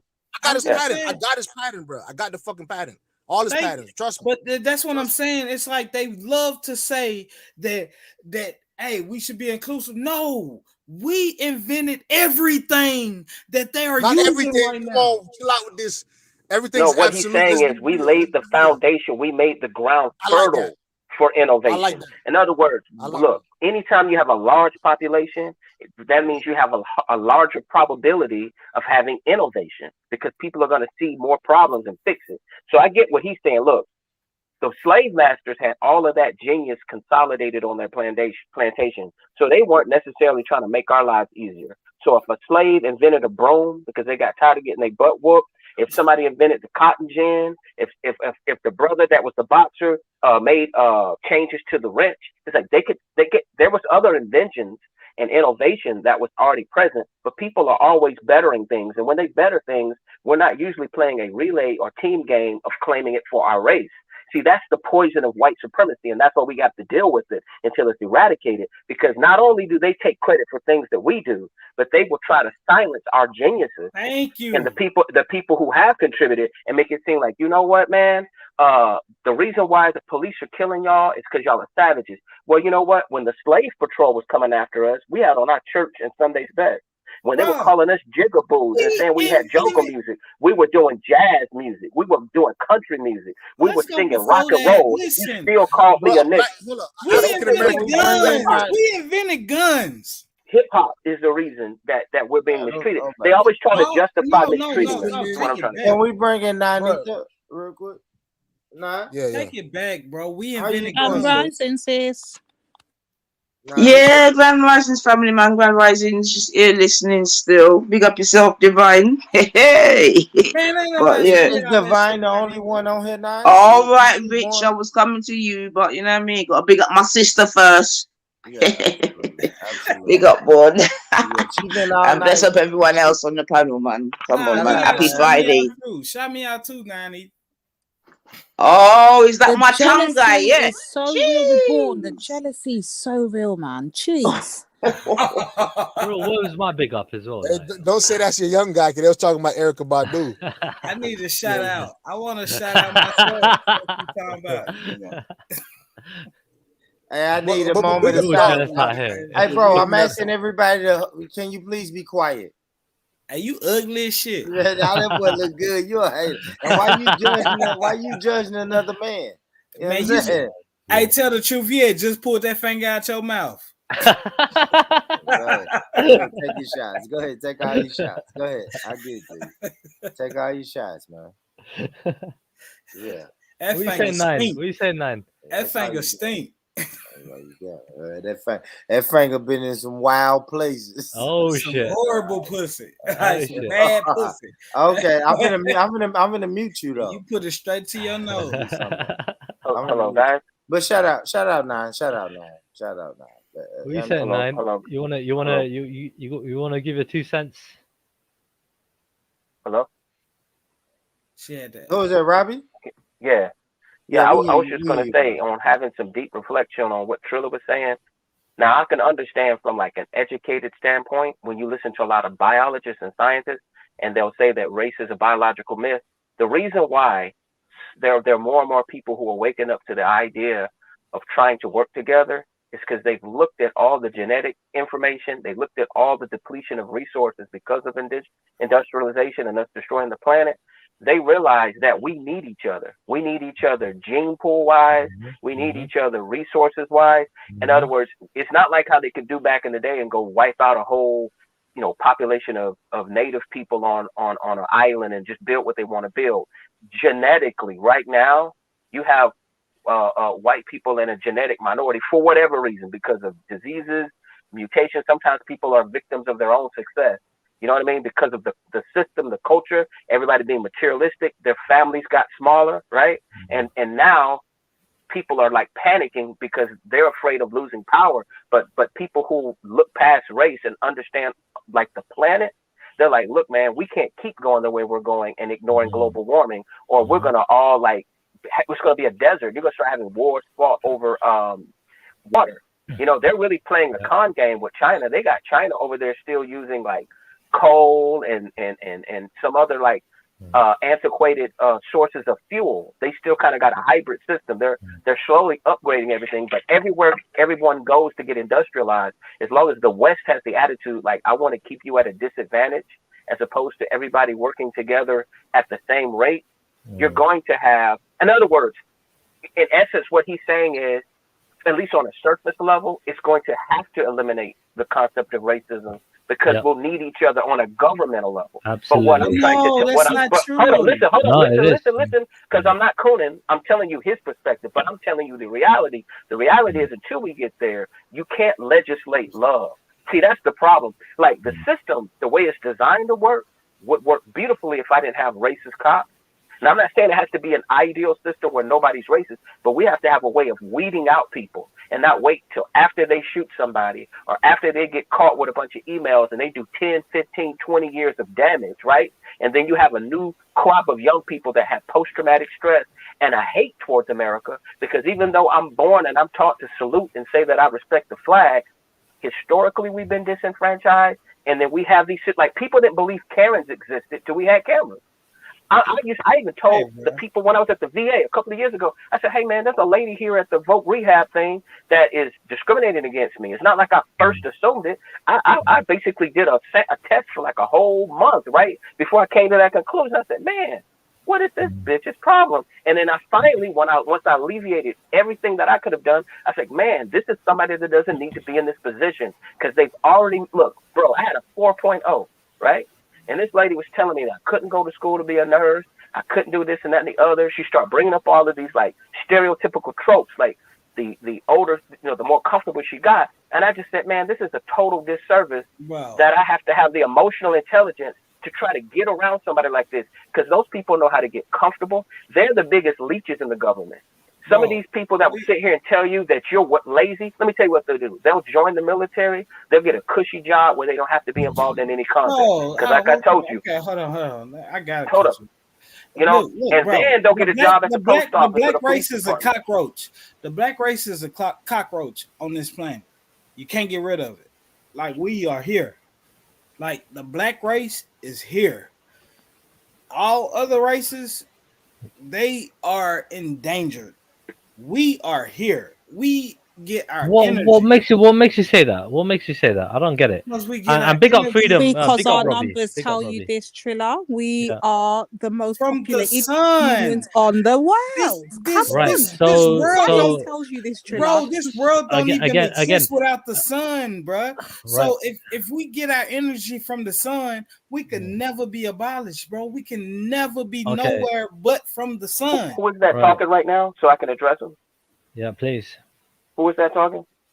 It's that was Leo. Leo. Okay, hey, Leo, listen, brother. This is what you have to understand, and this is something I had to learn. I think reading this book by Robert Greene called The Laws of Human Nature. See, we have the Bible sometimes, and we'll have like some nice historical facts about black people, but you got to understand, bro, they understand psychology. That's why they were able to control the whole globe all along and divide everybody. The aim is not to exterminate us. The aim is to keep us weak. Like in South Africa, when the people start rising up, you started having those scientists purposely put HIV into the population and several other diseases to keep us weak. They don't care about us being here. But if we're here and we don't have any political power and we're still talking about the same things that our ancestors were talking about 50 years ago, after a while, what's going to happen, and this is what's happening, and that's why right now we're in a pivotal point.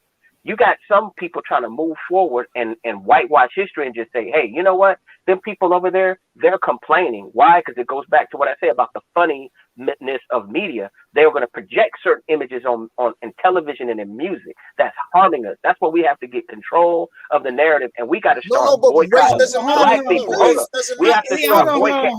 Bro, let me just finish this point. We have to start boycotting black people who are willing participants to put out these negative images. Because if you want to talk about age, hold up, listen, this is my last point. I'm going to shut up. The Japanese, they used to have caricatures made of them looking like buffoons.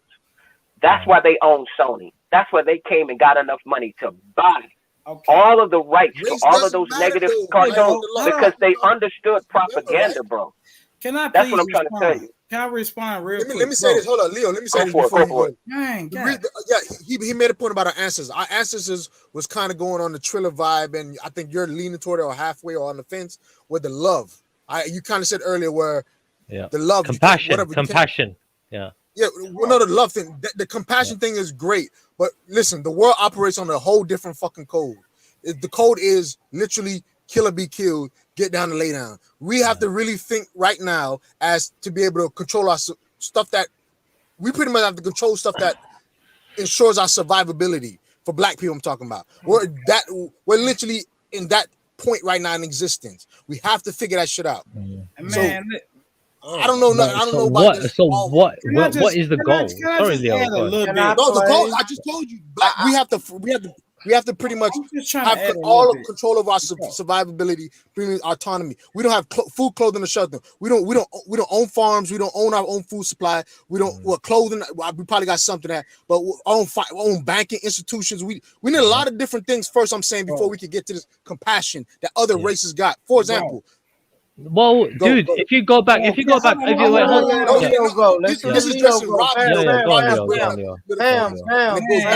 y'all dead ass. Y'all dead ass is bringing your survival skills on material objects, just material. Food is not material, bro. You said sun. Who the fuck will feed off the sun, nigga? Everything in this fucking world, nothing exists without the sun, bro. Hold on. You said we're sun and all this. No, we need food. We need plants. Okay, let me explain. None of that. Food don't exist without the sun. Nothing exists without the sun, bro.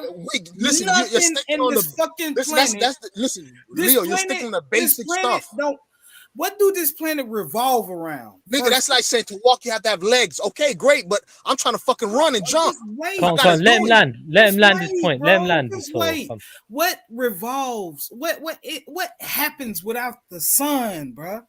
The sun is everything. A bullet going in your fucking head. Let him land, bro. Come on, let him land, man. Are you fucking kidding me? Like, bro. Come on, Leo. Just carry on, bro. The first thing, okay, I'm not a Bible guy at all, but the first thing the Bible says, it's saying, let there be light. That's the sun. Let there be the sun first. The sun gives life to everything on this planet. You can name one thing. You can't name one thing on this planet that is surviving without the sun.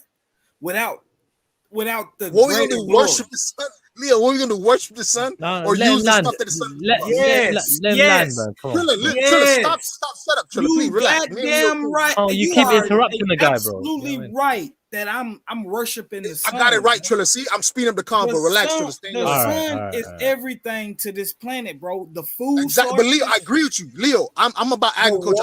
Leo, remember, I agree. But the thing is, you are nothing without the sun. We all try to choose a higher being. That's not my God. We all try to choose a fucking God and everything we try to choose. See, I knew you was going to get to that. The sun is not a God, Leo. No food you ever will put in your mouth would ever be Leo, existed. The sun is not a God, bro. Relax.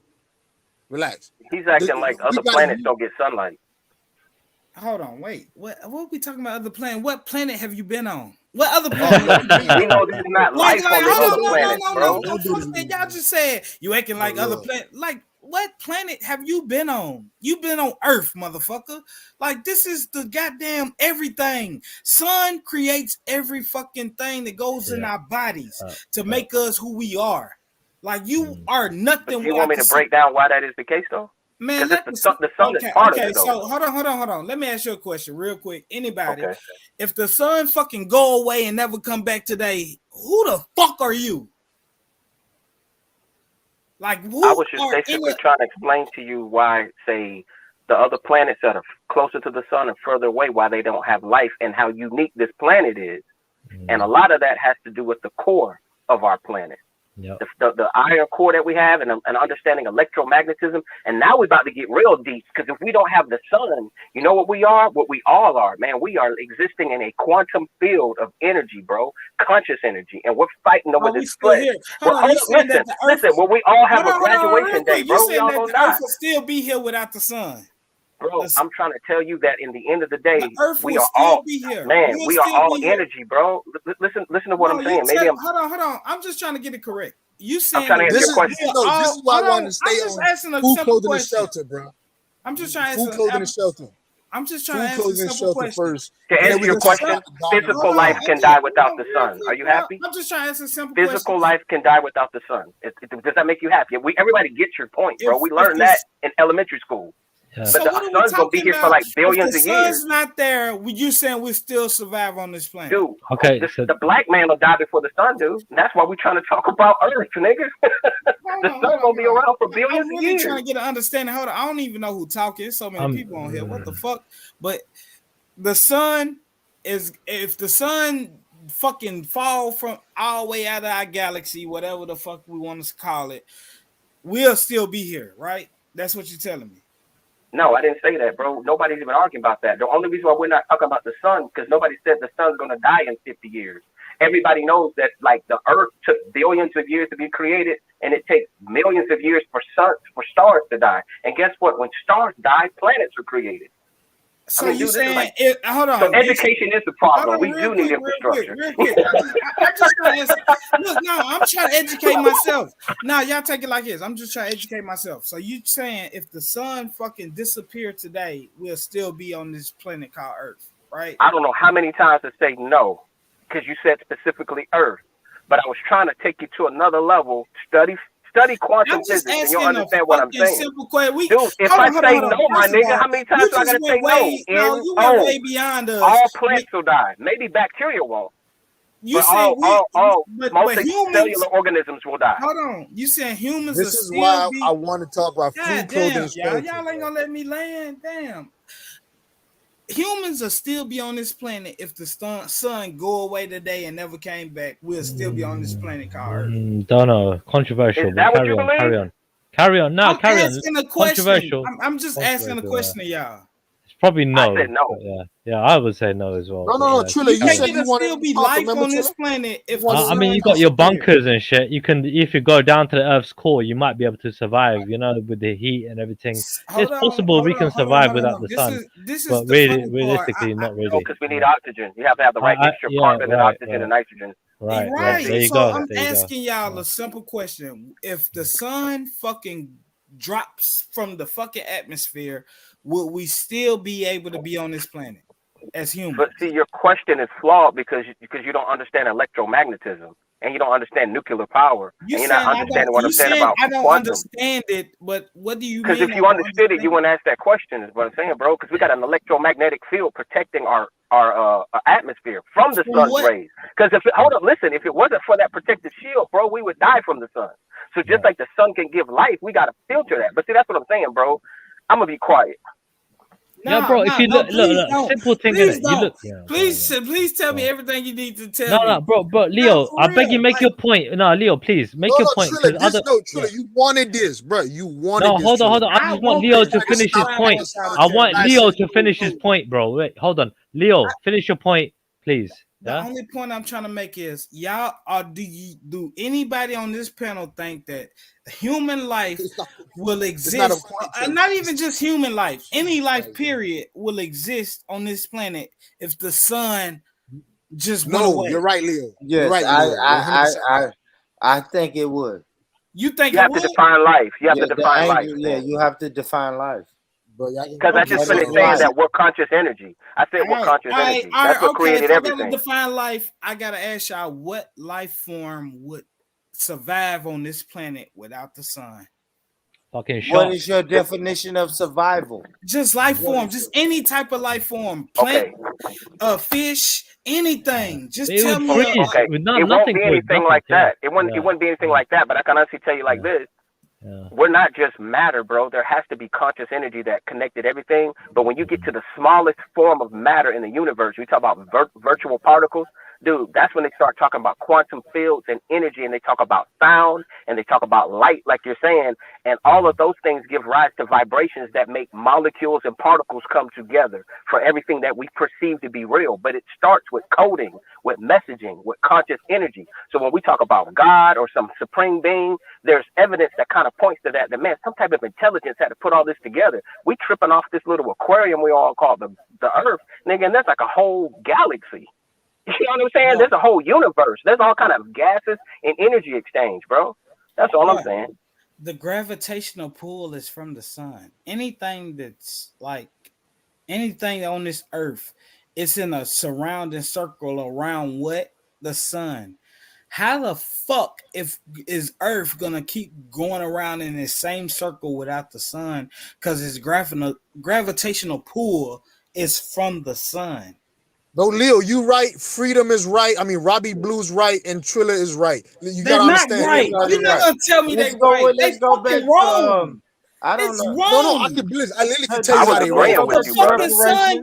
If the sun burn out, if our star, which we surround, revolve around. Bro, what is your point? The sun goes out, we all die. No? What's your point, bro? I don't no? get it. We said no I don't get it. No. Yeah. Right, we die. So what's your point? That's the whole point. We need the sun. All right, we need the sun. All right, that's it. Was that it? It took you 20 minutes to get there, but the sun means everything to us. Yes, it is. Yeah, it is. It means everything to everyone. Yeah, but again, you know what, dude? You know what, dude? What you're neglecting you know what happened to the last group of people who worship the sun? They got conquered by white supremacists. Yeah. All right. So when it comes down to it, dude, Leo, look, it all works. It all works in a system. You know the planets. Change people's minds to say, that's me trolling. That's conquered. That's conquered, Leo. That's mentally conquered and physically conquered. What are you talking about? White supremacy just changed their mind. That's conquered. They didn't conquer their mind. They conquered. It don't matter. The people who believe, who worship the sun, they were conquered.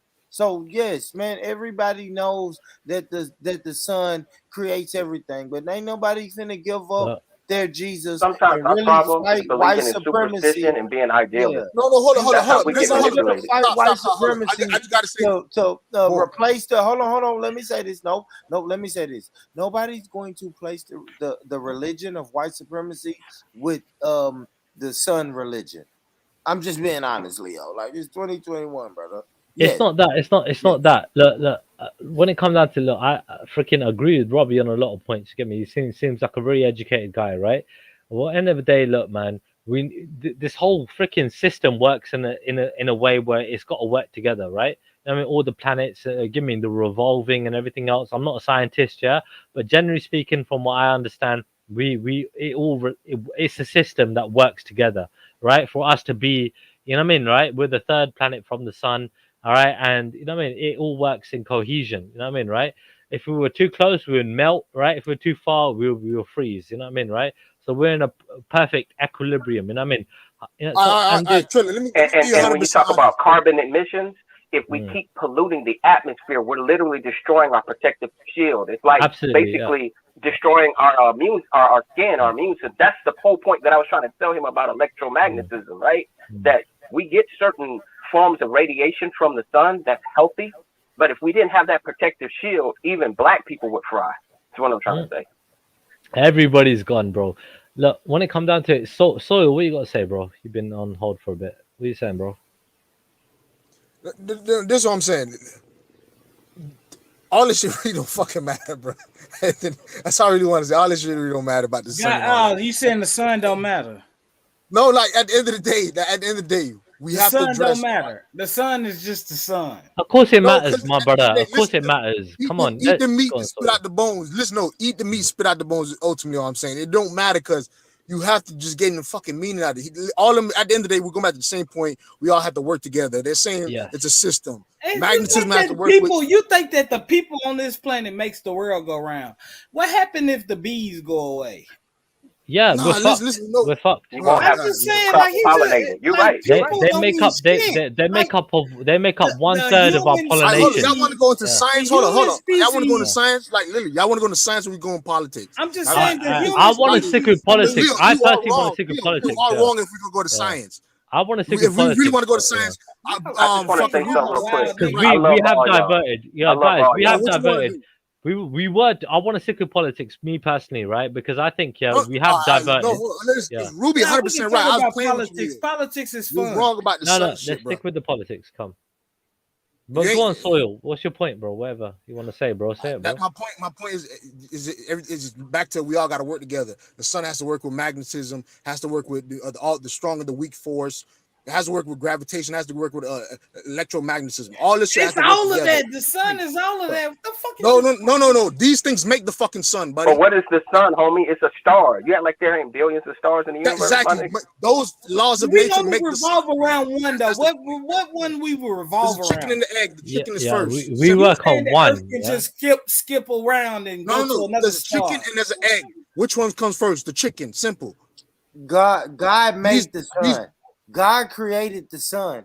God But allowed the look, sun you can step to rise. So Ruby said what we talking about, Leo? hold on, listen to what the guy said. He said consciousness. I'm not gonna say God is the consciousness, but just substitute what he just said, consciousness for God or magnetism. If you learn about anything about physics or quantum physics, it's pretty much electrical fields. It's about fields, bro. It's field theory is very Look, that's what Soil. I want at the end of the day, yeah. I want to pick you guys' brains for a little bit, yeah, while I'm here, because I feel like I'm on an intelligent panel right now, right? So when it comes down to it, yeah, I want to know, yeah, look, considering, yeah, we're talking about science. You said billions of stars out there, whatever, right? There is other life out there, right, that are probably trying to do the same thing we're trying to do, yeah, which is trying to seek salvation, go to heaven, yeah, in basic terms, so on and so forth, right? At the same time, create a better world, an equal world, a fair world, right? How do we create a fair world, a better world than we already have? How do we do that from now, 2021, come to 22? Yeah, how do we do that so that, you know what I mean, our future generations are going to have a better so life? before I answer that question, I have to ask you, what do you think is Everybody unfair wanna about the ask. world? Tell me like 5 or 10 things that you think are unfair that we should improve on. Okay, fucking hell. All right. So economically, it's unfair. Okay, discriminatorily, it's unfair, right? So we got a lot of prejudices as well. You can put that in number 3. Fucking hell, man. I mean, these are the main sort of things, right? At the same time. So you don't feel like when they put a whole bunch of cows in a fucking barn or bin to kill them and slaughter them, you don't think that's a bad thing for the world? Dude, it is a bad thing. And the thing is, dude, yeah, I'm not saying that. See, look, I believe in reincarnation. I believe human beings are the top of the you know what I mean, what you call it, like life form, you know what I mean, right? In terms of reincarnation. How do you feel like right, because that is my belief. So when it comes down to it, dude, yeah, look, a cow can't go to listen, a cow can't go to heaven, a human being can, okay? Because we have this you know what I mean, certain intelligence here for us to conduct but a ourselves in human a being way, can't discover right? more than 15% so when it comes down to it, my brother, yeah, all I'm trying to say is, yeah, as a human being, of which there are billions of us, right, on this world, right, we have to figure out you know what I mean, a unique you know what I mean, a way where it works for all of us, you know what I mean, right, all of us, right?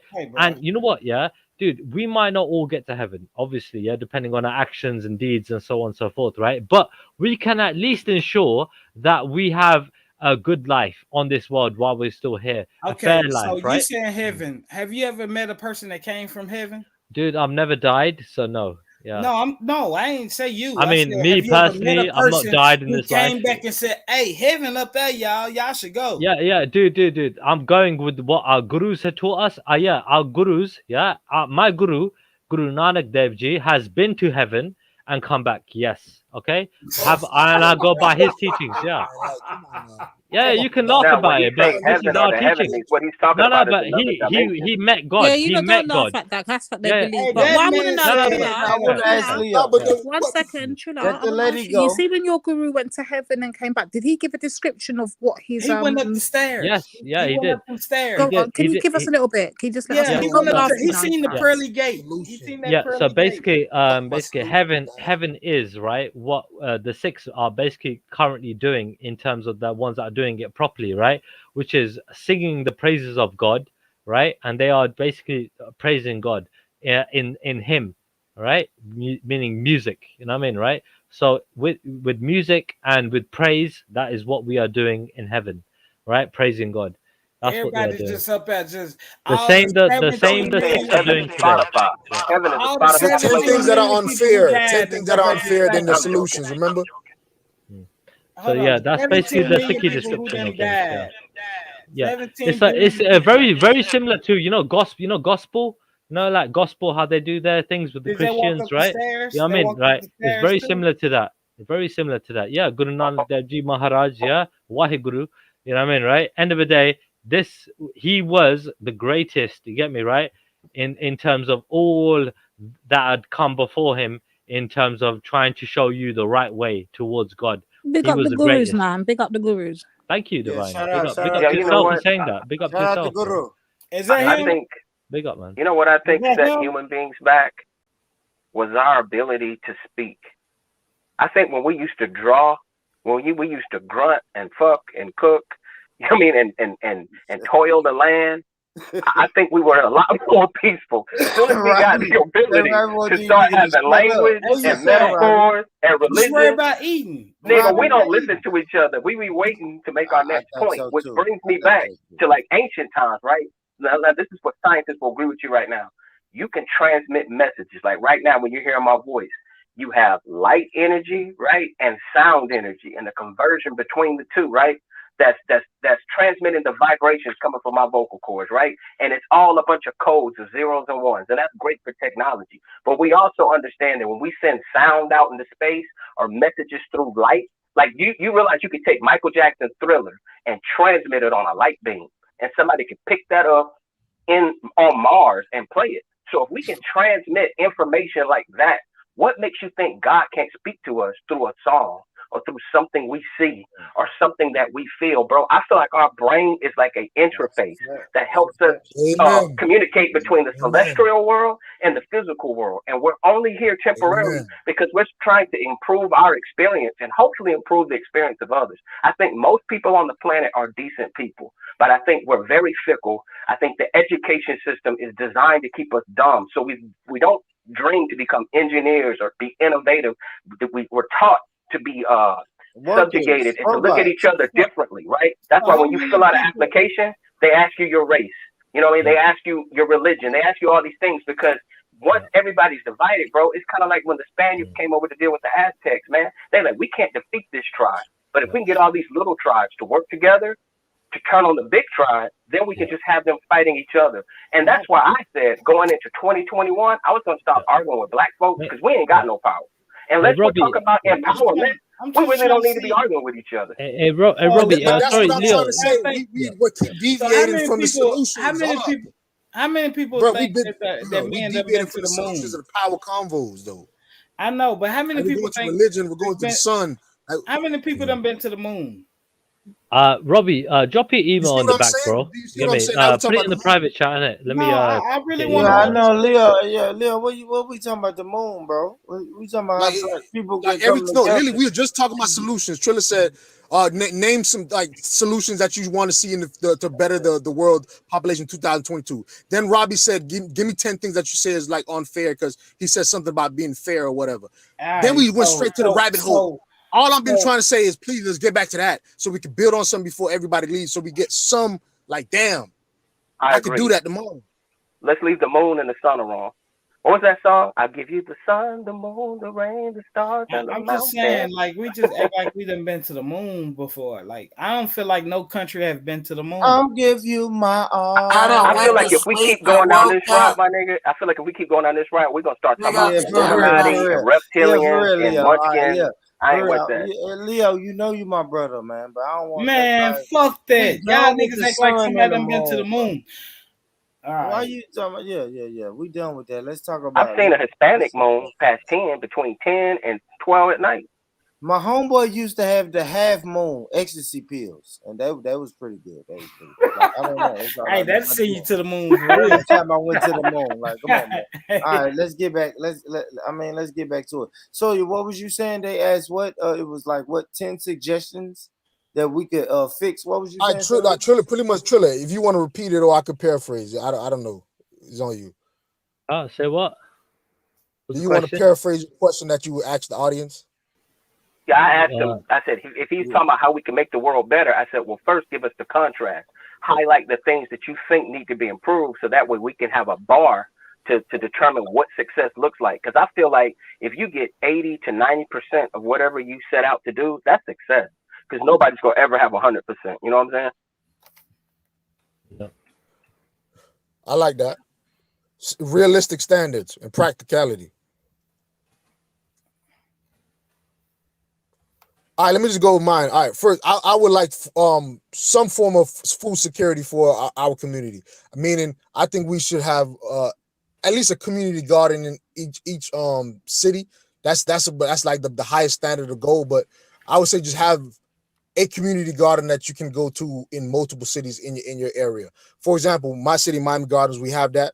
But the only thing now, they get kind of built like a retirement thing for elderly people. But they started to have that fundamental idea of having a community garden, food security. Maine just passed a law where they're saying there's actual sovereign right for their citizens to produce their own foods, grow their own foods without any restrictions. And these restrictions I'm talking about, for example, in California, they restrict the amount of water you use in your gardens and all that type of stuff. So I would say let's gain back a more solid footing in food security, politically, financially, and socially, whatever you could think of. The only thing I would add to that, I would want them to go back to like tech schools or some type of agricultural training for our kids. Because it's one thing for them to provide it and control it. Knowledge and information is the key, and experience. So if somebody wants to get into that or learn more about it, I think as a community, there should always be resources there to educate yourself, not just from reading a textbook, but somebody actually showing you the process. The only problem is we need to pass legislation to stop them from doing these GMOs, because they can actually program and code the seeds to not replicate themselves, and they can actually poison the soil when they sell these seeds to these other countries, man. And that's part of the problem. That's why sometimes we don't allow certain seeds to cross our border, for that very reason, man. They're selling farmers around the globe basically seeds that can't reproduce their own, so they have to keep, it's called terminated seeds seeds from these other countries. Listen to what I'm saying. Yeah, I get that. 100% agree with you. How I'm saying, when you control your own food security, you don't have that problem. Meaning, you grow your own organics. You have organic community farms. Like, for example, FIU, Florida International University, we had like the one of the first agroecology programs in the state of Florida. Agroecology is ecological agriculture. Pretty much, you look at the native environment of the world, and you try to implement it in agricultural practices. Bro, I understand 100% agree. When I say community gardens, like, for example, I worked on one, we set up one in Edison. Edison is like if you know Miami, you know what Edison is, like a very, you know what type of school it is. So yeah, when you set up a community garden, you normally have a staff there that's paid.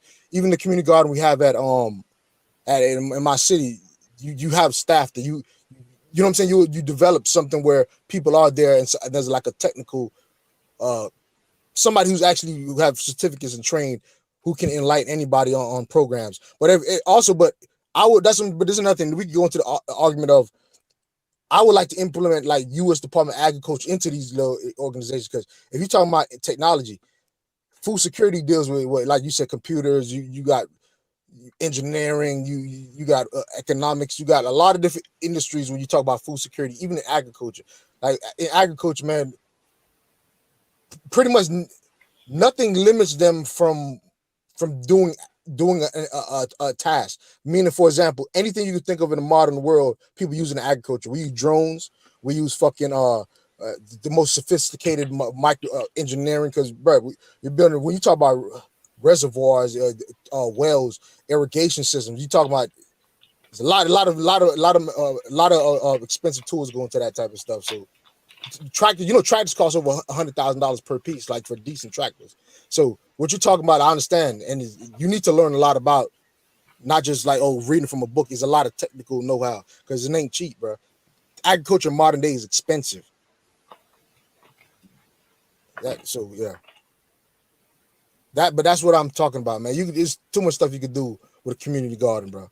Ways too much shit. Like any field of knowledge you want to go to, any field of education you want to go to, you could express in the community garden. Physics, chemistry, biology, finances, sociology, or anything you think of, law. You could create curriculum programs implemented for kids to learn, and then that helps them go to college or internships, because I did all that shit.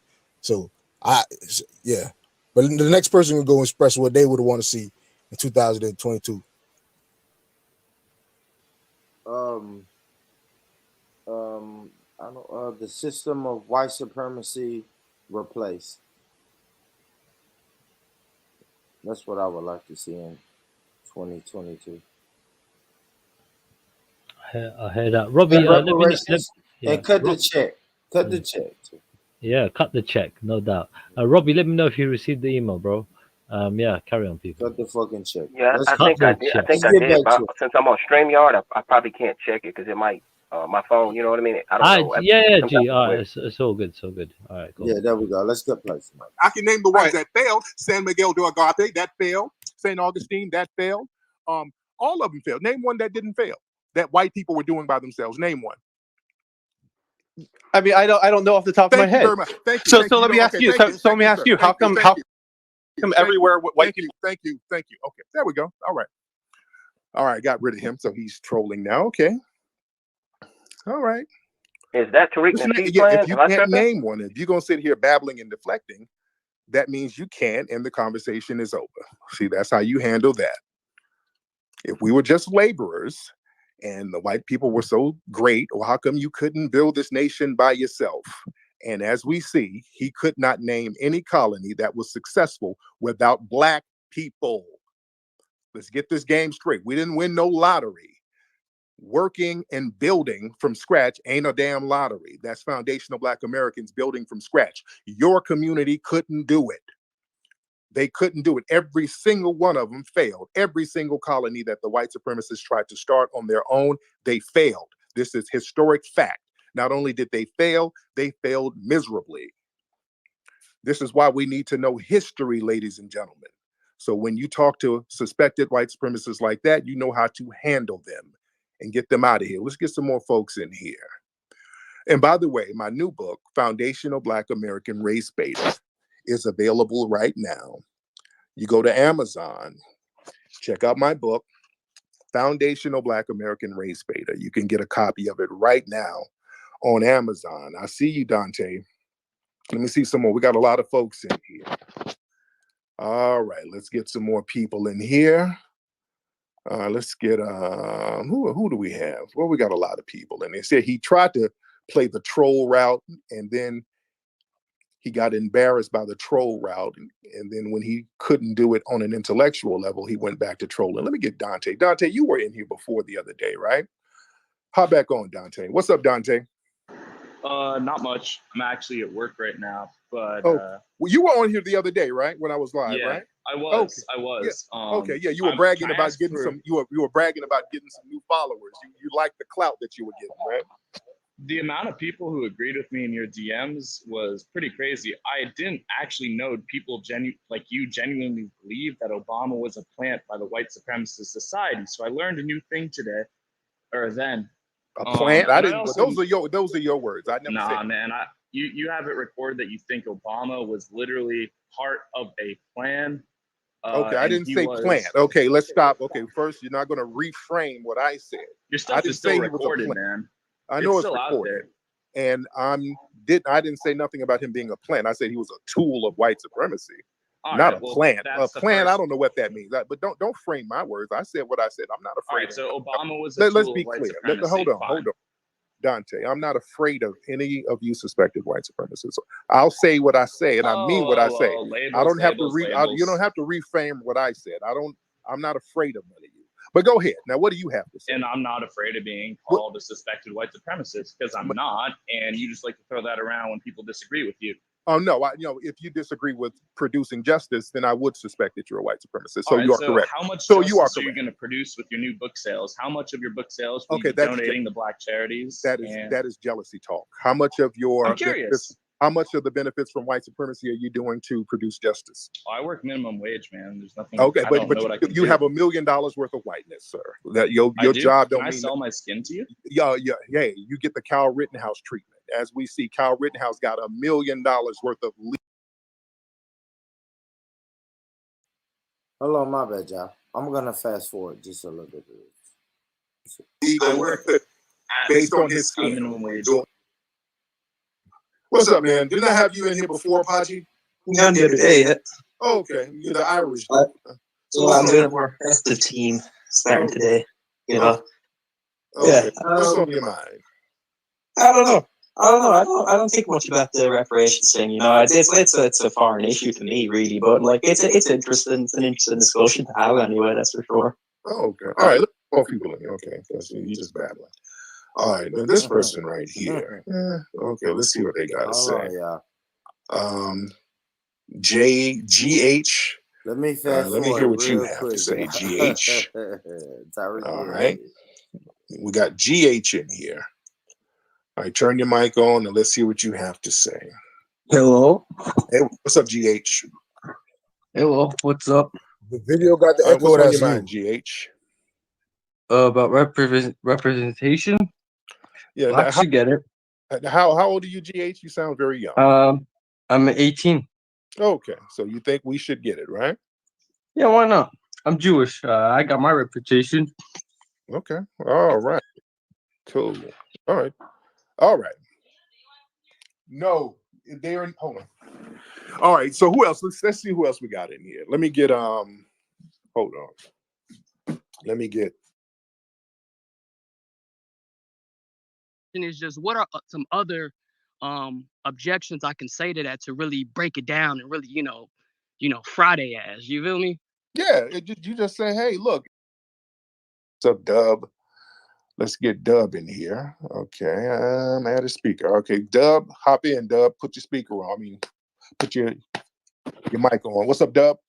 Oh, hello. Oh, it's Dwayne, by the way. What's up, Dwayne?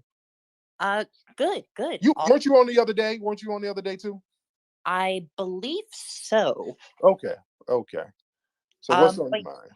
Yeah. Well, just to let everybody know, I am in full support of reparations for foundational Black Americans and those who are the descendants of slavery. But my question is this, Tariq. What I've noticed in having conversations about reparations is that how do I try to word this properly? Sorry, I also have this vocal. Hey, why he talking like why the fuck is he talking like that, man? All right, let's play some more. Tremor in my voice, so it can be kind of tricky. My question is, how can we help those who are in need of reparations, making sure that they are the direct descendants of slaves? Because people in society overall have been kind of skeptical or hesitant about the power of genetic ancestry because how corporatized it is. And obviously there's a lot of historical hesitancy within African American communities, such as the Tuskegee Airman experimentations and all that. So how do we as a society overcome that in order for reparations to happen for the direct descendants? Just out of plain curiosity. Got it. Let me answer that. Thank you so much. Let me get y'all while I answer that. Great question. And I explained that to the gentleman earlier. There are two censuses that we can look at. We can trace back to the 1900 census and the 1870 census. And Black people, if we are on those censuses, if we can trace our lineage, if we can trace our relatives to those census stats from those years, we are 9 times out of 10 most likely to be a descendant of slaves in America, because Black people were not immigrating from anywhere in any significant numbers during that time. It was very, very rare for a Black person to immigrate over here from somewhere else. It would Some places on the East Coast they would, in New York, but very, very rarely, in very rare situations. So that's the main way we can tell. If you can trace that lineage back to those censuses, and most of us can, who are foundational Black Americans. If you talk to your grandmother, your mom, your granddad, or whatever parent you were raised by, they can trace their lineage back.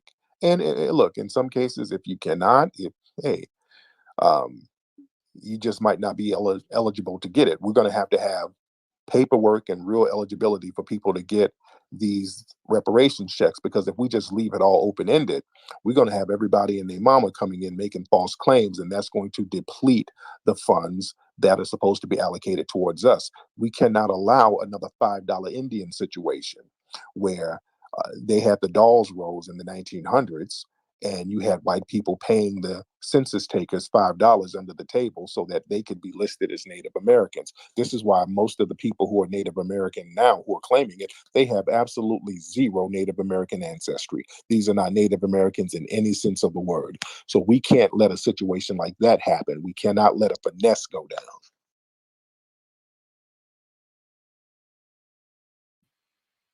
Yeah, man. Y'all heard that. Y'all heard that. And he didn't even speak about the Black Native Americans, quote unquote Native Americans, the Black people who was already over there. So yeah, he's saying close it down. Close it down. You have to, you listen, man, when you're pursuing a lawsuit, you have to make sure that your lawsuit is concise. It has to be down to the T. We know how the American government plays. We know the games that they play.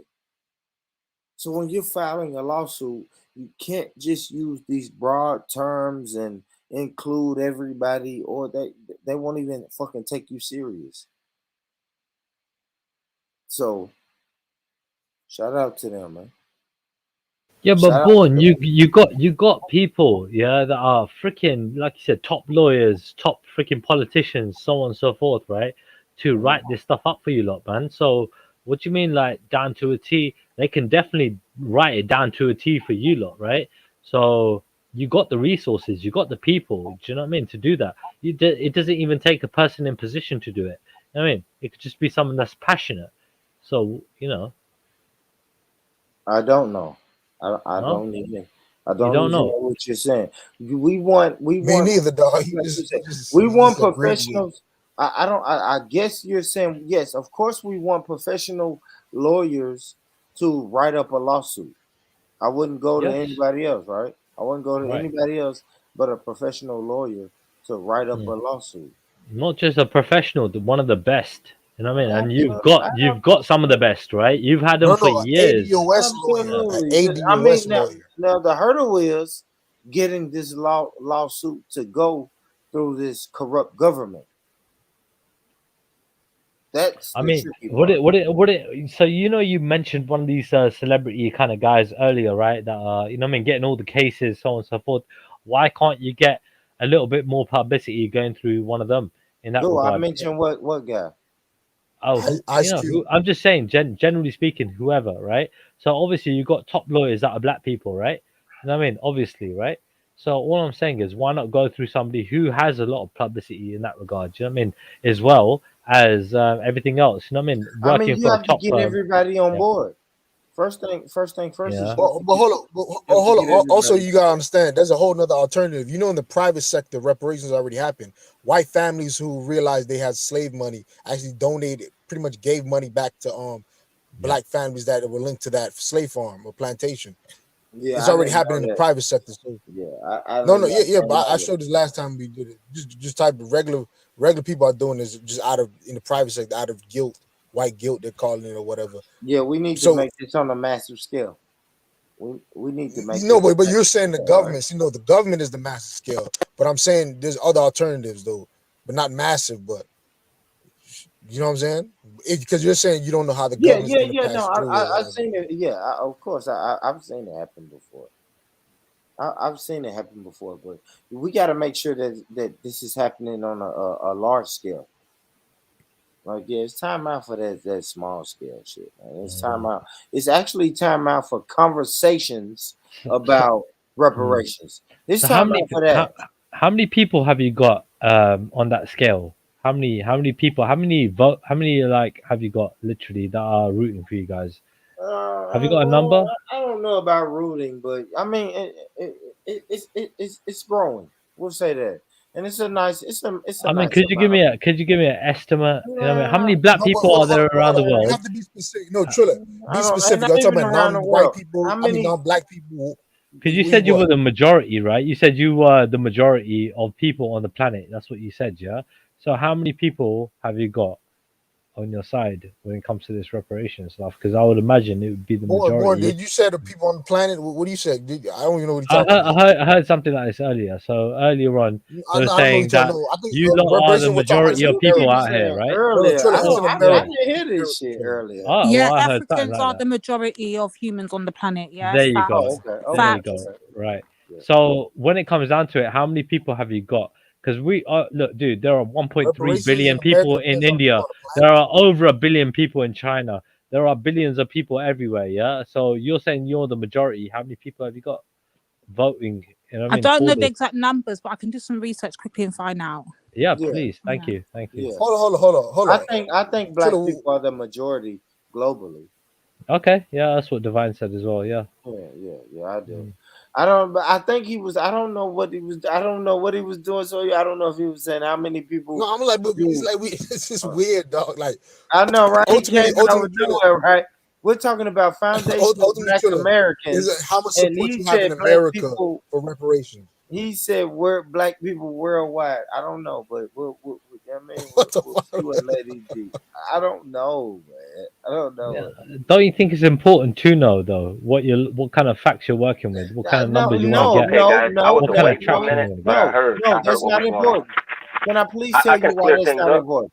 I just really want to say this. Listen, it's not important, Trilla. You know why it's not important? Why? Because foundational Black Americans have Actually, a correction. It says Han Chinese are.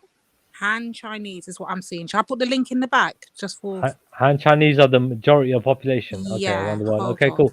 Okay, cool. So His when we're question talking though about was deceptively worded. How born, many people support reparations? right, And right. what I'm That's the trying thing. to say Yeah. to him is, Yes. hold up. My He didn't thing say is, that. we're talking about. I said that. He didn't say that. Yeah, he said didn't say population. I know. I didn't say that, but that is important. America, that is important. How many people support it? Could be so many others. What I'm trying to say is that's a deflection, and it doesn't matter, Trilla. Because here's the point. Wow. See, this is when you talk about the court system. See, I was actually, I'm gonna have a little bit of disclosure.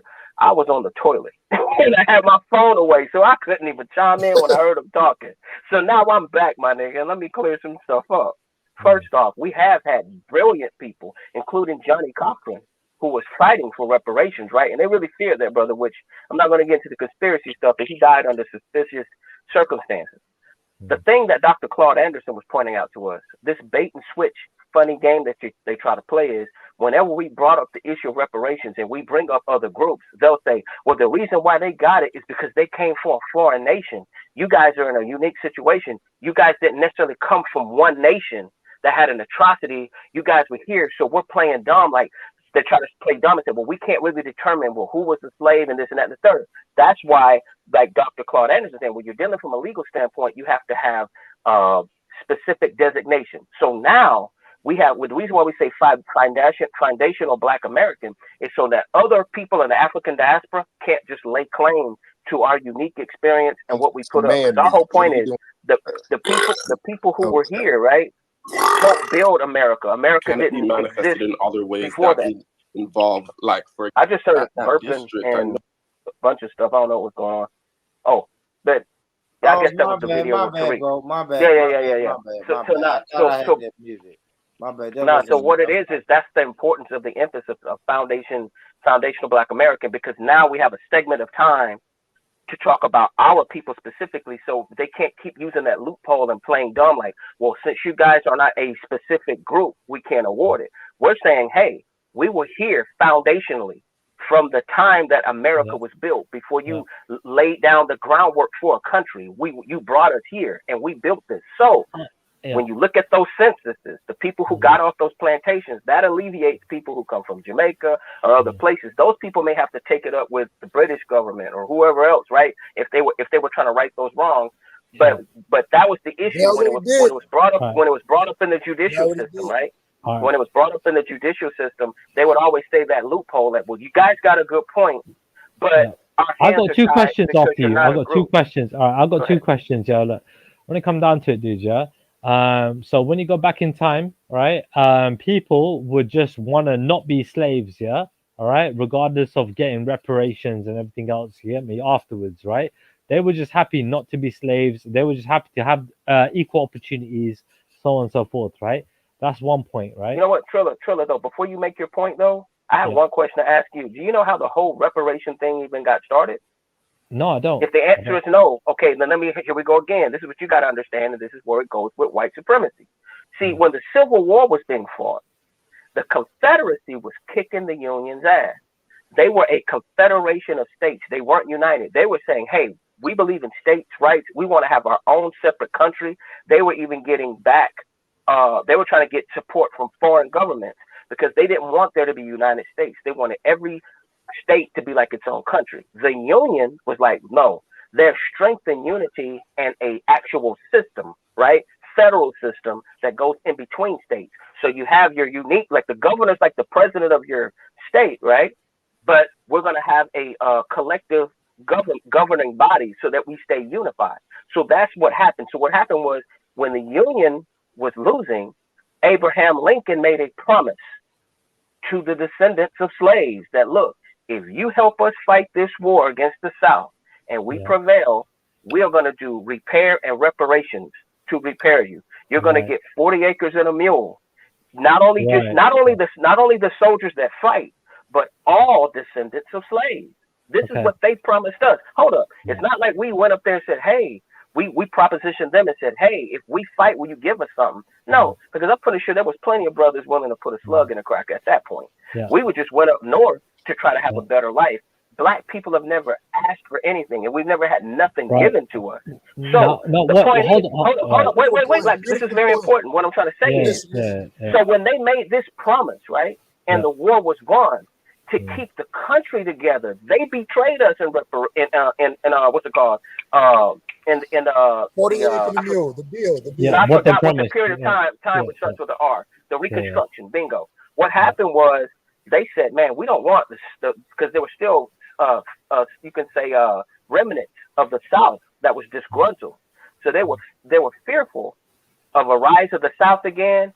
So they pulled the Union troops out and they allowed Jim Crow laws and sharecropping and all these exploitive measures to be put in place. So you basically had people enter economic slavery because they weren't even allowed to be a part of the system. So that was the biggest betrayal. It's like, not only did we work for 400 years, you excuse my French, you motherfuckers don't keep your word. So the white man's credit score, right? Hold up. The white man's credit score with black people right now is a 250. It's like a 300. Every treaty they've ever had with people, they've broken. Right? So right now, as of today, when there's people who say they are opponents of reparations, we're like, look, you can't sit here and tell us pull up our bootstraps and we don't even have no boots, we don't have no strings. When you want to talk about black economic power, because we were out literally into the 60s, right? Into the 60s, we were able to integrate into this the whole system. This is the issue. For every $100, you want to talk about the elite, for every $100 that they have, black people have 0.5 of 1%, which means for every $100 that they have spending power, we have 50 cents.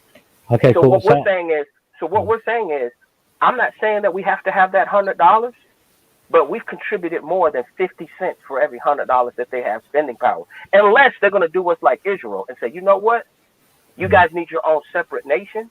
Right. Which there's some people who are with that. I'm like, we paid too many dues here. We're good.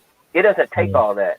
I just think that at the end of the day, people who say black people work hard, don't be pocket watching. My whole thing is saying, hey, we do work hard. Stop pocket watching on us, because whatever we earned it. That is a grievance that was never paid. And you sit here and stepped over us and paid other people who only came here and had a little bit of trouble.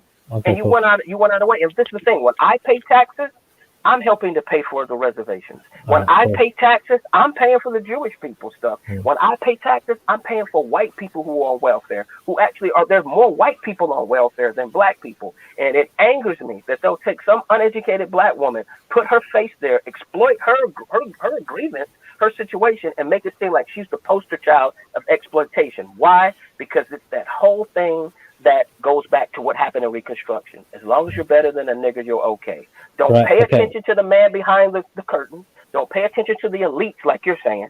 But whether we want to blame the elites or not, we're all together. We're taxpayers.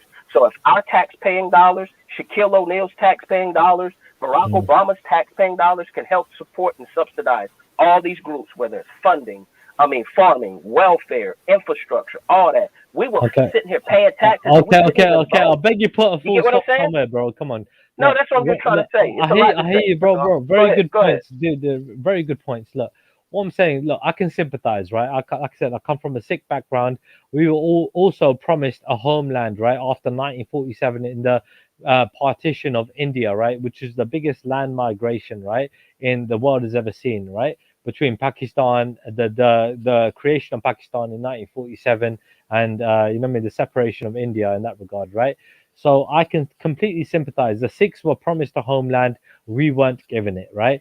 Similar to the black people were promised, right, certain reparations, and they were not given it. I can sympathize, okay? But when it comes down to it, dude, yeah, oh man, fucking hell, my point, man, fucking hell. Dude, you know what? Yeah, dude, I literally had so many points, yeah. But honestly, you talked to it was talking to respond every 30 seconds or 5 seconds. No, he made a few points. That's why, dude. But the thing is, dude, my main point was, my brother, one point, yeah. All I wanted to say is, dude, yeah, look, when it come down to it, yeah, you had still been given, right, quite a lot in terms of like, and I hate to sound shitty, right? Obviously, you're owed way more than you have, right? I definitely agree with that. But you guys have still been given certain countries, like, right, the Caribbean countries, like the islands and so on and so forth. You've still been given a lot. Hold on, we've been given what? We're talking about America hold on. Even though I understand that you had to still pay back, like in terms of like listen, right, that's Jamaica is British, right? Haiti I understand is that, free. Yeah, I understand. We're talking about America, unless you're talking about Puerto Rico, Guam, right? I don't know what the fuck you're talking about. Right, I understand that you guys still had, but at the same time, what I'm saying is you guys had the topic of reparations. The West Indian people have had a lot more freedom in terms of compared to what they had previously in terms of slavery, right? All I'm pointing that out is, yeah. Secondly, you should have more, definitely. Yeah, I agree with that, right? Thirdly, I understand that even in the 60s, yeah, right, even though you guys were talking after the Civil War, even in the 60s, there were still people working on the plantations because they didn't even fucking know about all the fucking rights that had happened. You get me? They were still working in the fields and held in subjugation. You know what I mean? Juneteenth. Right, yes. Right. But I don't like how you said we've been given a lot, and then you said you have. Yeah, I want to. You literally said we've been given the Caribbean islands. I want to jump in here because Trilla made a few claims. He first made the claims that we've been given stuff, like things just been handed to us. Then he made a claim that we're better off today, and there's certain people that don't know about certain things. So I want to say, Trilla, if we look at Liberia, for instance, and we're saying, if we say Americans were given that, what is the state of Liberia today, and what happened when the Americans were brought to Liberia and they were mixed with the native Liberians? What happened then? So let's not play like things were just handed to people and it was nice and it was a hunky story. You're saying there is no love story there. Yeah, but you're talking to me about Liberia like I know anything about Liberia. Yeah, but you're saying given. That's only one country. The only thing I know about Liberia is Michael Jackson, Liberian Girl. That's all I know. No, Liberia. Listen to the word. Listen to me good.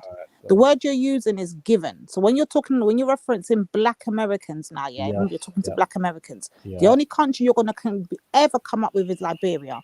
So if we're going to look at that now, look at the state of Liberia, look at the way the country has been divided into two, look at the way it's been separated between the natives of Liberia and then the Black Americans of Liberia, and look how the government has left them to fester years later to 2021. Let's look at the cause and effect of things. All right, so you're talking about given. You want to be given reparations, right? So what is the difference between given freedom and given reparations and What do you given mean? You're what you already giving have? reparations You're to still repair. Do giving you it, understand what right? reparations means, Triller? Do you understand the meaning You're not behind given if you reparations? earned To it. repair. You're saying it's what you're owed. Repair, You're not to saying be it's given, owed. to repair, Triller. Let's be clear on the Repair. wording That's a here. good word. Okay, it's an Right. interesting word. So the Yeah. reparations means to repair. So if you're going to repair the damage you have caused, repair it. But you're not. No one's given nothing.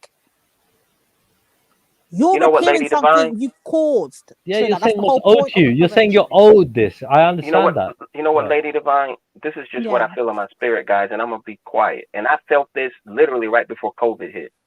See, what we gotta understand, man, and I'm not even trying to dish you, Trilla, because we all have our own experiences, and I get your point. It's kind of like everybody's whole thing is, look, that happened in the past, get over it. It's a footnote in history. This is the thing that we have to understand, people. We are talking to Pharaoh's children. And I'm gonna tell you right now, COVID is just the beginning. They thought that they could treat the people of the world like they treated Negroes in America. See, we didn't have no military might. That's how you know we're the children of Israel. We didn't have no standing military to stand up for us. So we always had to go with the bend at the wind. Trump tried to pull that crap with China. He was like, man, I don't know what you're thinking. We got biological weapons too. You sit there trying to put economic sanctions on our country, we got something for you. Saying all this to say that plagues and karma is coming. You can't not put all this negative energy out and try to bury our blood and bury children that were separated from parents. And we're not even talking, dude, I'm talking about my dad, who's a Vietnam veteran, who saw racism that you wouldn't believe in Vietnam from fellow soldiers. I won't disclose to you personally what happened to me, which is why I'm retired now from the military with psychological trauma because of things that were done to me by people who had poison in their mind. So what I'm trying to tell you is there's a scripture in Revelation that talks about the whore that sits on the water, and that when she falls, all the merchants of the world cry. America is a consumer nation. We consume more resources than any other planet, and any other country. And if we want to talk about globalization, America is at the heart of it. And I'm gonna tell you something, man. These greedy bastards are gonna fall on their own sword. And let me tell you something. When the time is right and their money is worthless, that's when they're gonna be forced to do what's right.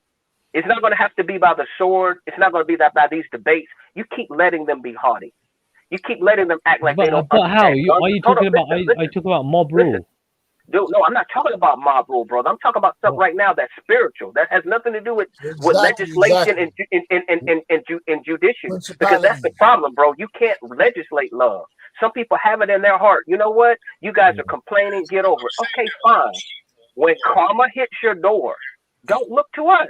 Because it's already happening. Like God is just warming up. That's all I'm gonna say. Okay.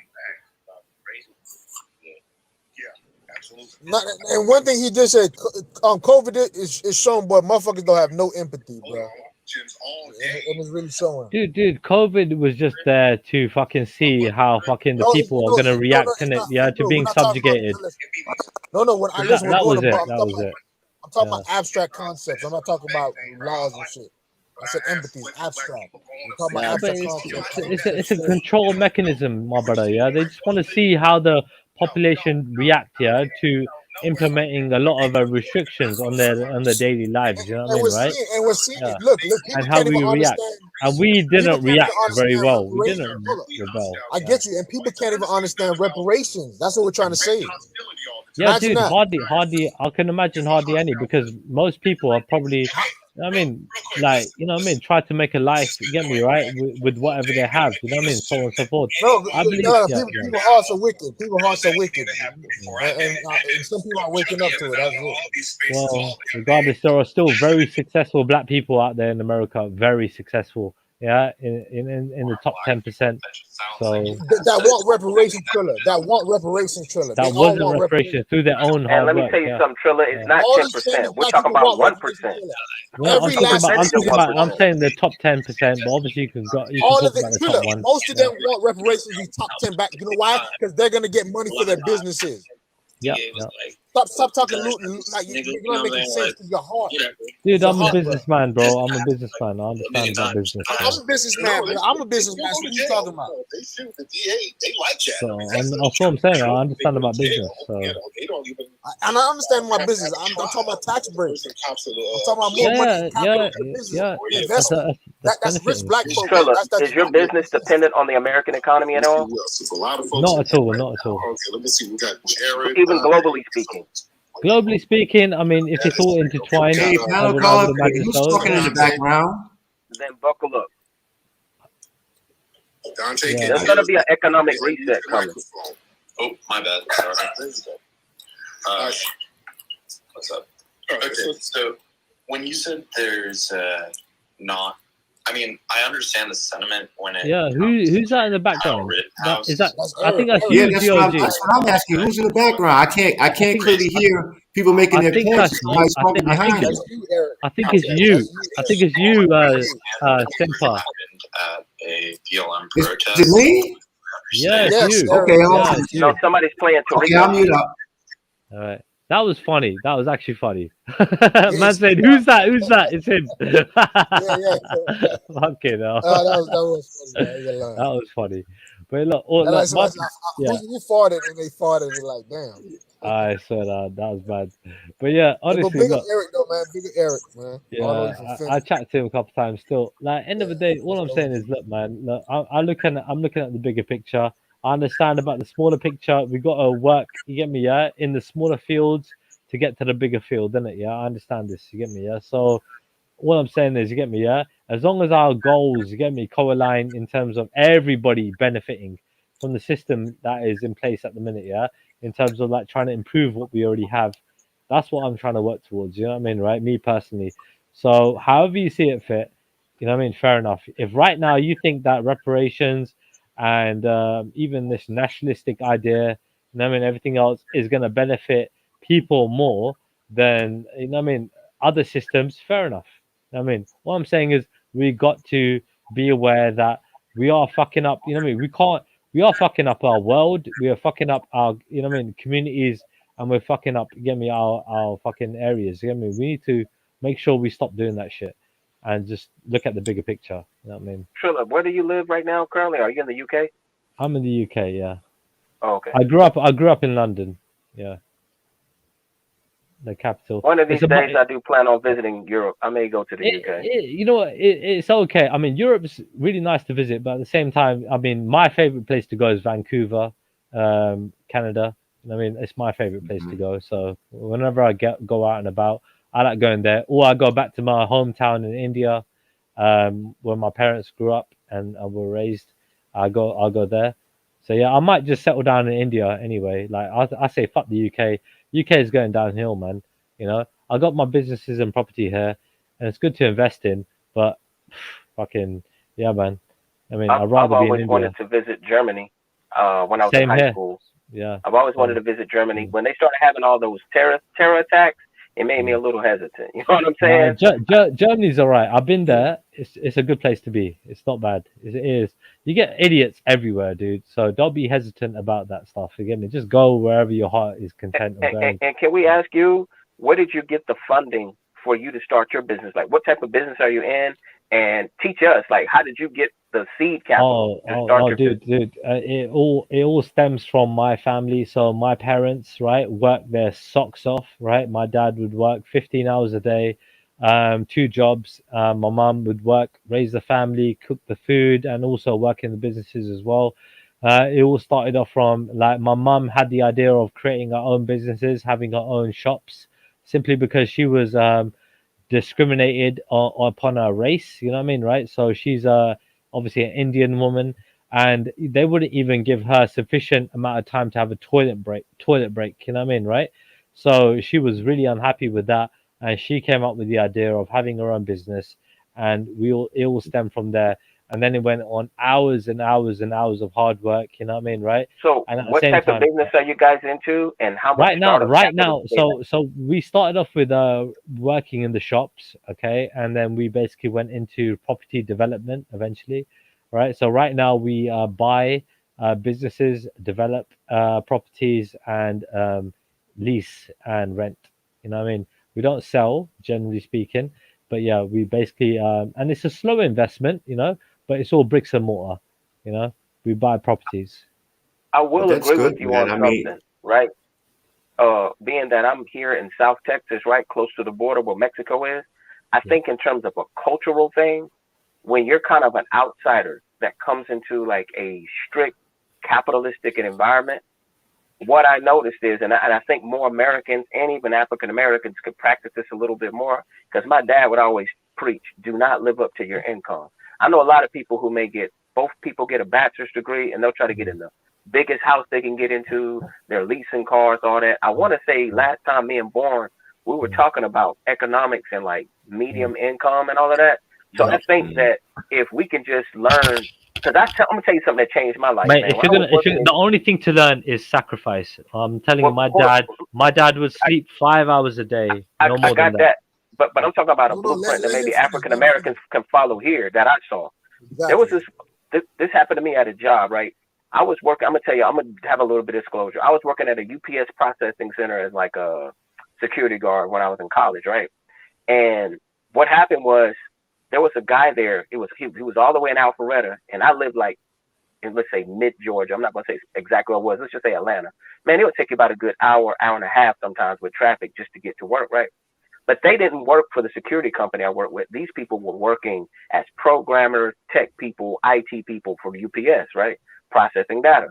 Most of them made about 80, 70,000. Some of them even made $90,000 a year, right? This is the point. There came a time where they had a pay glitch and nobody got their paycheck. Man, the phone was ringing off the hook. Everybody was cussing me out, cussing the manager out. And this is what he had to say. He said, man, some folks here make $4,000, $5,000, you know, a month, right? So that's a big thing. So everybody was calling up. People were coming in, requesting him. So then finally this one white lady comes in and she asked to speak to the supervisor. He stops her and he says, I already know what you're going to say.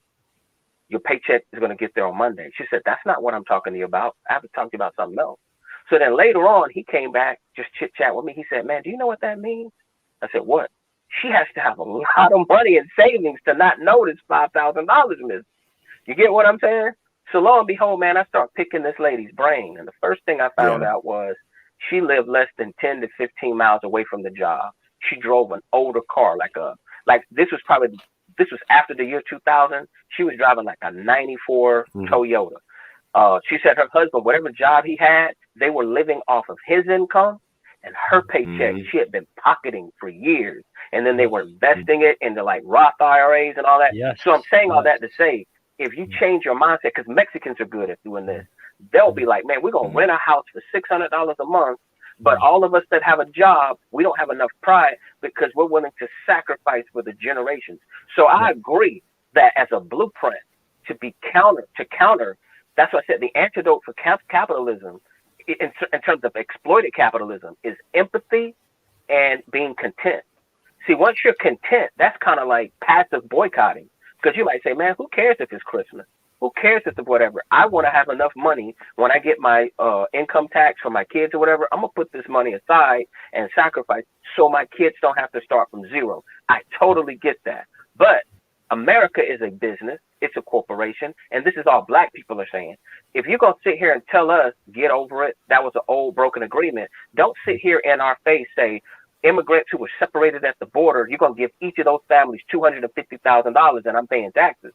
Because my whole point is my family could use that $250,000 too, because we have put more sweat equity into building America. That's all we're saying. Look, when I hear these white people say, I'm tired of people on welfare, you know what I say? Okay, fine, let's do away with all welfare. Yeah. Well, let's not go there now. Why? Because it's going to affect white people. If I say, man, you know what? Let's do away with all reparations. Man, you'd have the Jewish community in an uproar. Yeah, just to expand on what my family did as well. I mean, in terms of simple things, dude. Yeah, yes, we still like gave 10% of our income to what do you call it, like our religious our community, right? That is basically what we do as well. I think because we believe in giving 10% to charity, right? That is what we did. At the same time, when it come down to it, dude, yeah, home cooked food all day long, never takeaways, never eating out, never these things, dude, yeah. Cutting costs on every fucking avenue, dude, yeah. Literally, like heating is on at a certain time, heating is off at a certain time. You know what I mean, right? It's dude, we don't fucking play around. When my parents, I agree.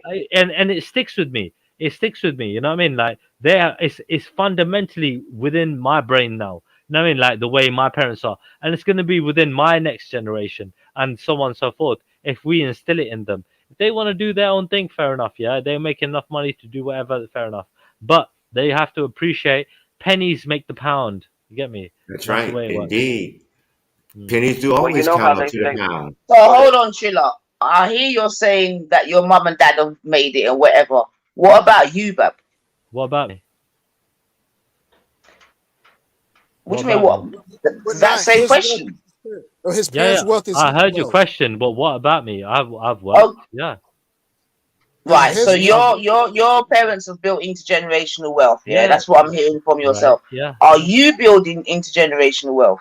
Yeah. So okay. So when it comes down to me, okay. Firstly, Yeah. I respect and I will follow my parents because they have given me everything, and I will literally, you know what I mean, right? Give them the utmost respect and do. I owe them my life. I owe them everything, right? So I will do for my parents what they have done for me. They've given me life, and I will do for them what they've done for me. Secondly, I've been working from a young age, right?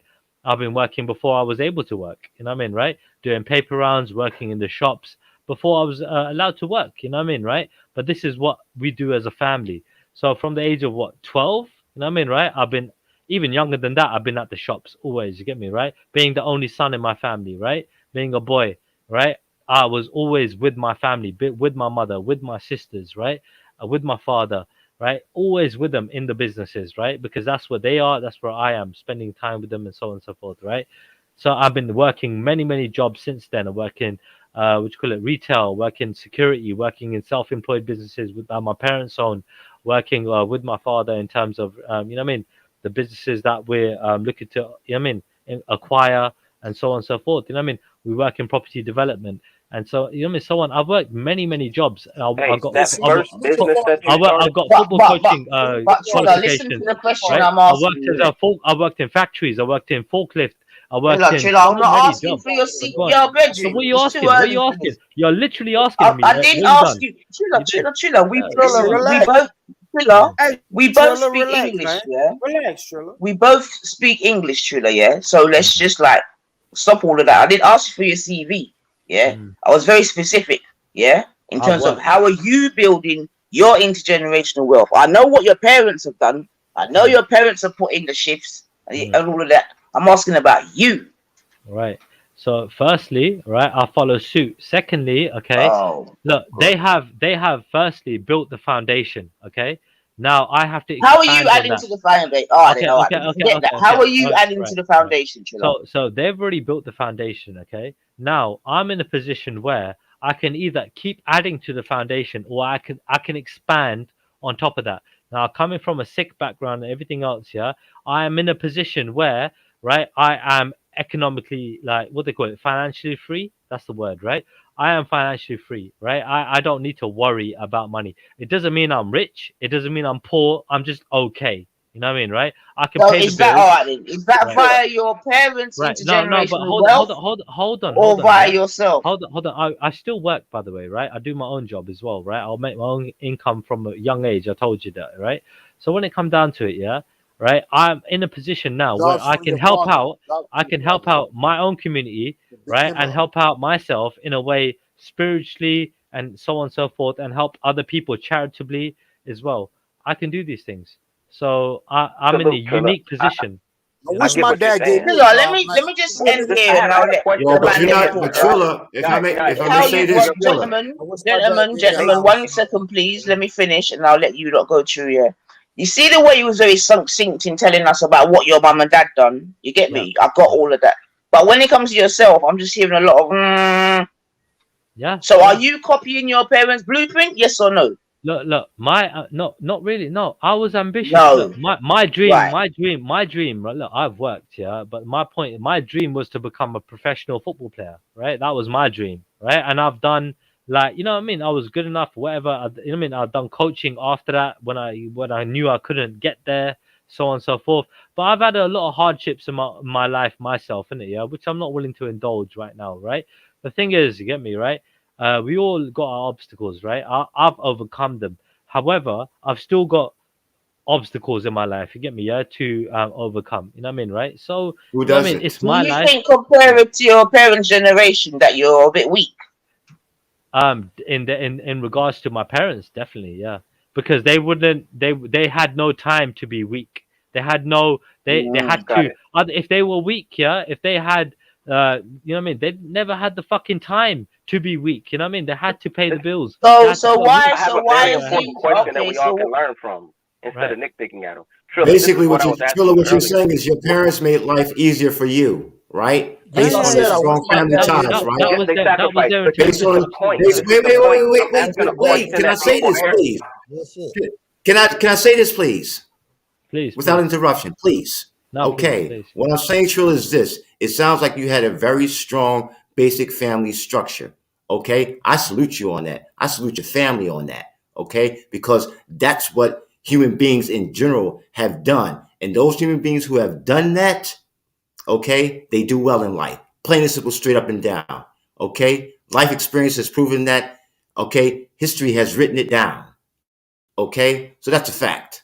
All right, and the more people who do that, or the more people who prosper. Everybody's going to have obstacles in their lives. Racism exists everywhere in the world. Okay, at different levels. Okay, it could be overt, it could be down to covert. Okay, it happens. It exists. Everybody has obstacles. The thing about it is that how do you work your way through that? Because you're going to have to. That's life every day. Okay. But from what I'm hearing from Trilla and the family structure that he comes from, which makes life easier for him, okay, to do things that perhaps he wants to do differently from his parents, to me, that doesn't make him weak. It just gave him an option to do things differently from his parents because of the strength of his parents, I agree. I agree. developing on I the agree with shoulders that. of giants. That was the I plan agree. all along for them to do that. This is what I was trying to say, Trilla, and that's why I have economic freedom as my moniker. And I was trying to tell everyone I was going to ask you a very important question if you're willing to disclose it, because maybe we all can learn from it. When your parents did all of this sacrificing, what was the first business they invested in, and how much, like a number, a roundabout ballpark figure, did they have as seed capital? Because sometimes people think it takes a fortune. Oftentimes here in the United States, we have to have like maybe $50,000 liquid and then some other type of collateral to get a loan. So if they never got any loans or anything like that, can you give us like a U.S. equivalent or tell us in pounds, Yeah, and I somebody mean, can convert what the I, seed I, capital was? yeah, dude, look, things were very cheap in the 60s and 70s, right? Compared to now, in equivalents, right? I mean, dude, my father owned a whole parade of shops, right? Fucking without having any money on his pocket, yeah, and he got that basically, you know what I mean, like getting a loan, or you know what I mean, we say mortgage and everything else from the bank, right? And then obviously the initial goal was to sell them off to make a profit, right?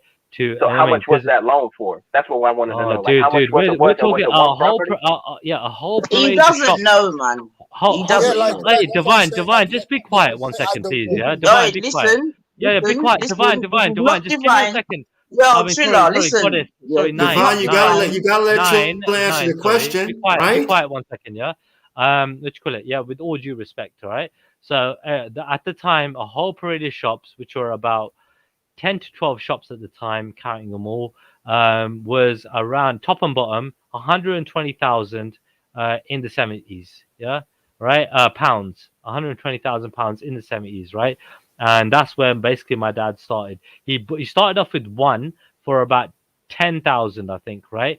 And then basically bought about, I mean, the whole parade from one man who owned it all for about 120.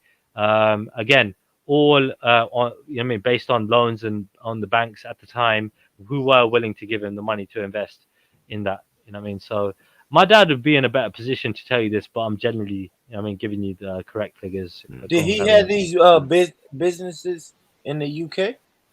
This is in the UK, yeah. I mean, dude, my dad owned hotels all around the UK. He owned hotels. Eventually, from that, right? In the 80s, right? My dad was one of the most successful businessmen in the UK, I would say. So he basically owned hotels and properties all around the UK. But in 1989, he lost everything because of the recession. In 1989, interest rates were too high. He invested too much, and the banks, took everything because they were unable to pay back. He had partners and business partners and everything else, right, involved in those ventures. However, obviously, with the interest rates being the highest that they ever were in the UK, right, it was impossible to pay back the banks, so they repossessed absolutely everything. Let me ask you a question, Trilla. Let me ask you a question now. You said he leveraged his mortgage to pretty much get the loans. So how many houses did he have before he started owning businesses? We only had one, and we only had one, and we had to rent out. When my father bought the first property, we had one property, and after that, basically, yeah. So he got a loan for $100 and some $1,000 for one property in UK? No, dude. Again, I would have to speak to my father exactly about how how he financed that. But basically, my father, at the time, in the 70s, right? If you had a good link, yeah. Basically to acquire mortgages, loans, and so on and so forth, right? You would get it, you know what I mean, right, at the time. So my father had a good link to get it. He knew somebody personally that was working in the banks that he could go through to get what he needed and pay back at the same time. But yeah, but again, this is a long time ago. I know, and I have one question. When he bought his first shop, did he buy it from another Indian or from like just anybody? It was a white guy that owned the whole parade at the time. Let me say something, Trilla, from the bottom of my heart. I appreciate you sharing. That was personal information. You didn't have to. Maybe somebody got something from it. This is my other question about making the world better. Are you willing, as you prosper, to like go on panels like this or with other people maybe of African descent in the diaspora and just say, hey, and not just specifically Black people, any people, but let's say specifically us, since we talk about some of our injustices, would you be willing, as you prosper and grow, to share some of your business contacts or to help people with the roadmap if they wanted to get into business or to get into investing? Would you be willing to, let's just say if you were abundantly rich, would you be willing to fund any Black businesses? Like, in other words, absolutely. Then that makes you a real person. Then I can respect everything you were saying. Because at the end of the day, that's what we're saying. This is all rhetoric until people put in action. So if you're willing to put in that action, hey, I can respect you. I'm gonna tell you why that's hard to believe, Brother Robbie. Because Trilla is a person. When I say, man, for 3 months we just only should support Black business, Trilla is gonna tell me, well, why you guys want to do that, man? I think we should just always support all businesses because we're all just one. You see what I'm saying? Dude. To me, bro. You know what, Born? If I didn't want you to succeed, what's going to benefit someone like me, right, is going to be rent money. Okay, I'm happy to basically, I'm happy to collect rent, no problem, yeah. But when it comes down to what Robbie just said, right? Definitely, I would want people to obviously work on their own steam and build on their own, businesses, working on listening to other people that have made success, that are experienced, and so on and so forth, right? So I feel obligated almost, to basically share, you know what I mean, right? Whether it be knowledge or whether it be anything else, you know what I mean, right? Even my own sweat, you know what I mean, right? From my own work, you know what I mean, helping them build up as well. I mean, dude, you don't know what kind of. Is it true that in the 70s and 80s that heroin was the reason for what Observations got their money up, bro? I don't know. You don't know about that? It was in the United States. It was. Yeah, straight. It was. It's quite a general thing because again, so for my father, for example, general, right? Yeah, it's quite a general. You're making. Let's talk about this. Let's talk about. Okay, well, Trilla, wait a minute. Wait. No, Stop, it was a question. Trilla, your English isn't very good, you know. If you want to talk about the statement.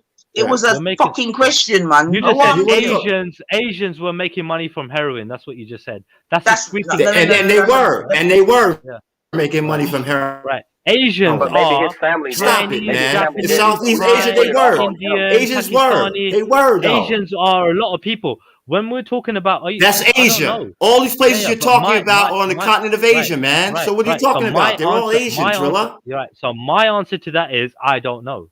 It's as simple as that. Okay, well, Trilla, I mean, history proves it. History proves it. Well, that's fine. That's fine. Trilla, I have a homework assignment for you, and I'm being dead serious. Now, when I go on Fiverr, right, I see a lot of like computer programmers and people that are from India, right, that offer work and services and stuff like that. I do agree with you about a global economy, and I do believe that if we can get, once African Americans are repaired, or even in the process of doing it, if we can stop having this lockout from other communities, specifically here in America with Chinese, even with Indians and so forth, if there's more people who are enlightened like you that are willing to trade with us, and even let's say, for instance, if you knew somebody in India who could do animation, because I have a cartoon I've been trying to get off the ground, and I got cats trying to charge me like I'm Walt Disney. You know what I mean? And I'm thinking, you're from India, and it should be a little bit cheaper, but when they know you're an American, you know what I'm saying, they'll bend you over a barrel because everybody's trying to make $1, right? Just like how you said your dad had the connection in the bank. What I'm saying to you is, when you come on this panel, if you can foster relationships with people long term, I do see opportunity where maybe somebody could eventually, you know, make segue into India and not just Africa, and globally, you know, people here could prosper because we could have that advantage where not so much that you get something cheaper, but you could get somebody who could do the same work. And because of the currency exchange, or again, because of relationship, somebody may be willing to invest. They may say, dude, you got $1 million idea that may be the next Netflix. If we can build this social media platform and we're allowed to get, you know, profit share, because to be honest with you, you have a lot of Black people who have great ideas that will get into corporate America, and the corporations will steal your intellectual property. So for me, being the intellectual that I am, I would love for somebody who has some of those skills that I don't have. Of course, because where I could do profit sharing, and then you know what I'm saying, and then it's like if somebody thinks long term, everyone prospers. Absolutely. I was going to say to that, look, I'm happy to network, no problem, right? I'm happy to also, I'm really encouraged. Me personally, I'm quite motivated by helping people. I would love to try my best to help people, right? Especially like, you know, given the time, I've got a lot of freedom and a lot of time as well, right? On my hands, right? So I'm happy to try and outsource and, you know what I mean, help people in whatever shape, way or form. Somebody asks me for help, I will do it. No issues, yeah? So, you know what I mean, right? I will try my best in regards to that. No promises though, but I will try. At the same time, when you're talking about like, you know, dude, my dad is the golden child in terms of like, he is the most blessed, you get me, with the knowledge, with, you know what I mean, with everything, you know what I mean? Me, I am, obviously, I come from my father, and I mean, I'm a seed of them, of my mother and father, and I try to follow suit, but I know I can only try to live up to their expectations, you get me, and to what they have done. Because I don't think I will ever do what they have done in terms of their achievements. You know what I mean? Well, it's different from you. It's different for you because you didn't. Because the thing about it is that they made it easier for you through their sacrifice. They know what that's like. You understand what I'm saying? Your father knows what it's like to lose it all and then try to regain something. You know, try to reap something from what he lost and rebuild. Okay. Unless you have that experience, you don't know nothing about that. Plain and simple, straight up and down. No book can teach you that. Okay? The book can teach you the theory only. Okay? You got to put the theory into action. In other words, you got to put the theory into the scientific method, right? Experimentation and observation of the result of the experiment. Dude, you wouldn't believe me when you wouldn't believe me if I say, bro, yeah, people that are living from the council are living better than me, right? Because everything that we have, right, we're paying off. I mean, right? We live very Robbie, basic. that's Section 8. Robbie, that's Section 8. He's saying people from Section 8 in America is living better than him. So that's what he's saying. You know what I mean? We have, a lot, but it's all long-term investment. That will come back in a few years. Section 8 in the UK or Section 8 in America? No, he's comparing it. Council is Section 8. It's the same shit. You know what I mean? Free housing. They are living better than we are in that regard. We are living. In other words, it's parallel context. Yeah. Yeah. But he's saying But they're living better than him. That's what he's saying. And all I'm saying is it's long-term investment. It will pay off in a few years, in quite a few years. But this is long-term. This is what property. This is what investment is. It's not. I'm not going to have a good life from this, until I'm around, in my mid-40s. You know what I mean? At the same time, I'm looking out for my future generations, my children. Hopefully, they will prosper from what we are building, and hopefully, they will do the same thing, and they will have a better how life. long is that? How long is that? 10 years? Or how old are you? I mean, for me, I'm in my mid-30s, so yeah, about 10 years, yeah. Let me ask you this, 10 years, Shirley. So you in your mid-30s and your father in his mid-30s. Not who's accomplished more?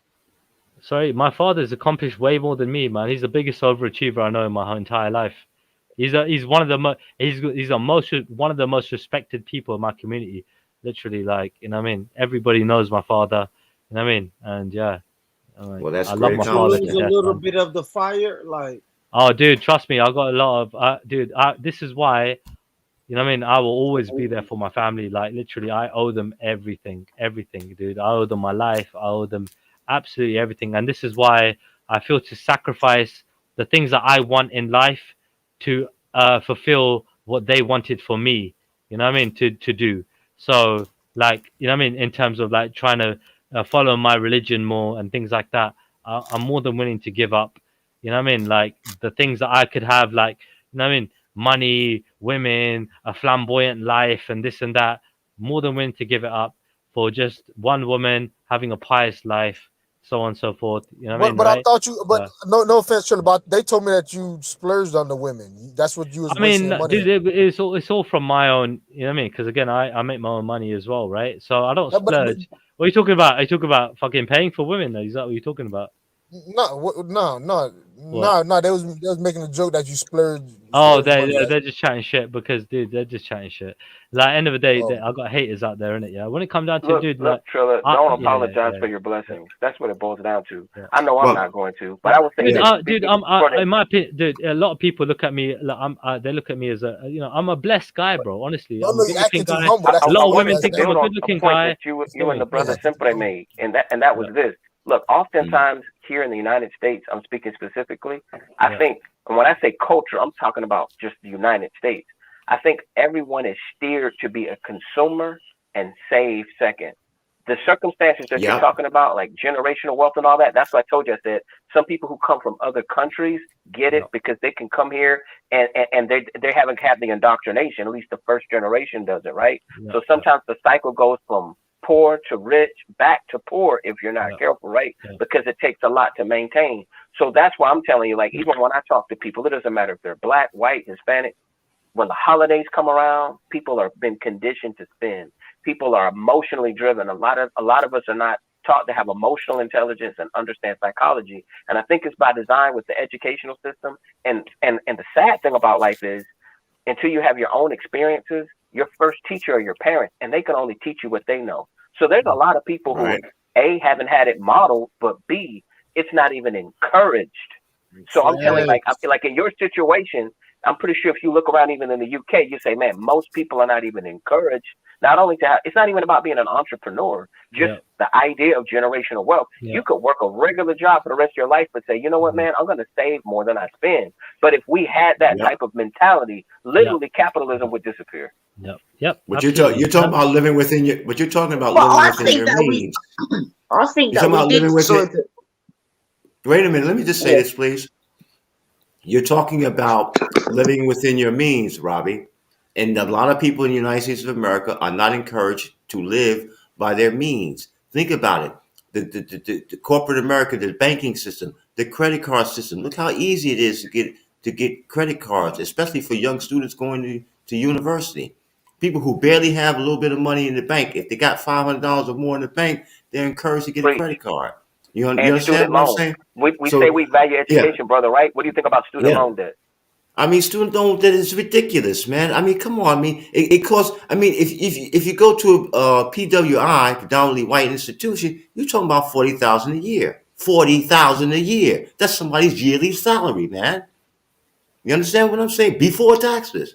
That's a lot of people's yearly salary before taxes. There's some people who don't finish their degree, right? And they're left with $150,000 worth of debt. See, those things like that have to change. Oh, and indeed it does. And see, the But, thing about it, me tell you something. There's another side to the student loan thing, because, for example, the whole student loan also, there's certain jobs where you get it, you don't even have to pay it back. Government jobs are one of those. So it actually, that's if you true. know the whole game, it leads you to those jobs. That's why I told people, U.S. Department of Agriculture, and first we was talking about in community gardens, but there's a lot of jobs where you can work in there, you don't have to pay. You work 10 years, just pay the minimum, and you don't have to pay back the student loans. They reimburse you, they pay it out for you.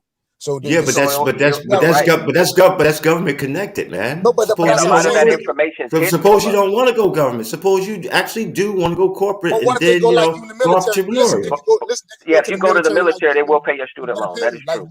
Of course, yeah. Yeah, of course they'll do that in the military. Don't say student loan, where you went away to make sure your kids can go to school for free. So I'm saying there's other ways. Let's not bash student loans. There's a game. Play it.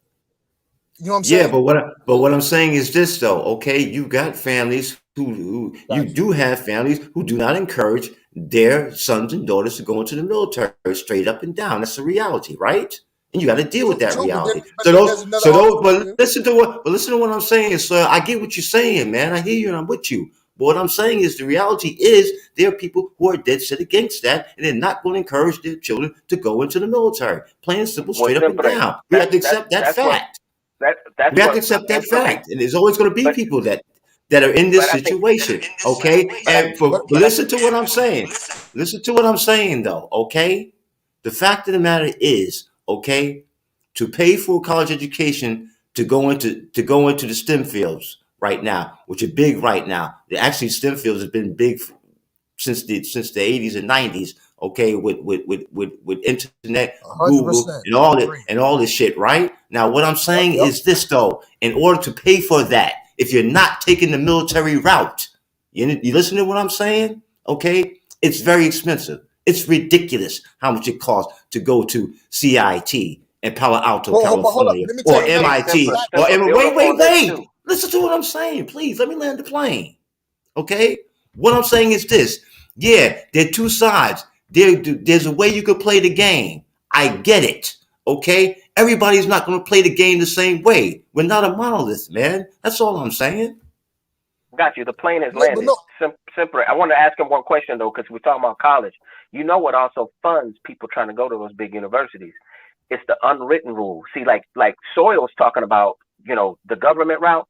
See, these rich families, they know about fraternalship. See, certain people try to go to Harvard, church school, because they'll already have a job lined up, brother, before they even leave. And you know why? Because their parents and grandparents are alumni of these universities and these places. I get you. Wait. And that's also too where racism, white supremacy can come in too. And people don't talk about, like, there's people who can have the degree and you could be overqualified. And unless you have some certain fraternal connections, that's why I was even talking to Trilla right now. I said, hey, this is an opportunity to link with somebody overseas. If not him, he might, through the laws of attraction, introduce me to somebody else. You know what I'm saying? Right. Because the whole point is sometimes fraternalship supersedes even racial ties and even educational ties. See, there's written in the United States, it always has. I get what you're saying. No, but hold on, pause. Listen. And alumni association and frat association and sorority association has always been on top for the elites in the US of A since the history of universities in the US of A. Okay, well, nobody listen. Nobody disagreeing that. But all I'm saying, when students are taking out student loans, like you just named a whole another alternative way that they can use student loans to benefit themselves, have a job when they get out, or have a career path they're going, or use the student loans to invest in a business, use student loan to invest in stocks and learn that you actually can do all this shit. But people, that's all I'm trying to say. There's multiple ways how to make the money pay back. I just start naming two, and then it went into that lane. Oh yeah, I agree with you on that though. I didn't get you on that. Bro, hey, can I ask Soil a question real quick? Hey, Soil, you ever seen Squid Game? Yeah. Okay, now you saw how like they got to a point where they had a chance to stop the game. Half the people still wanted to play the game, even though they saw how sick it was. That's what I'm trying to tell you. These people understand psychology and how we are. like selfish first. All we care about is ourselves and our family, and then our tribe, and then our community, and then our city, and then our political affiliations. See, that's the issue. Some people are like, man, fuck black people. I want to move into Beverly Hills at any cost, even if that means I'm going to sell crack, even if that means I'm going to sell my booty crack, you know what I'm saying? And become a spokesperson for whoever. See, that's the thing, bro. We can't defeat humanity. And the evil thing that we have to undo is white supremacy, in the sense that it just makes it worse. Human beings automatically are selfish. But when you start making everybody pick sides based on race, that's where, by us being at the bottom of the totem pole, so to speak, at least in the minds of other groups, that's where it hits us the worst. That's why when there's a recession, nigga, it's a depression for us. Look at the famous show. Look at the famous TV show Survivor, right? That should tell you something right there. When you have a TV show that is famous throughout the world, people have copied that show that came out of the state, Survivor, right? Yeah. One person, individual, right? $1 million, right? Over 30 days, right? We're going through a whole lot of bullshit, right? Just to make that $1 million. People are cutthroat, okay? They stab each other in the back. They form alliances. They vote people out that are threats to them, okay? This is the shit that Robbie's talking about on a television show. Art imitating life. Yeah. For real. I've got to say though, look, if you guys are looking to make more money fast from an entrepreneurial point of view, foreign investment is probably going to be the best way to go. I mean, end of the day, I look at, I take an example from my granddad, for example, right? He owned a piece of land that was probably worth, give me like, I don't know, $10, you could say $100, whatever. Yeah, it wasn't worth much. You get me, right? He lost it in a bet, right? Right now, that piece of land is worth, 250 million, right now. You know what I mean? Right in India. You know what I mean? It depends on how you develop it. But exactly. But at the time, it was worthless. It was just a piece of fucking desert land. You know what I mean? Right? Yeah. Right now, it's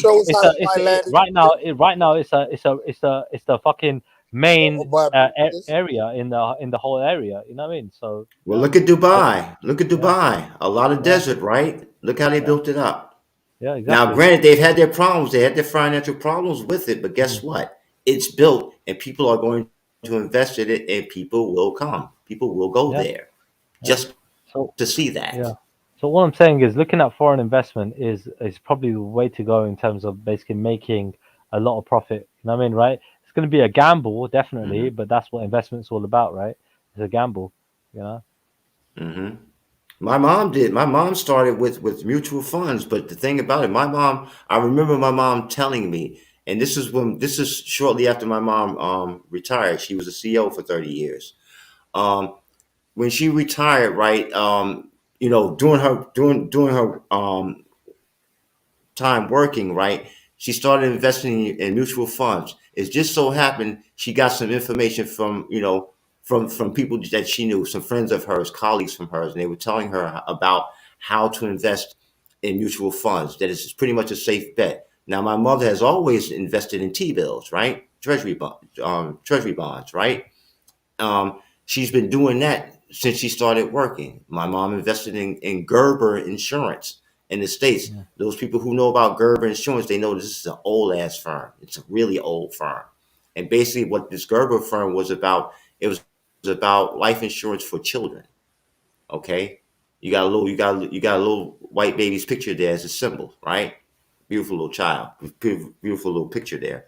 But my mom did this. My mother and my father did this. And even after my parents divorced, which they did, they did this together. My mother was more scrupulous about it than my father was. My father was like, hey, shit, I earn this money. I make it. Okay. As long as I get the bills paid, then hey, I can do this. I can go here. I can go there. I can buy me a nice set of clothes, this, that, and the other thing, and put a little money, in the chest of drawer, in the bedroom there, pile up a couple of stacks there because I rate to do that. So my father did save up money, but he didn't do it the way my mom did. But put them together, Ain't neither one of them hurt for money at all. Ain't neither one of them hurt for a place to live at all. Ain't neither one of them hurt for food, medical care, or health insurance or any of that at all, because they learn how to make,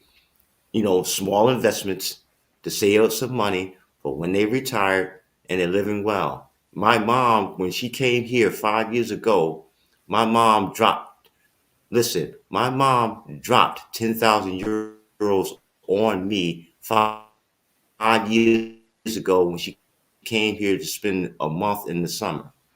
You hear what I'm saying? She dropped 10 G's on me. Said, this is part of your investment, part of your inheritance. You hear what I'm saying? So I know that she knew how to deal with money.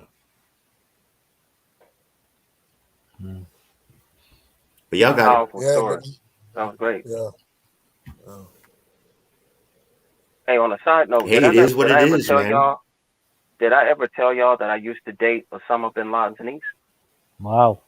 No. Yeah, Really? Right after the military, man, I was in college and I met this Uh-huh. chick in Virginia, right? And she was part of the bin Laden family.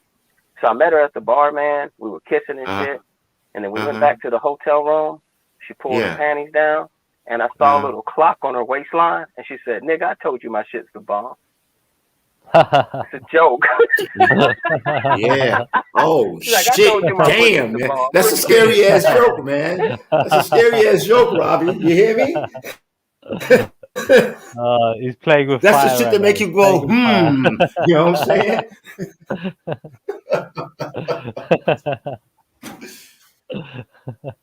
Damn.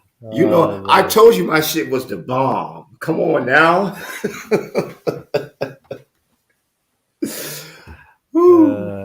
That's a hell of that. Hey, man, that's a hell of a story, man. It makes you think. Yeah, man. But yeah, like I said, the key to success is hard work. It really is. Hard work. Minimize on your expenditure and just keep bringing in the income, man. That's it, man. Yeah, scrupulousness. It depends on what are you going for? What's your goal? I think Soil said that somebody said you have to have a goal and then you go for it. And of course, in order to attain that goal, there are going to be sacrifices that are going to be made. There are going to be setbacks. And the thing about it is, I'm not saying, you alpha your way through it. No, but people who probably have experienced what you're experiencing presently can help you out so you can figure out how to continue to move forward. Sometimes you just have to listen and learn and observe. Yeah, dude, like I said, I know a lot of successful people out there, man, and they got fucking millions, you get me, right? And again, they work, and they just keep working, and they keep moving forward, That's just the way it goes, bro, you know what I mean? It's just the way it goes. But see, that's a Never problem, stop though. working. Especially in the Never U.S., that's stop a working. problem because, you never stop working. You never lift your head up to breathe, man, because you're too busy hustling, trying to make all the money in the world. I'm sorry, you ain't gonna do that, I man. agree, because listen, a person who thinks about, I'm gonna work 40, like this is people who get salary. I'm gonna work 40 hours a week. Ain't never gonna have the mind as an entrepreneur, because the entrepreneur thinking I'm gonna work 60, 100, 70 hours a week, 100, 90. Yeah. 100, exactly, Mine is different. Oh, yeah. Mine is different. I don't work. You don't work for the money. You know what I'm saying? The money, like, your mind is different. No. Actually, yeah. In the end, you really don't work the money. The money just comes when you make the business. The business is what you want to prosper. The business with your name on it. That's your reputation on the line right there. Okay, and you want people to see what you got for sale. Okay, and if they like it, come get it. But at the same time, when you tell people come get it, you got to continue to improve upon it, to develop upon it, so that people come getting it, right? Yeah, and that's why that's why Jamaicans develop this tactic. The motherfuckers have 2, 3, 4, 5 jobs. But like mate, you were saying, They like, 80 or some shit, have 2 fucking jobs at the same time. But be honest with you, the real key is passive income. At the end of the day, nobody gonna tell you this truth. It's not about working hard. It's about passive income. Fuck working hard. Is work smart. Work smart. Passive income, work smart, compounding interest is the secret to wealth. That's the secret. Ain't nobody else can tell you otherwise. Yeah, It's I agree. passive income, which is compounding, which just make your interest get compounded over time. The bonds and the mutual funds that Eric was talking about his parents invest in is compounding interest. As inflation happens and he bought at a set price, the value of that increases exponentially. You know what I'm saying? There's a whole bunch. It's just going to keep increasing.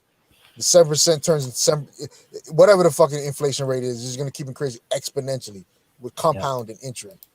And every major book and that's about anything about financial shit will tell you that. That's why they say save less and invest more. Because Well, this is the thing. Like they say, like, you know what I mean. The best game to teach a child is Monopoly. You know what I mean, right? Simply because, you know what I mean, right? It's the best way to teach them how to be an entrepreneur. You know what I mean, right? You make your money by stacking your hotels up in a certain area, so on and so forth, right?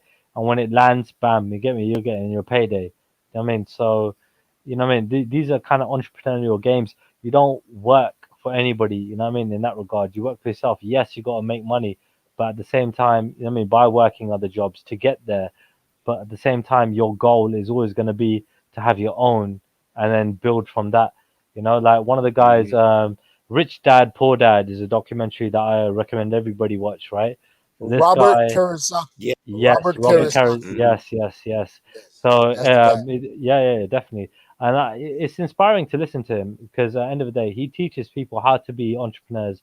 I mean, this guy, he bought, you know what I mean, little plots, yeah, and then he had his own plot. You get me right, a big plot, and then basically made a massive hotel from there, and then basically, you know what I mean, kept on doing the same thing, so on and so forth. And that man will continue to work till the end of you know what I mean, his days, because that's what he's been trained to do his entire life. You know what I mean? Because he wanted to do that. He wanted to not be an average Joe. He wanted to become a successful businessman. You get me right? And that's what he's done. You know? And over time, the money's going to come. You know, so that they're not really so much worried about the money. Yes, when you start out, yeah, you want to make your first million, okay? But as you start building up, people know you, people know your reputation, people trust you, okay? So what do people do? They want to do business with you, or they want to visit your businesses anyway, in the case of hotels, or come and, you know, buy food and stuff from your shop, you know, or they want to come and rent, you know, they want to come and rent, you know, rent a house from you if you're going that way in real estate, you know, I mean, because they can trust you. So that's what Yeah, it's all exactly. No, about. no, but no, like you said it there, reputation is also a key Yeah, integral part, right? Because you know what I mean. There's a saying, right? With you know what I mean, like, you know what I mean, dude, you get me? Like, you can't ever fucking. I mean, like, integrity is an integral part, you get me, in who we are. You can't yeah, fucking give that up, you know what I mean, right? You got to keep your integrity, you got to keep your respect, your self-respect, you know what I mean, right? And if you lose your name, right, if your name is tarnished, yeah, then really and yeah, truly what happens is, you know what I mean, right, you're gonna struggle in terms of building relations with other people. People aren't going to trust you, and it's going to be you know what I mean, a hard I slope to mean, overcome. yeah. Look at Paris Hilton, okay? A little example, okay? She's a party girl, okay? She's a party hoe. That's what she is, Yeah, okay? Because she's not the most talented singer or actress in the world, okay? But but the lifestyle she's able to live, at least materialistically and financially, is based upon the work and sacrifice of her father, Mr. Hilton. that's Okay, right. Hilton Motels, resorts. Okay, Marriott's connected to Hilton. Okay, you got a lot of little resort hotels and bungalows and condominiums that are connected to Hilton hotels. So I mean, the thing about it is that she really can't fuck that up, because I'm sure that her father made sure that he knew what his daughter was like before he passed. He made Yeah, sure that the business was going to stay up and running and that she couldn't fuck it up. yeah. Yep. He placed Those are restrictions on her, I'm sure. those are mostly through trusts and things like that. So Yeah, she would yeah. have to basically, yeah, I understand that. She would get a certain amount of income over a certain Hmm. amount of period, and depending on what she had done, is doing in her life and everything else, get me? Because of the Yeah. way she is. I mean, she's quite a loose cannon, so yeah. Yeah, she is. That's what I'm saying. She's a party hoe. That's what she is. Exactly. I mean, that's what she's proven, showing herself, to be. But I'm just saying that, when you have people who build up businesses like this, right, and they have heirs and they have heiresses, right, and Paris Hilton is an heiress to the Hilton fortune, right. So that, okay, there's certain you learn your children's character. Okay, you try to build their character to the point where they're not so damn greedy. But kids are going to get greedy. They're going to get spoiled. I'm sure Mr. Hilton knew that. So he said, okay, well, this is how it's going to work, gentlemen. Okay, or ladies and gentlemen, I'm going to do this, and that. From this trust fund, okay, parents will get, like you said, a certain amount of money per month. She gets no more than that. If she Hey, pitches Eric, them hold on. Eric, Born, Yeah. hold on. Born, you sleep? Born, are you asleep? I think 2 people in the chat room is trying to get on. John the C. Hold on. Let me. It might be. It might be Yeah, asleep and what's still. Freedom is trying to get on. Hey, Born, wake up, man. I can't. I'm not a moderator, so I can't drop the link. So Is Born really gone to sleep? I'm yeah, not. you might- I'm you not. might- you might- I'm, I mean, I it don't is know if really he's late asleep. where they are in America. Yeah. No, But he may have it's stepped, what, he may have 4 stepped away though. 5 o'clock. He may not be It's 4 asleep. o'clock there. Yeah. Yeah. Mm-hmm. Yeah. I'm hearing something. Wait a minute. Well, I thought I heard something like snoring. But Yeah. It might be Lady Divine. I don't know. yeah. But Born Rich, Joking. but Why yeah. do you keep But coming Born, for me, I'm Trill? just Allow me, joking. Benjamin. Allow me, I'm man. just joking. Leave me alone. well, I ain't getting into that. That's between y'all two grown folks. But I'm talking about Born Rich. Born Rich, he does tend to fall asleep from time to time when he has a live stream. So you never know.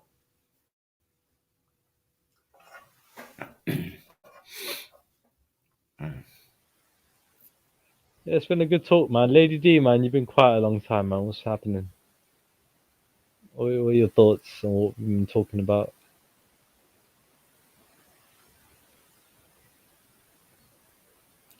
Lady D, you got the mic. She don't want to say nothing. Don't know I can't why. lie, guys. I'm over here stuffing my face. So ignore me, yeah? You're eating. Okay, all right. No. I mean, shit, everybody got to eat. I've Okay, got a she's drink eating too. right now. What about Empress Janet? I haven't heard from her. I think she's long gone, mate. I think she's gone to sleep a long time ago. Oh, okay. Yeah, I haven't heard from her in a few hours, literally. Yeah. So, yeah, that's what it is. Yeah, But yeah, Bobby man. dropped. I think it's been a pretty good stream today. I think it's been pretty good. Everyone's been quite respectful, giving everyone turns to speak and just sharing ideas and so on and Yeah. so forth. But yeah, I mean, like I said, man, you know what I mean? The success came from my parents, you know what I mean, and their parents and so on and so forth, you know what I mean. So they just Yeah. followed suit, you know what I mean. Hard work, you know what I mean, honesty, and so on and so forth. And these are traits that I try to, you know what I mean, abide by in terms of like that. At the same time, because I feel like I am slightly more financially free than they were in that regard. I have a little bit more Yeah. freedom to, like I said, just jump on panels, share my ideas, and talk about things that you know what I mean. My parents might consider me wasting my time, for example, just jumping on panels Yeah. and having a chat. But I thought, you know what, fuck it, man. It is what it is. You know what I mean? Like it's Yeah. life is short. I You mean, never know. yeah. I mean, Yeah. you don't what you don't want to do. You don't want to grow up to be your parents. You want to grow up learning from your parents.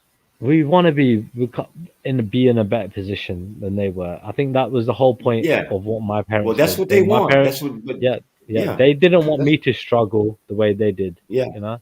Right. Yeah. And the same for me and for any children that I may have in the future. You know what I mean? I don't want them to Yeah. struggle, and you know what I mean, it is what it is. You know what I mean? We just want the best in it for our people, man. So there's nothing wrong with that. Whether it be our family or friends Yeah. or people we know or like, and you know what I mean, and everybody else as well. You know what I mean. But like Robbie was saying, Yeah. yeah, it Because happens in a certain order. You know. yeah, because I'm the thing about it for me, man. I mean, I'm not a man of means like that. I mean, okay, of course, since I've been over here living in Finland, I've always worked. I worked odd Oh, jobs. I've worked, steady contract jobs, but I've been living here for 30 years. what's Finland like? How long you been there? What's that like? I didn't 30 know. I didn't years, know. man. I didn't know you're living in Europe. I didn't know that. Yeah, I mean, I've been living here since the fall of well since in earnest since September of '91. Hmm. Okay, Yeah, because you I know mean, what, I I always mean, wanted. Yeah, yeah, I always wanted to no, I'm move to just the saying that. I mean, Norwegian countries, like you know what I mean, up there, like Norway, Finland, Sweden, all them areas. You know what I mm, mean? I always mm. considered it. I You mean, know? the thing about it, it's okay here, man. I mean, but the thing about it is that here, um, the population is so small. The population here in Finland is still below 6 million in total. Mm, yeah, Okay, yeah, and it ain't like we ain't got it ain't like Finland doesn't have space to accommodate more people, but the system over here, as far as entrepreneurship is concerned, you have people, of course, who are farmers, right? yeah, They do animal husbandry. They grow potatoes and other staple foods here, barley because they use barley in their bread here. yeah, They call it brown bread or black bread. It's really strong. I only eat it once in a while because my gut's still not used to it. But and you got people here who have owned forest here. Okay, I mean literally, they have written deeds. Okay, for forest area here, they yeah. own it. Mm, Okay, so when the trees are felled here, okay, and you get your paper products and you got, of course, you got some trees that are made for paper products. You got some lumber that is used for for building furniture and things like that. And these people have major influence here. But the thing about it is, you don't have billionaires here like that. You have one yeah, man who is a known billionaire here, right? And yeah, the name of his company is Kone. Kona. That's how they pronounce it in Finnish. It's Kone. And this mm, man, you know what he did? He started out as an engineer, right? I think mechanical engineer. And what does he build? Elevators and escalators. You yeah, hear what I'm yeah, saying? yeah. Elevators and escalators. Mm, And most of the elevators and escalators here, I would say, at least even today, I would say that 80% of them have the Kone stamp on it. yeah, Okay, yeah, that's why he's a billionaire because of course these buildings, you do have high rise buildings, that people live in, the hotels, the office buildings, the escalators in the public transportation hubs here, you know, going to the metro or what you would call in England the tube, or the commuter trains. Um, mm, different places where you connect from the metro to the buses and everything. But the point is, you have elevators, so elderly people can go on the elevators. So people with with baby carriages can go on the elevator. People with heavy packages can go on the elevator. It's a major convenience, yeah, but it also made a lot of money for him. It made him a billionaire over time. You know, yeah, but they're yeah. not Soon, very soon. Yeah. they're not very I, many though. Hey mm. man, I'm about to get out of here, man. So good morning, everybody. All right, Hey, brother, Soil. take care of Have a good yourself, one, man. man. Nice to hear from you, man. It's been a while. Yeah. You didn't show up in a while, man. Yeah. Yeah, well, yeah, that's true too. Yeah, I ain't see you on the panel in a while, man. I'm working, man. I'm working and grinding and earning, And mine, I know the man. time schedule kind of weird too, though. Sometimes you're like what 12 hours different. Yeah. Well, that's true. Well, no, actually, it's 7 hours difference from the East Coast and 10 hours difference from the West Coast, and That's I crazy. guess Yeah, that's 8 hours difference between you know how can I say Central Time and Central Time and local time here in Helsinki. So yeah, that has a lot to do with it too. Helsinki, you know, it's crazy. Yeah. Like I'm I trying said, to remember the famous ruler from the hold on. I'm trying to remember the guy name. I don't know, man. Are you talking about Kekkonen? Because Kekkonen was president here for 28 years. No, it's like the Sweden, like the founding of Sweden. She said Helsinki. I forgot the guy's name. Oh, damn, man. You know what? Memory's not serving me right now. I know you're talking about. As a matter of fact, I have a book on the history of Finland, and but I get what you're saying. But also, but over in Sweden, they still got a monarch. They still got a king. Yeah. We don't have one. We don't have one here. We don't have a monarchical system here, but they do have a monarchy in well, let me think. Wait a minute. I think well, I know for sure in Sweden. I think in Denmark and Norway they also have they have monarch still. I mean, it's more figurehead than anything else, but it still exists. Wouldn't mind moving Sweden, man. A lot of pretty blondes out there, you know. I wouldn't mind living. No, hold up. You said Helsinki. Isn't Helsinki in Sweden? No, Helsinki's in Finland. Oh, that's what it's not. Helsinki is there's a city in in Sweden. Helsinki is the capital city of Finland. Oh, okay. Mm-hmm. Now, if you're talking about Stockholm is the capital city of Sweden. No, not Stockholm. There's a city in Sweden that has a very similar name like that.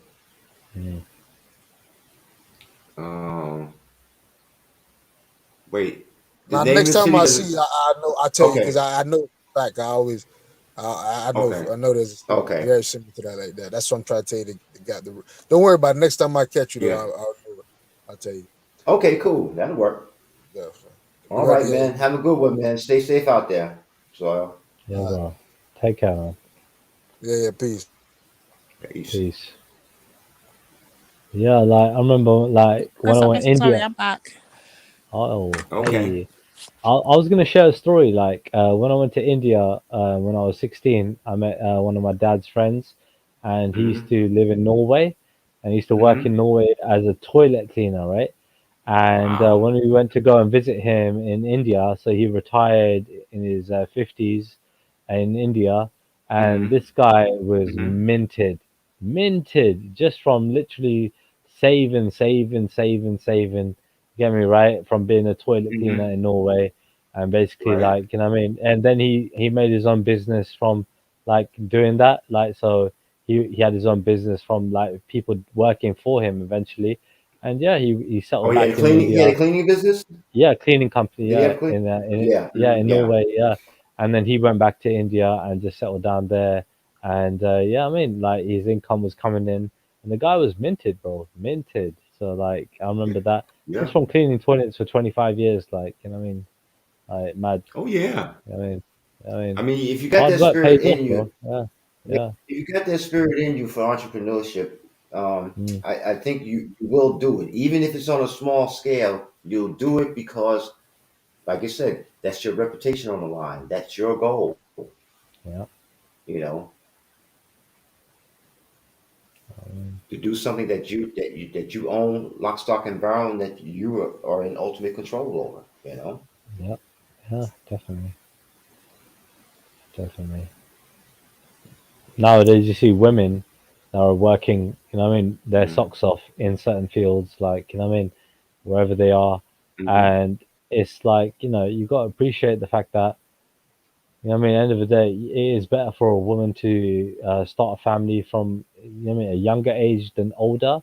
You know what I mean, in terms of like being in their 20s rather than their 30s. However, women nowadays, they basically choose to, what, you know, with the education and everything else, you know what I mean, choose to work straight after that, and then choose to settle down late in life in terms of raising a family in their like mid 30s, I would say. You know what I mean? So you know what I mean, it's quite a unique position that women are in. At the same time, Hold on. But chill out. While the women are doing all of that good stuff that you're talking about, what are the incels doing? Incels. You might want to ask Raj. I'm asking you though. But I'm not an incel, so yeah. Yeah. I don't. Yeah. I couldn't tell you about that either, Lady D. I mean, Yeah. listen. I've been married for 30 years and got 2 youngins that are grown, so I don't know the incel life. I don't know what. See, an incel is somebody basically, right? Who Somebody called can't. Who, Triller. Yeah, no, we know no, what an no, incel is. no, no. Somebody called Triller. But anyway, go Literally, on, literally, Triller. literally, literally, literally, literally, yeah. If you want to do this, we'll do this, isn't it? Yeah, no problem, yeah. But I'll tell you what an incel is first, so you get your definitions right. So, dictionary definition of an incel would be somebody who can't get that wants to get with a woman that can't get with a woman, right? That is an incel, right?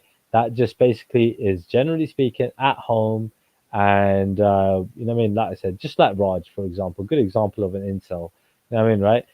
Never had a date in his life. You know what I mean? Is an epitome example. Trina's I'm taking just saying. beer Well, shots. I'm just saying. Beer shots. But I'm just saying, like, you know what I mean. Generally speaking, I've had a pretty good life. Do you know what I mean? In terms of like, in compared to incels. You know what I mean? In that regard. Do you know what I mean? Like, I've got options. You know what I mean? Like right now, fucking, I can see a 20 How many something year options? old. Hold on, Triller. Talk to me. How much Yeah. options have you got right now? Like for real? Literally with my confidence, you know what I mean, sky's the limit, man. Shit. Nobody's unavailable unless they're married, you know what I mean? So, you know, that's the way I see it. If they're married, no, I don't want to go there. If they're not married, man, your game. I mean, your fair game, you know? So it is what it is. So I just basically see people. Look, the thing is, some women are gonna like me, some women ain't. Yeah, mostly women work on looks. You know what I mean, right? So especially with first impressions, you know what I mean, right? After that, it's everything else. You know what I mean? So first impressions count a lot. So I look at that. So if I get good response on the first encounter, meaning just seeing each other, all right, great. That's a good fucking start. After that, the mind and everything else, you know what I mean, is what it is. But I remember, Lady D, like when I used to speak to women when I was like a teenager online without having the face thing and everything else with the cameras and stuff. Yeah.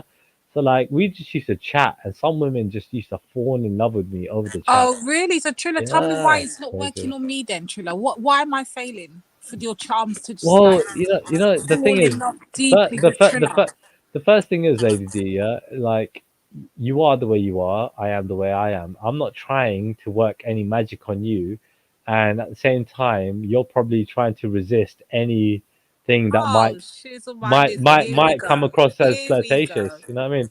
Because of your inbuilt self-defense mechanisms. I don't know where they came What? from. Where did I Uh, get to? Hold on, Triller, because you're now God. diagnosing me. Yeah. So hold on a minute. I want to know when you got your PhD, and when did you get the permission to now diagnose me Yeah, as I'm yeah. having So defense mechanisms? I went to the University of Common Sense and I picked it all up from there. You know, I got a Bomba PhD in that. cluster. So, you know what I mean? So yeah, I got that from a film recently, by the way. I had to say it. So yeah. Oh, that's a good line. But yeah, honestly, look, it's all common sense. At the same time, you know what? I've learned it from basically looking at other people's examples in relationships and so on and so forth. You learn from other people's experiences. You know what I mean, right? Good and bad. And I look at successful people, and I look at people that well, you know have you know what I mean, had bad experiences. So I've had bad experiences, and I've had good ones. And I take notes from all of that. And also, I But speak hold to on, other Julie, I'm not women. Yeah. surprised to be fair that you've had bad experiences when you label women as bitches and hoes and shit. I'm not quite surprised. Allow it. That might But have you just been do me having do a. this, That Triller, might have just when been you're me on your having a moment. In wave I though, was just, Triller. you know what? If I did say that, I may have been having a moment just to make a point at the time. You know what I mean? I don't listen. Women should be respected. Women, I look at women like you know, if they're not, if I'm not with them as like a girlfriend, wife kind of thing, right? You know what I mean? Like as a partner, right? I have to be looking at women respectfully as my sister and my mother. I'll be back in 1 second, yeah? 1 second, and my daughter, but 1 second, yeah? Okay. Take your time. Now, big up yourself, Eric, brother. Come back, man. Come back. Wait a minute. Who is Ghost Speaker's Corner in the chat talking about facts, Triller? What part of Triller spot any facts whatsoever? Oh, Ghost, you have to talk to me, you know. Where did you hit? any facts coming from Triller. He says he went to the University of Common Sense. And so far, Triller's single. Where's the facts? Hey, hold on. Hold on. I choose to be single. Okay, Yeah, I choose to be single. That's the difference. So basically, look, I can choose to settle down with any one of the women that I'm with, right? But I choose not to, right? Because I want more, and that's just the way I am. So generally speaking, I'm holding out. Look, I've always been a romantic, right? I'm a kind of Romeo and Juliet kind of guy, right? So I've always been into the whole. And spiritually as well with Sikhi, we're just supposed to hold out for one person and make it work, right? Unfortunately, that one person who I was completely in love with, right, it didn't work out with. Do you know what I mean, right? And it broke me, and I've just been trying to recover ever since, so the thing is, I still I'm still holding out for that one person, I'm still a romantic. At the same time, I'm just a little bit more you could say guarded, but at the same time, like, I'm just a little bit more smarter in my approach nowadays. I'm not the fool who's just trying to get with anybody because they present themselves as an option. I look for. Hold on, one second. Yeah. There's this pussy in the chat named Ninya, the little waste man. Oh, Nin is here.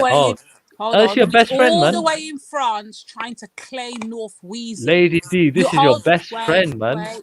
Let me just put the pussy hole in his place. He don't know nobody. He doesn't even know who he's talking to when he's on these fucking airways, yeah, trying to claim people and trying to claim things. He needs to understand himself and understand who he's talking to and who's his people then. Yeah, and it's not us. And we have no similarities, and no Ethiopian guy could like anybody. So you heard wrong. Incorrect. Now I suggest you go back to your quarters, the Muslim quarters, and stay over there. Yeah. Right now, what we're talking about has nothing to do with you, Din. Keep it moving. You're in the wrong place again. But anyway, what is it? Yeah, because you know what? Yeah, I hardly know Nin, right? Hardly. I heard him a couple of times recently as well. So Nin, I don't know you, yeah, but at the same time, Divine and Nin, when you had your conversation, I was like, yo, okay. And Nin, I've chatted to you once or twice as well, right? And obviously we had a little bit of a a mishap, right? At the same time, we both apologized, whatever, accepted and our apologies and so on and so forth, right? So a bit of a misunderstanding, right, in regards to that. However, what is the fucking deal between you and Nin, Lady? Because you guys had a fucking war the other day. Like, what was going on, man? So I'm going to break it down to you like this. Nin, again, left his quarters and came to our quarters, and then tried to insert himself into a situation that has nothing to do with him, his people, his lineage, his nothing. Came over to Nynefa's and then tried to tell Nynefa, say if it wasn't for him and his people there, meaning the Somalis, that West Africans would not have a voice and would not be who they are today. Basically, Somalis gave West Africans their voice today and gave them self-pride and gave themselves everything about themselves.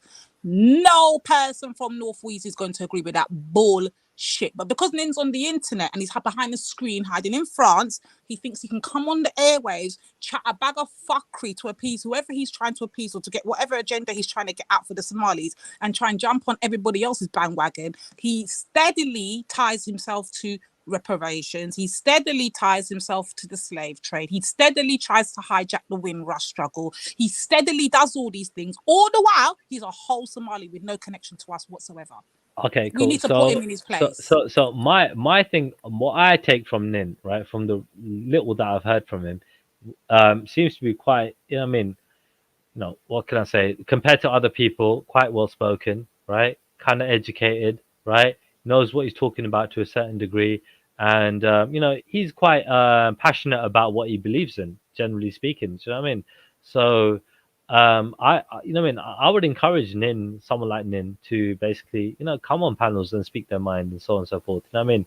So yeah, I find him quite interesting, Lady D. You know what I mean? In terms of like, I know he's got sort of, you know what I mean, he might have some one or two grudges with certain people like Raj and so on and so forth, right? But at the same time, have you spoken to him before, or is this like an old feud, or is this something No, that's just I've happened? spoken to Nin many a Oh time. But what right, I've sister. noticed Okay. he does, and if you listen to Nin carefully, listen to anybody can tell you this that listens to Nin. When you listen to Nin carefully, listen to the way he speaks, and don't get me wrong, have passion for your people, have passion for your culture, have passion for your struggle, but do not on any circumstances try to hijack the Caribbean and Black American struggle. We are not the same. Our struggles are completely different. Point blank. Period. Stay in your lane. Stay in your lane. I don't know the Somali struggle. I don't know the Somali. Guess what you never hear us doing? Hijacking a Somali struggle. But guess what you constantly hearing? Them hijacking ours. I rest my case. Why are they hijacking your struggle? Is it just because of reparations, or is it anything else on top of that? Do you think? Because again, every African country was robbed, you know what I mean, by the European nations, right? So why aren't they Of do course, and reparations in that regard? like I keep saying, I constantly say this. This is not hard to understand. Everybody's got their struggle, but stay in your struggle. Like, you don't see us trying to hijack anybody else's struggle. We don't hijack the Asian struggle. We don't hijack the Jewish struggle. We don't hijack the Irish struggle. We stay in our own lane. But everybody seems to want to hijack ours. Do we not find this interesting? Hijack you how? Just with reparations, or what? Anything. We could be talking about anything. Like Nanifa, what was she doing? Let me find it and play it for you. That will give you better context. Hold on. Go on, yeah. Yeah, big up the chat anyway, man. Yeah, Nin, like I said, I hardly know you, dude, so I don't really know what your politics are all about. I know you've been here for a while, on and off, you know what I mean? So yeah, man. Is what it is, bro. But yeah, you said you're from like Harlesden, Stonebridge kind of sides, isn't it? Yeah, you know what I mean? It's just around the corner from where I grew up, you know what I mean? I used to go around there still. So yeah, man. I used to be around Wembley sides and all that. I mean, Stonebridge as well. So, yeah. And, I mean, everyone knows everybody, man. It's the way. It's a small world, man. You know what I mean? But yeah, I heard you were quite successful, like music producer or something, or you were into music. You know what I mean? Speaking of that, ain't that supposed to be haram? But he did say he gave it up, innit, for his religion. You know, didn't he? He did say that, right? As far as I heard. So he basically chose to give up music and to pursue religion in that regard, Islam specifically. So that's what I heard. But you're right, Lady D, you're right.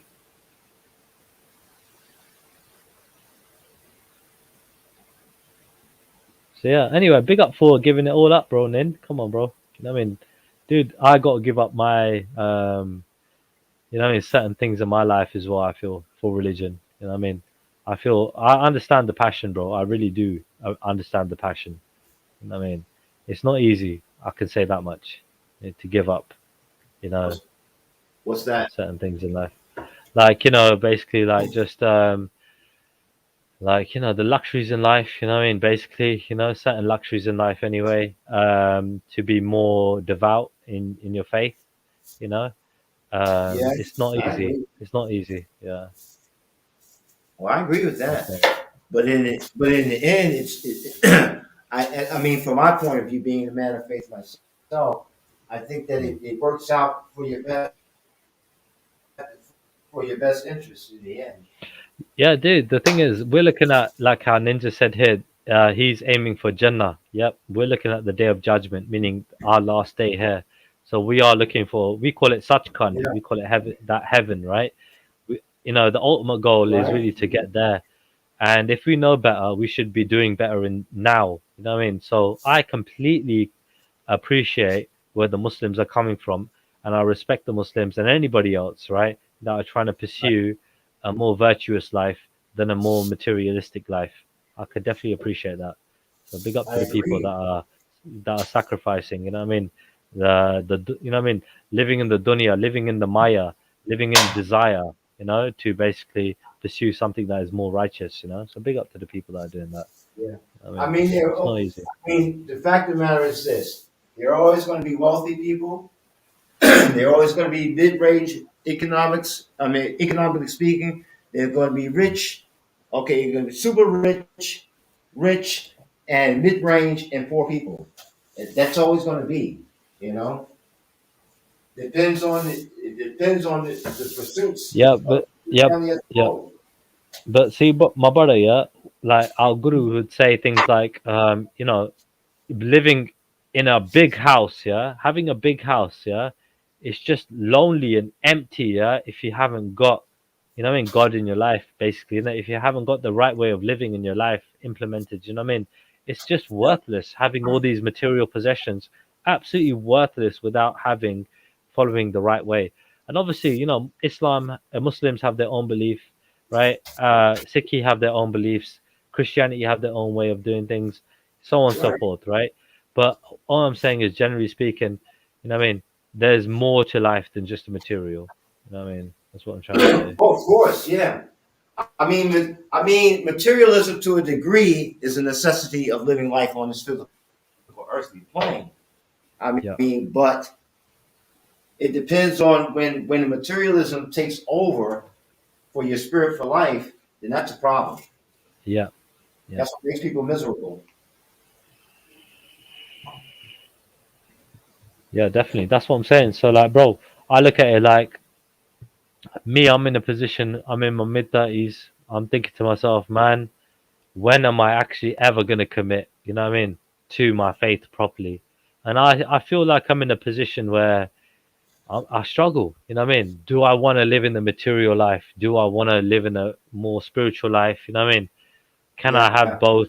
But the thing is, dude, really and truly, I need to work on the spiritual way more than anything else. I understand material is important. You got to pay bills. You got to, you know what I mean? Like, you know what I mean? Like, have a roof over your head, food on the table. You know what I mean? You gotta have a spouse. You know what I mean? Things like that, and keep them happy. But the thing is, dudes, you get me? Like, I'm looking at it properly now, and it's a hard choice, bro. Like, you know, it should be an easy choice. Just thinking, okay, for Muslims, you should just follow Islam to the T, and for Sikhs, they should just follow Sikhi to a T. That's easy, right? In terms of what we should do. However, living in the dunya, living in the world that we live in today, living in the materialistic world, yeah, like it's a bit harder. You know what I mean, a lot of pressures. You know what I mean, that we got to fight against. You know, like Well, you know what? compulsions and desires. You know, yeah, The thing about it is that even though human beings have a soul, of which animals are bereft, we are irrational people. yeah. We're not rational. We're not as rational as we think we are. Mm. Yeah, because I got a Because if we lot were of really rational, yeah. Mm. if we were rational as we really thought we were, we would do things that's in our best interest, Yeah, yeah, right? no doubt, no doubt. No doubt, but it really is. I mean, have you ever tried meditating? Like just closing your eyes and trying to focus. Do a mantra. Do like a one-word mantra or something like that. Have you ever tried that? Well, the thing about it with I'm a Baha'i, right? And Baha'i, we do believe in meditation, right? But our Yeah, yeah, meditation is more or less with saying it. If you're saying a mantra, we're talking about saying a mantra of prayers and things like that, focusing on yeah, that and closing yeah, everything else out. yeah, And yeah, it's a difficult thing to do. I mean, with the hustle and bustle of human life. But I mean, if you're really into it, if you're all in, then you develop ways on how to do that. It's always going to be a struggle, yeah, you know. yeah. So that's the thing. Even when I can imagine people doing their prayers, right? Nin, I think Born's asleep, bro. So you know what I mean? It's like I swear down, I think he's asleep, bro. So like, yeah, he hasn't been chatting for like Yeah, hours. So I don't think he could come on, bro. Get me at yeah, the minute. You know what I mean? But yeah, Nin, if you want to chat, I don't know, man. I can like, I can't even do. I've run out of StreamYards on my thing as well, bro. I need to like subscribe or something, bro, or learn how to use Streamlabs and get it done for free. But yeah, man, Nin, yeah. sorry, bro. I think Jedi might be up in a bit. his stream might be his stream might be kicking off in a bit, so you might want to check out Jedi's.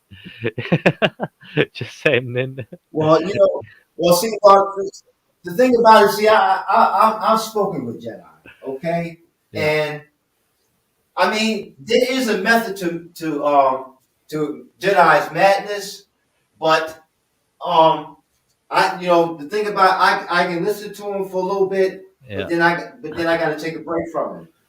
Yeah, it is what it is. You know what it is? I think Jedi. I like Jedi. I got like. I think Jedi is just raw. You know what I mean? He's like raw material. Like, you know what I mean? He's basically just. I ain't afraid to show you what I really think, and I respect that. You know what I mean? Right? And being who he really wants to be, I respect that. Other people are like, looking at all the flaws, in Jedi. I'm like, you know what? I'm looking at the good stuff. You know what I mean? And generally with everybody, I'm like, everybody likes to pick on what is it good about you, but the dude is doing a lot in terms of I think there are more good things to say than bad about him. You know what I mean? Regardless of if some of the bad things might outweigh the good for some people, I think he does a lot. He tries to do a lot more good, especially for himself. And what are we trying to do? We have to help ourselves first before we can help anybody else, right? And I know a lot of scumbags, dudes, and he's not one of them, honestly. You know what I mean? I think he's trying to better himself. I think he's trying to be a better human being, and I don't think he's that arrogant. I don't think he's that bad. You know what I mean? Nobody's perfect. You know what I mean? Nobody's perfect. But yeah, he can be silly, definitely at times. He can definitely get carried away. But so can we all, dude. You know what I mean? So yeah. Yeah. Well, see, the thing about it is with Jedi, see, I find myself defending my faith with him a lot. Okay, that's been my experience in speaking with him, right? Because because I told him, I said, if you want to learn about the faith, there are online channels where you can learn about the faith yourself. You don't have to take my word for anything, and I suggest that you don't. Okay, look and read for yourself so you understand what I'm about. And but when he starts talking about Sky Daddy and this, that, and the other thing, I'm sorry, I have my limits, as a human being. And so when he starts talking like that, I reach my limit. Then I got to switch off. Yeah, but the thing is, I respect the fact that I can be quite a testing person, right? To people, you know what I mean? So I like the fact that obviously, look, I do draw views, you know what I mean? When I go places, I do draw views sometimes, right? And he notices that, and obviously, especially when I have a few drinks, you know what I mean? I can definitely be a bit silly, and you know what I mean? And fire up the show a little bit, you know what I mean? Yeah, you know what I mean? And you know what I mean? It's entertainment at the end of the day, dude. Yeah. Yeah, I would agree. I mean, you know what I mean? Because So all I'm doing, yeah. At the end of the day, when you're on YouTube, you're chatting. That's what you're doing. Now, if you're chatting about your life experiences and what have you, what you're doing, and you find it as a means of helping other people out, then I'm all for it, But then sometimes, like you said, YouTube is just entertainment. Sometimes too, you have to be able to distinguish between the two. Yeah, but we can definitely progress in terms of like getting a lot of like-minded people to try and accomplish some good goals. You know what I mean? There are scumbags out here, and they're definitely going to always be scumbags. Fortunately, some of these scumbags are just on panels, right? And we can definitely eliminate them in terms of like, you know what I mean, showing everybody that they are just scumbags. You know what I mean? And to try and deter other people by making better content than they do. You know what I mean? From going to them. So. Oh, indeed, yeah. I agree with that. So I think it's we're kind of obligated because look, I haven't been on Bourne's channel for months. You know what I mean? Literally for months. I had one falling out with Bourne. He kept on putting me in the back chat, and I didn't like it. And I was like, "Cool, you disrespected me." I mean, I think he was drinking that day, whatever. Yeah, and I didn't come back on. Today was the first time I come back on for months. You know what I mean? You know what I mean? And again, because me and Bourne, we were chatting on another panel. And I can see I don't like to hold grudges. I mean, even though I won't forget, but I won't never hold it against somebody. Do you know what I mean? Like what we done in the past, You know what I mean? As long as we can move forward amicably, you know what I mean? No problem. You know what I mean? More than willing to forgive people. You know what I mean? So that's what I did today. I took a bit of a gamble. You know what I mean? I saw Raj came on earlier today. You know that guy Raj, Speaker's Corner.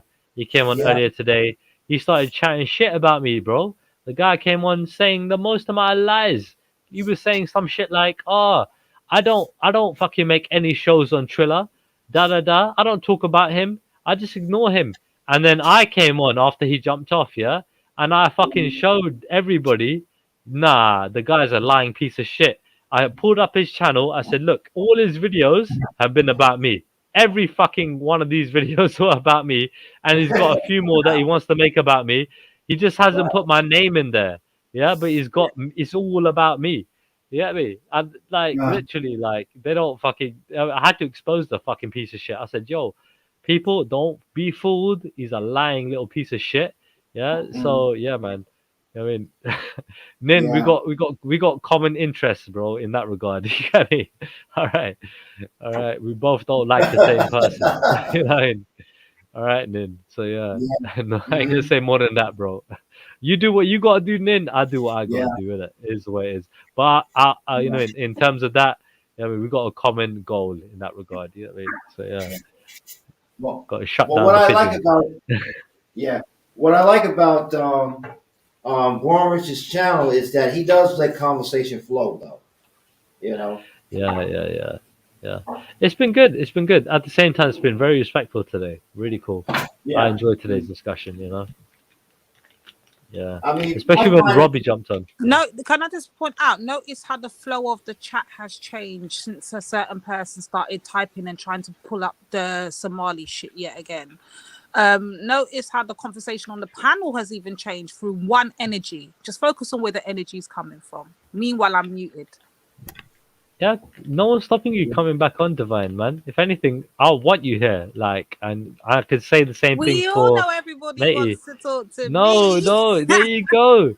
There you go. You could toot your own horn as much as you want, but yeah, come on, Divine. It's always a pleasure. Always a pleasure.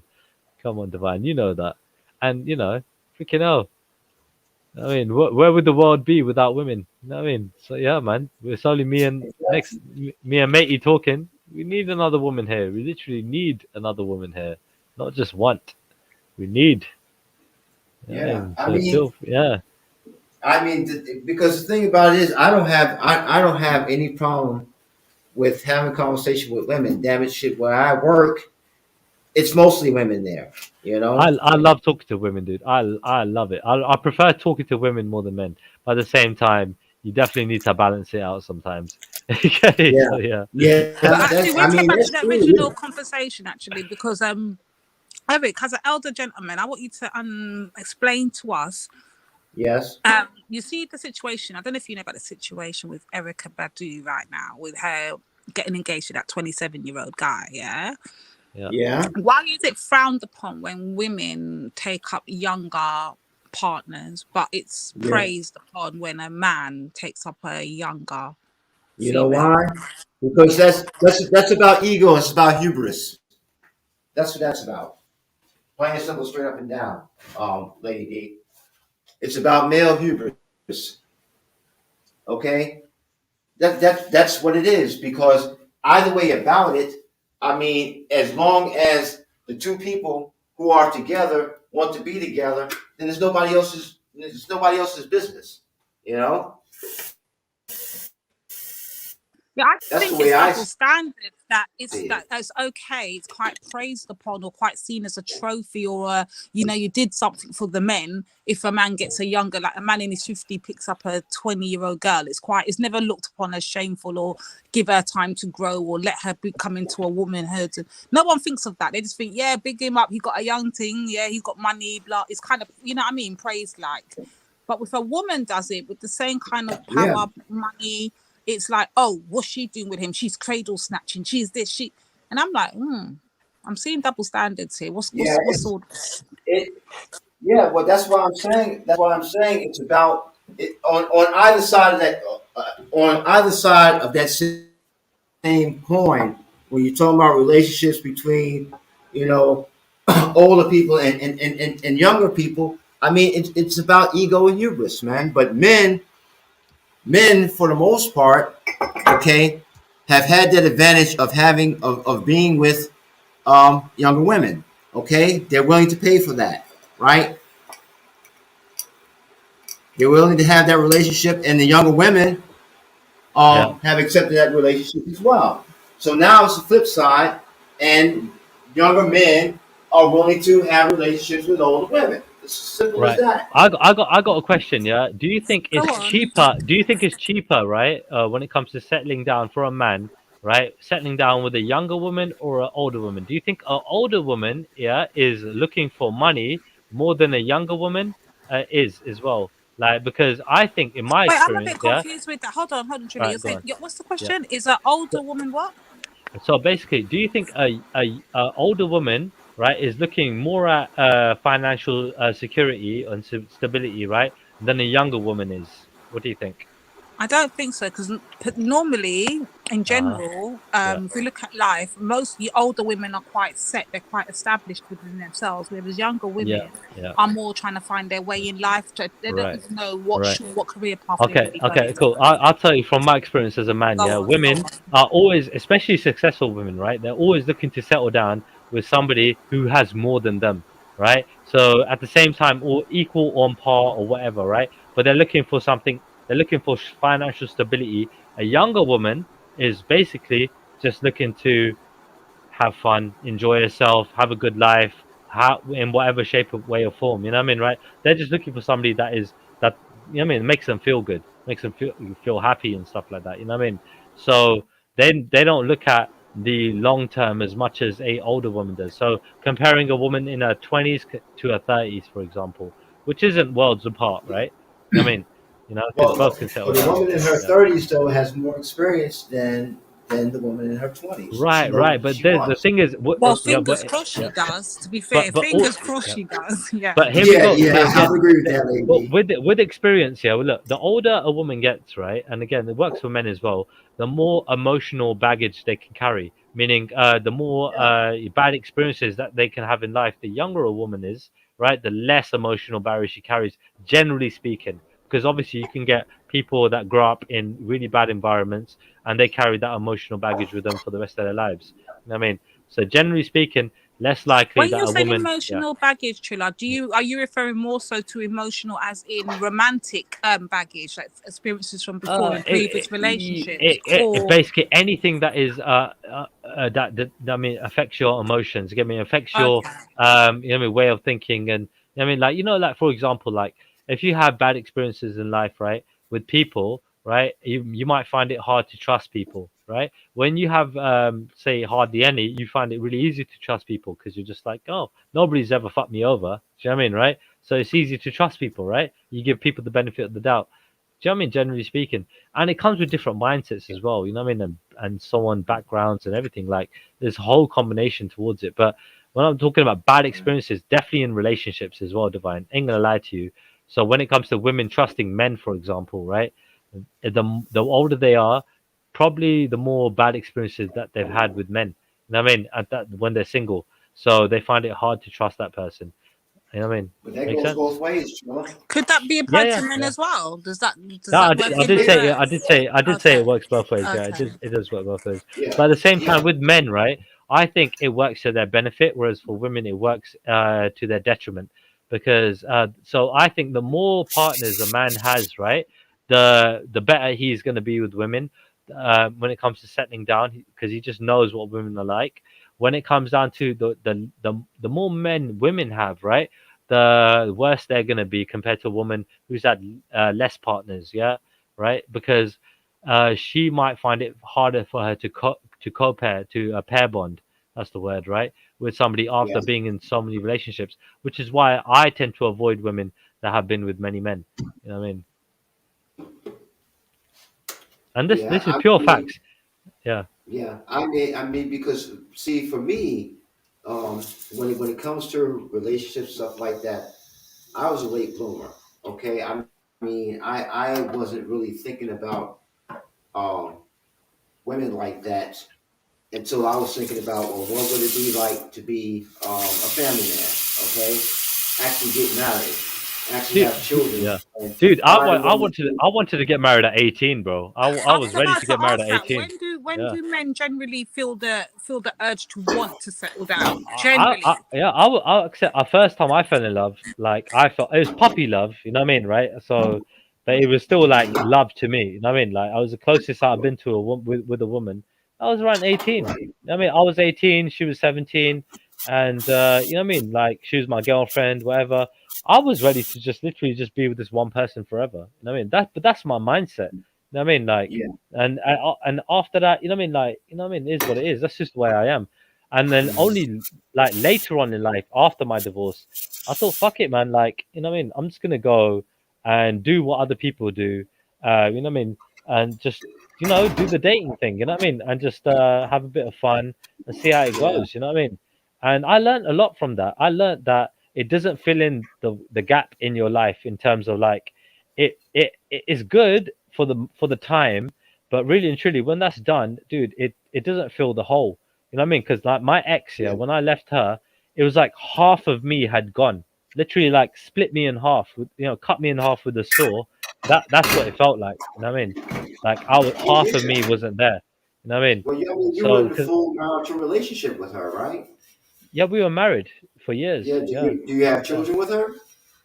I don't want to get into that, but yeah, Okay. I All mean, right. Okay. yeah, But what I'm saying in general, I mean, when you are in a full marital relationship and you got children and you're a family and that family breaks down, mm, okay, it starts with the two adults, right? Who are the yeah, parents in the family and who are, first and foremost, they are marital mates. Once their relationship breaks down, it destroys everything else. I mean, it is what it is. yeah. Yeah, dude. Like I said, dude, for me, it was an eye opener. Like, and but I've learned a lot from there. Do you know what I mean? But at the same time, I've learned that you know what, when it comes down to this word love, you know what I mean, right? We can love Mhm. a lot of things. We can love people. We can love freaking animals. We can love, you know what I mean? Like, you know what I mean? It's not we can just love. You know what I mean? But when it comes down to this romantic kind of one person kind of love, right? This undying kind of love. I mean, like Yeah. Romeo and Juliet kind of thing, yeah. Dude, I understand that. Do you know what I mean? But it can be very dangerous. You know what I mean? Like just completely being as a man as well, like relying on just one person, and as a woman as well, just falling for that one person completely, and just. But at the same time, I feel like you know what, the only remedy to that after falling, after breaking up, is just to fall in love again with somebody else. I think you know what I mean, because I had a bit of fun, you know what I mean, after my ex, after marriage, you know, what I mean? After my divorce, and I feel like you know what, the only way that I'm gonna fill this void in this void is to fall in love all over again. You know, But that's what you I have to feel know like. the character of that But potential but partner, yeah, right? yeah. But just like now I've got a lot more common sense. You know what I mean than I did before. Meaning like you know what I mean. It's kind of it's hard to explain, dude. It's like I'm not so naive because I know Right. that you know what. At the blink of an eye, somebody could just change their mind. You know what I mean? Literally, you know. And that's something that I'm well aware of. You know what I mean? Even though I am the way I am, I know that feelings can change. You know, people can change. You know what I mean? And Oh, we of need to be course, aware yeah. of that. So, you know, nothing is permanent, dude. Nothing is permanent. But you know what? The way I see it is, if I do get with somebody again, long term or even short term, I am gonna be the best experience that they're ever gonna have. You know what I mean? Yeah. That's Well, that's that's what you that's want Oh, to the strive that's that's for. nice, Nin. That's nice. Yeah. Yeah, that is. I mean, that's you what you call want me to strive Nin. for. You call me Nin. You crazy? To Rod, I'm reading the chat while I'm talking to Oh, you. okay. What did you say? Sorry, Oh, okay, cool. that's nice, Triller. That's nice. Oh, okay, cool. Yeah, thank I was you. reading the foolishness Miss Guani within the chat. So I was like, how you big up Nin after you just cussing him? no, I got no hate with Din. Don't get it twisted. Oh, But I'm okay. going to correct him when he's fucking wrong, and when he's wrong, he can't be wrong and strong. Point blank. Okay. Period. Yeah. Yeah. But that is what it is, Divine. That I was gonna call you Nin as well for a second. But yeah. Because we're watching the chats. That's what it is. But yeah, honestly, Divine, what can we do? Like, we got to be the best that we can be. You know what I mean? Because you know what I mean. For the day, you know what I mean. For the moment, for the hour, for the minute. You know what I mean. We got that's what for the second. You know, we got to live life in every breath. You know what I mean. That is a concept that I wanna invoke in my life. You know what I mean. Life in every breath. You know. Last Samurai. You know what I mean? Oh, Yeah. yeah, indeed. I agree with you, man.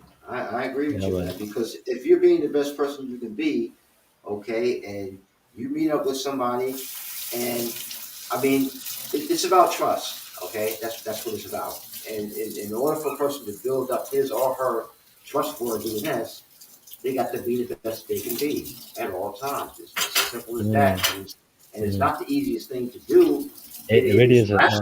It's rational to do it, okay? It's spiritual and moral to do it, but because we're fallible beings, you know, I mean, it's not easy to do it, you know? It's something that you have to push yourself to do every day, all day, every day, you know? Yep, absolutely. And we are always going to fall short, right? You know what? Just to piss him off, I'm gonna keep doing it now. Nin. If you're a bad man, take yourself out of fucking France. Come to North Wheezy right now and come and tell me to take your name. Make me take your name at my mouth. I want to see how bad you are, Nin. You're so connected. Come, let's go. Nin. Oh, stop that, lady. How's Nin gonna stop me? Is he gonna come to North Wheezy and stop me? You know what, Divine? Allow the gags to talk. Like, what's the point? I don't see the point. Come on. It just raises your stress level, though, lady. He knows people, you know people, da. It's just pointless, man. Come on, everyone knows people, man. You know what I mean? Nin. I want to see how he's gonna stop me. Come on in, bad boy from North Wheezy. Come on in. No, you want to fuss, lady D. Yeah, I want to piss him off. That's what I said. Yeah, that's what it is. That's it. That's your thing. You want to fuss. Nin in France. Come and talk to me. When you coming to North Wheezy again, like?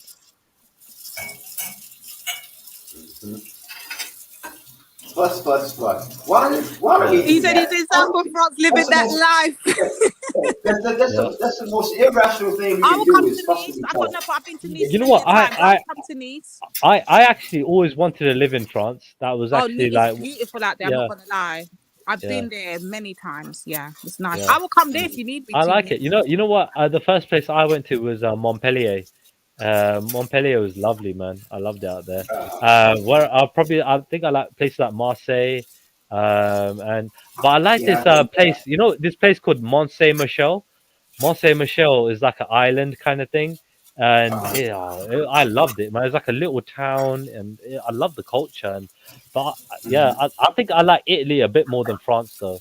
Like, you know what I mean, Italy was like, I've never been to Italy. What's it like there? Oh my god, it's like the land of beautiful people. I swear to God, everybody is fucking beautiful. It's What's just the mad. food like? Like the proper food? Oh, what? Are you kidding me? Italy is famous for their food. Yeah, their basic food.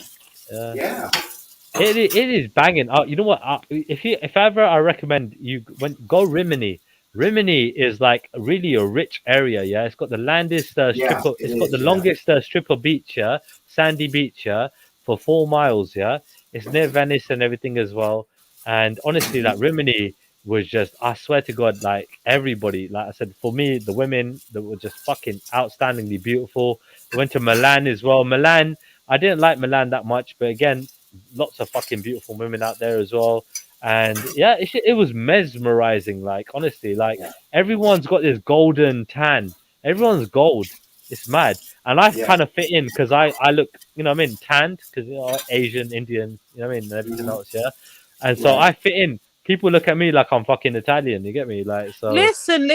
You're a whole Asian out here in these streets. Why are you trying to flip in for like? Hey, I'm 10%. I'm 10%. I'm 10% black, 10% Asian. I'm 10% Italian, 10% Chinese. I'm 10%. Hold on, you're 10%. You can't be 10%. I am 10%. I am 10%. You cannot be 10% everything, bro. Like, I am 10% everything. No, how are you 10% everything? I just am. I just can't explain it. It's like I am 10%. We're human, man. We're human. Period. You never seen Rush Hour? You never see Rush Hour where the guy goes, I'm 10%. You That's can't where be I get it 10% from. everything. Well, I am Triller, 10%. Triller.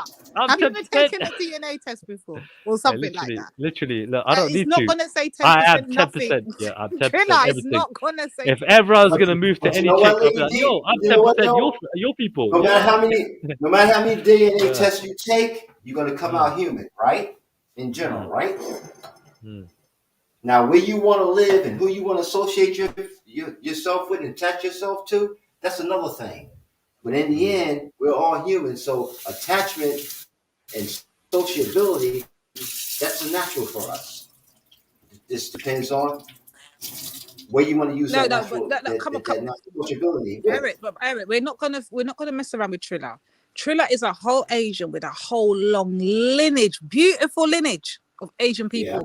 Why is he trying to get in where he can fit in and claim 10% of everybody? I am though, because You're I just not, am. Triller. Yeah, You're but not. I literally listen. Yeah, I'm a humanitarian. Like I told I you, like understand that Triller so doesn't make you you know 10%, what I mean. We're all though, the bro. same out here. It doesn't You know what I make you mean? 10% though. It kind of does because make the you only thing that is 10%. different. Listen, yeah, if you followed my way of thinking, yeah, then we got no problem. Like I mean, if I agreed with what you wanted and you agreed with what I wanted, then for example, yeah, just saying, for example, yeah, like it could work. Yeah, it could work with anybody in that regard. It's all about having a similar mindset in terms of just, you know what I mean, Triller, there's respecting each other. difference between What? there's a difference between respecting cultures, even loving and indulging in other cultures. There's a different thing when you're trying to claim 10%. I can wait, hold on. I can wait, hold on. So I've always been like, for example, you're a Caribbean woman, right? You're from Jamaica, is that right? I'm African Caribbean, correction, but yes. Okay, but okay, so you're what island are you from? 2, well, 4. Which ones? We can add a few. No, just let's say 4 islands, 4 Caribbean islands. Let's Yeah, keep it which like that. ones? No, Which we ones? don't put information on these You lines. don't put information. Okay, cool. No. So I'm guessing Jamaica might be one of them. Can I just say Why? that? You scared? Yeah, no, you got to understand when you've got certain stalkers, yeah, you got to be very Okay, cool. careful, very careful. Yeah. So what? All right. So I don't see how that would be a problem. But anyway, look, that's fine. Yeah. So end of the day, I hang around with a lot of Caribbean people. I grew up with them. Yeah. And you get me. End of the day, we had always like coming from high school and everything else. Yeah. Everyone was dating everybody from whatever race. You get me? Yeah. Like it was just you like them. Oh, you like them. Race didn't matter for fuck all. Nothing. Yeah. And every one of my Caribbean regents. Yeah, literally didn't like the whole race thing. You know what I mean? Yeah. So when I see black people that are on the race thing, I think to myself, you lot are like different from what I see because I don't see that at all with my people ever. What it is, Trilla, this is, I think you've missed the whole point of the point I was making. For instance, you just gave an example of you can grow up. I grew up with a whole load of Irish people. That does not make me 10% Irish. Do you see my point? Well, yeah, I agree with that. Yeah. No, but I'm still 10% Jamaican and everything else. But yeah, carry on. Yeah. Carry on. Well, in the end, we're all 100% human. Yeah. So yeah, exactly. That's what I'm trying to say. They don't understand the concept. Like literally, we're all the same out here. Like, and so yeah, it is what it is. You get me? So Would you think that's a good question, Miss Amelia? Good question. I'll ask him right now. So Triller, go on. Scenario going down now. Role play now. Me and you are dating, Triller. Yeah. It's time to meet the parents. Okay. You bring this African Caribbean across the threshold. What does the parents say? Parents are gonna say, you get me, right? Is this the one you want to be with? I'll be like, yeah. They'll be like, all right, cool. I'll give you. I mean, they give the blessings, get me. But at the same time, they're gonna ask you some questions too about who you are, and you know what I mean, and what you think, you know, about stuff. I'll say I'm Lady Divine, and I'm a descendant of slaves. How am I received? That's a good answer, and yeah. So end of the day, like, innit, they're gonna probably talk about your ambitions. You get me, right? In terms of what you want. You know what I mean, right? What do you see for the future? I mean, like in terms of like where you're going. You know what I mean, like, so what would you say about how you about the future? What do you think about that? I'll say, I mean, for the future, I have lots of, good things set for their boy. I promise to make him the man that he needs to be, but I'm gonna need him to come over into my culture and take on my culture. How do they respond? Well, what if they tell you that he's already the man he needs to be? Yeah, but I'm gonna help him flourish. Remember, behind every strong man there's a strong woman, and nice good woman guiding right behind him. We'll make it together. But I want to know. Forget that part. I want to know how when I drop the next part now, the next bars, and I say to them, but he needs to come over to my culture. He needs to take on my way of life. How do they now respond? But see, look, before any of that happens, right? There's got to be before any of that happens, right? There's got to be a understanding between what I want and what you want, right? That's right. So that's the thing. That's the main thing. So what do you want, Divine? Here's the question. What do you want? Put it out there. Come on. No, Nin, do not write that blasphemy in the chat. Somebody time out Nin. He's writing blasphemy in the chat. Time out, Nin. Block him. Stop looking at the chat, Lady D, and talk to Trilla. Stop it. Yeah. Don't deflect. You're deflecting. Yeah, you're smart, bro. She's deflecting. I'm not smart. Yeah, you are. So go on. What do you want? What do you want? Do you know what you want? Because I know what women. I know what women want. Women want everything. Listen, but I'm telling you. I want you remember you're a whole Sikhi man now, So I want you to have more understanding of my struggle as a black woman. I want you to be able to help me get through my struggles as a black woman. I want you to accept that although you as a what's it you call yourself? Humanitarian.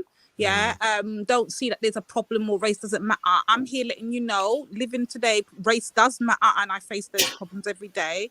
And can you help me get through it? Can you be the emotional man, the emotional support I need on a day? Can you sympathize? In other words, what I'm begging you, can you sympathize more with the struggles that I go through and our children will go through once we start having children, because they'll be Negroes too. Yeah. So look, when it comes down to it, dude. Sorry. Like. You're talking about empathy. Yeah. She is talking about empathy. That's the first word I was going to use. Empathy, compassion. I can understand these traits, right? Walk a mile in my boots. Yeah. This is the thing. But at the same time, look, with somebody like Divine's quite an independent, strong-minded person, right? You know what I mean? So she obviously a lot of women are nowadays anyway, but generally speaking, with Divine, she's probably more so than others, right? And especially with her politics, right? Political beliefs and so on and so forth, right? So she has her ventures and everything else, and she's not afraid to speak her mind. You know what I mean? So that's another thing. So I think with someone like Divine, when it comes to meeting someone like Divine and choosing to settle down with someone like her, right? End of the day, a guy like me just wants to know three things, and it's only two things. And I said this to her before, I love right? you? Can I feed you? And can I give you good Yes, sex? That's all that you think about. That's all you ever think. We know it. Basically, like I said, it's not even food. Wait, but it's not even food. It's not even food. It's literally just the respect. Number one. Yeah, number one is respect, right? And the second thing is it all works from that, you know that, right?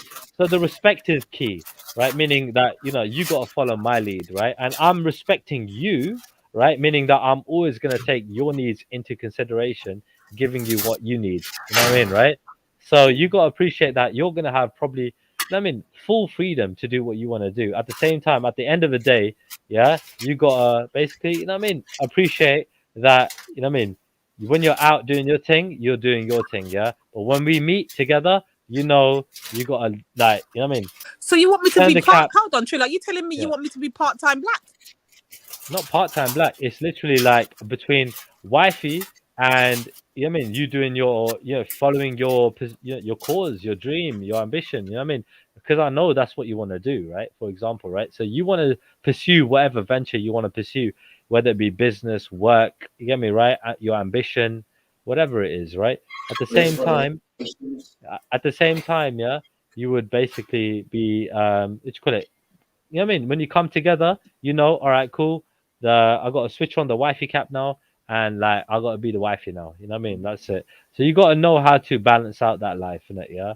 And same as a man, man's got to know as well. You know what I mean? You got to tend to the needs. And again, every individual is different. So my needs might be more than another man's. You know what I mean, You know right? what your needs are, Trilla. You want to be. Yeah, You yeah. want to I'm be. quite You affectionate. You don't want a girlfriend. You don't want a wife. You want a mummy, Trilla. We hear you all the time. I don't want a mummy. No. Trilla. If you listen to yourself, you know. But I Yeah. listen to. I listen to deeper than the actual word you use. go I on. listen to your But emotions. what do I? What you say, when mummy? you talk, But you go on, basically go on, talk like go on. you want a mummy in it. You want No, somebody no, to but look after you, someone to make love to you, someone to feed you, someone to wipe your nose, someone to wipe your ass when you go to shit. You want all of these things. I mean, yeah? look. These things are bonuses, yeah. In my opinion, you want to do all these extras for me, like you want to cook and clean, and you know what I mean, like tend to every single one of my needs, iron and everything else, yeah. That's you, fair enough, yeah.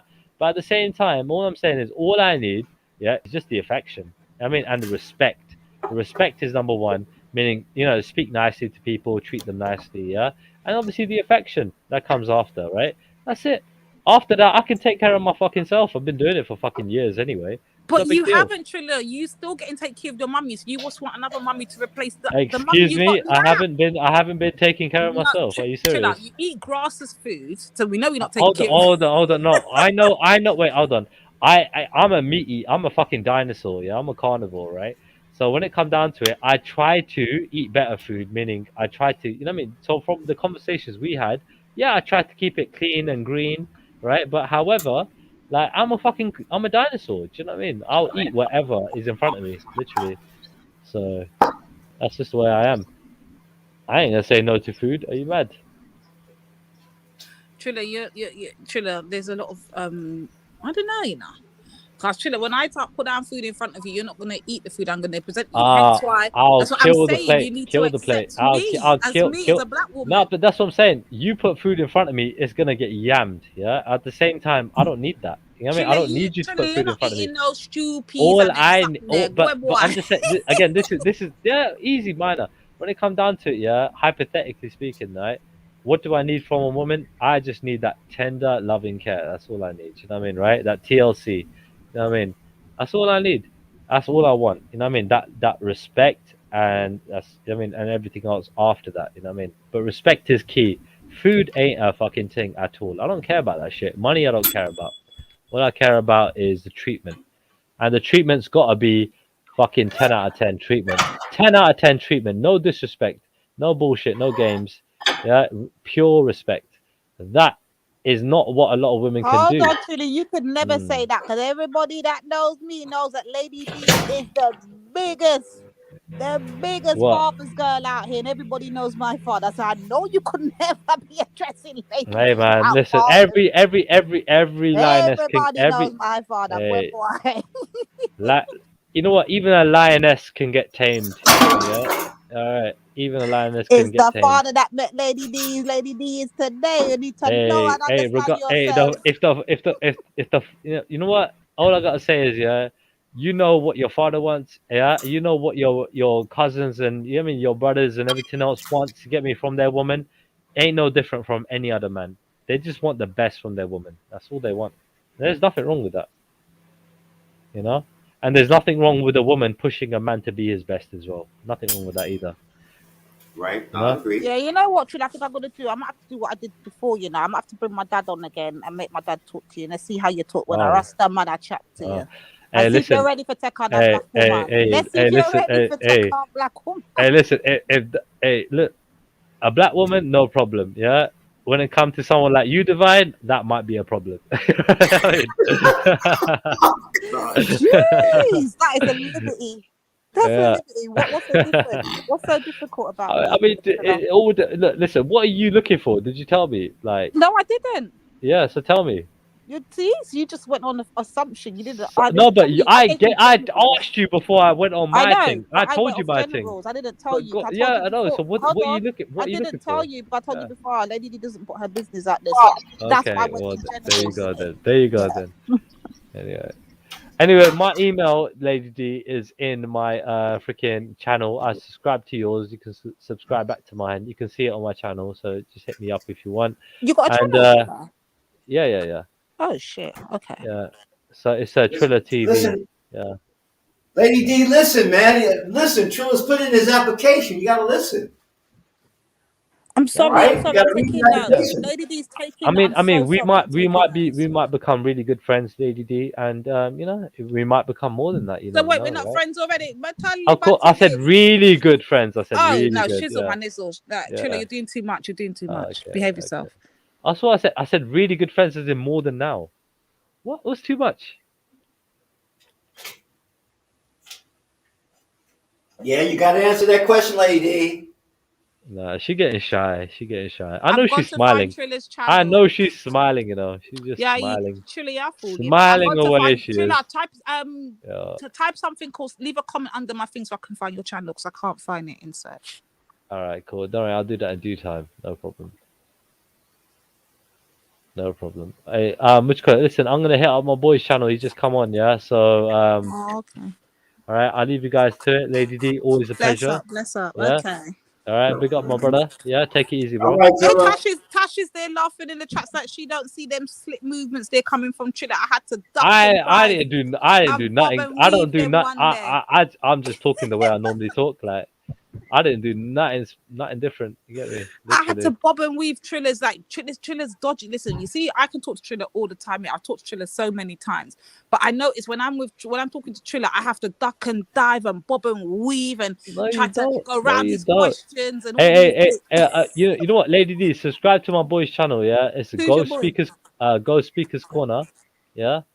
Because then we can get some other people to jump on in it, because no one can jump on here in it. Hold So up, yeah. hold up. No, before you not try and put me no damn trap. What do you not talk about over there? Hey, look, we'll make it whatever. No, I don't Hold on. Yeah. Listen, Trilla. Yeah. Lady D's getting cold feet. She's getting cold feet. Hey, Lady D, yeah, listen, yeah, warm those feet up, yeah, and subscribe to this channel, Ghost Speakers Corner, right? Because I know you're on your laptop or whatever, all right? Subscribe to it, and then, you know what I mean, jump on, because nobody can jump on here, innit, yeah? And, brother, do the same thing, innit, yeah? Just subscribe to this guy. He's a nice guy. We talk about whatever, innit, yeah? So it's just a friendly I just subscribed. I'm gonna listen though, cause I don't know what you lot talk about. Well, literally, look, just jump on and we'll kick off the conversation, Divine. Don't be shy. Trilla. After duck, unless Eric comes with me, because after duck and Eric. Yeah, Eric, I'm coming. I need the link Tash, I though. need backup, Tash. Yeah. Tash, So this is the one time, Tash, you got to remember your all right, Caribbean cool. loyalty. I need backup, Tash. All right, cool. So Eric, yeah, it's here. See the guy here in the chat, Ghost Speakers Corner, yeah. Ghost, you say Ghost Speakers Corner? Yeah, that's it. Ghost, and then space Speakers space Corner, yeah. Okay. Yeah. And then hit the link and jump on, guys, because again, Bourne's asleep, innit? So we can carry on the conversation, and other people can jump on there. You know what I mean? Okay, cool. This sounds good to me. Yeah, man, cool. All right, Lady D, no excuse, yeah. You got your backup, all right? Mm-hmm. All right. All right, let me hang up here. I'm listening. Yeah, I'm gonna hang up here too, and I'll go straight over there. All right, G, cool. Give me a minute, because I'm making my lunch now. So give me a minute. All right, G, cool. Do your thing, man. Peace. All right.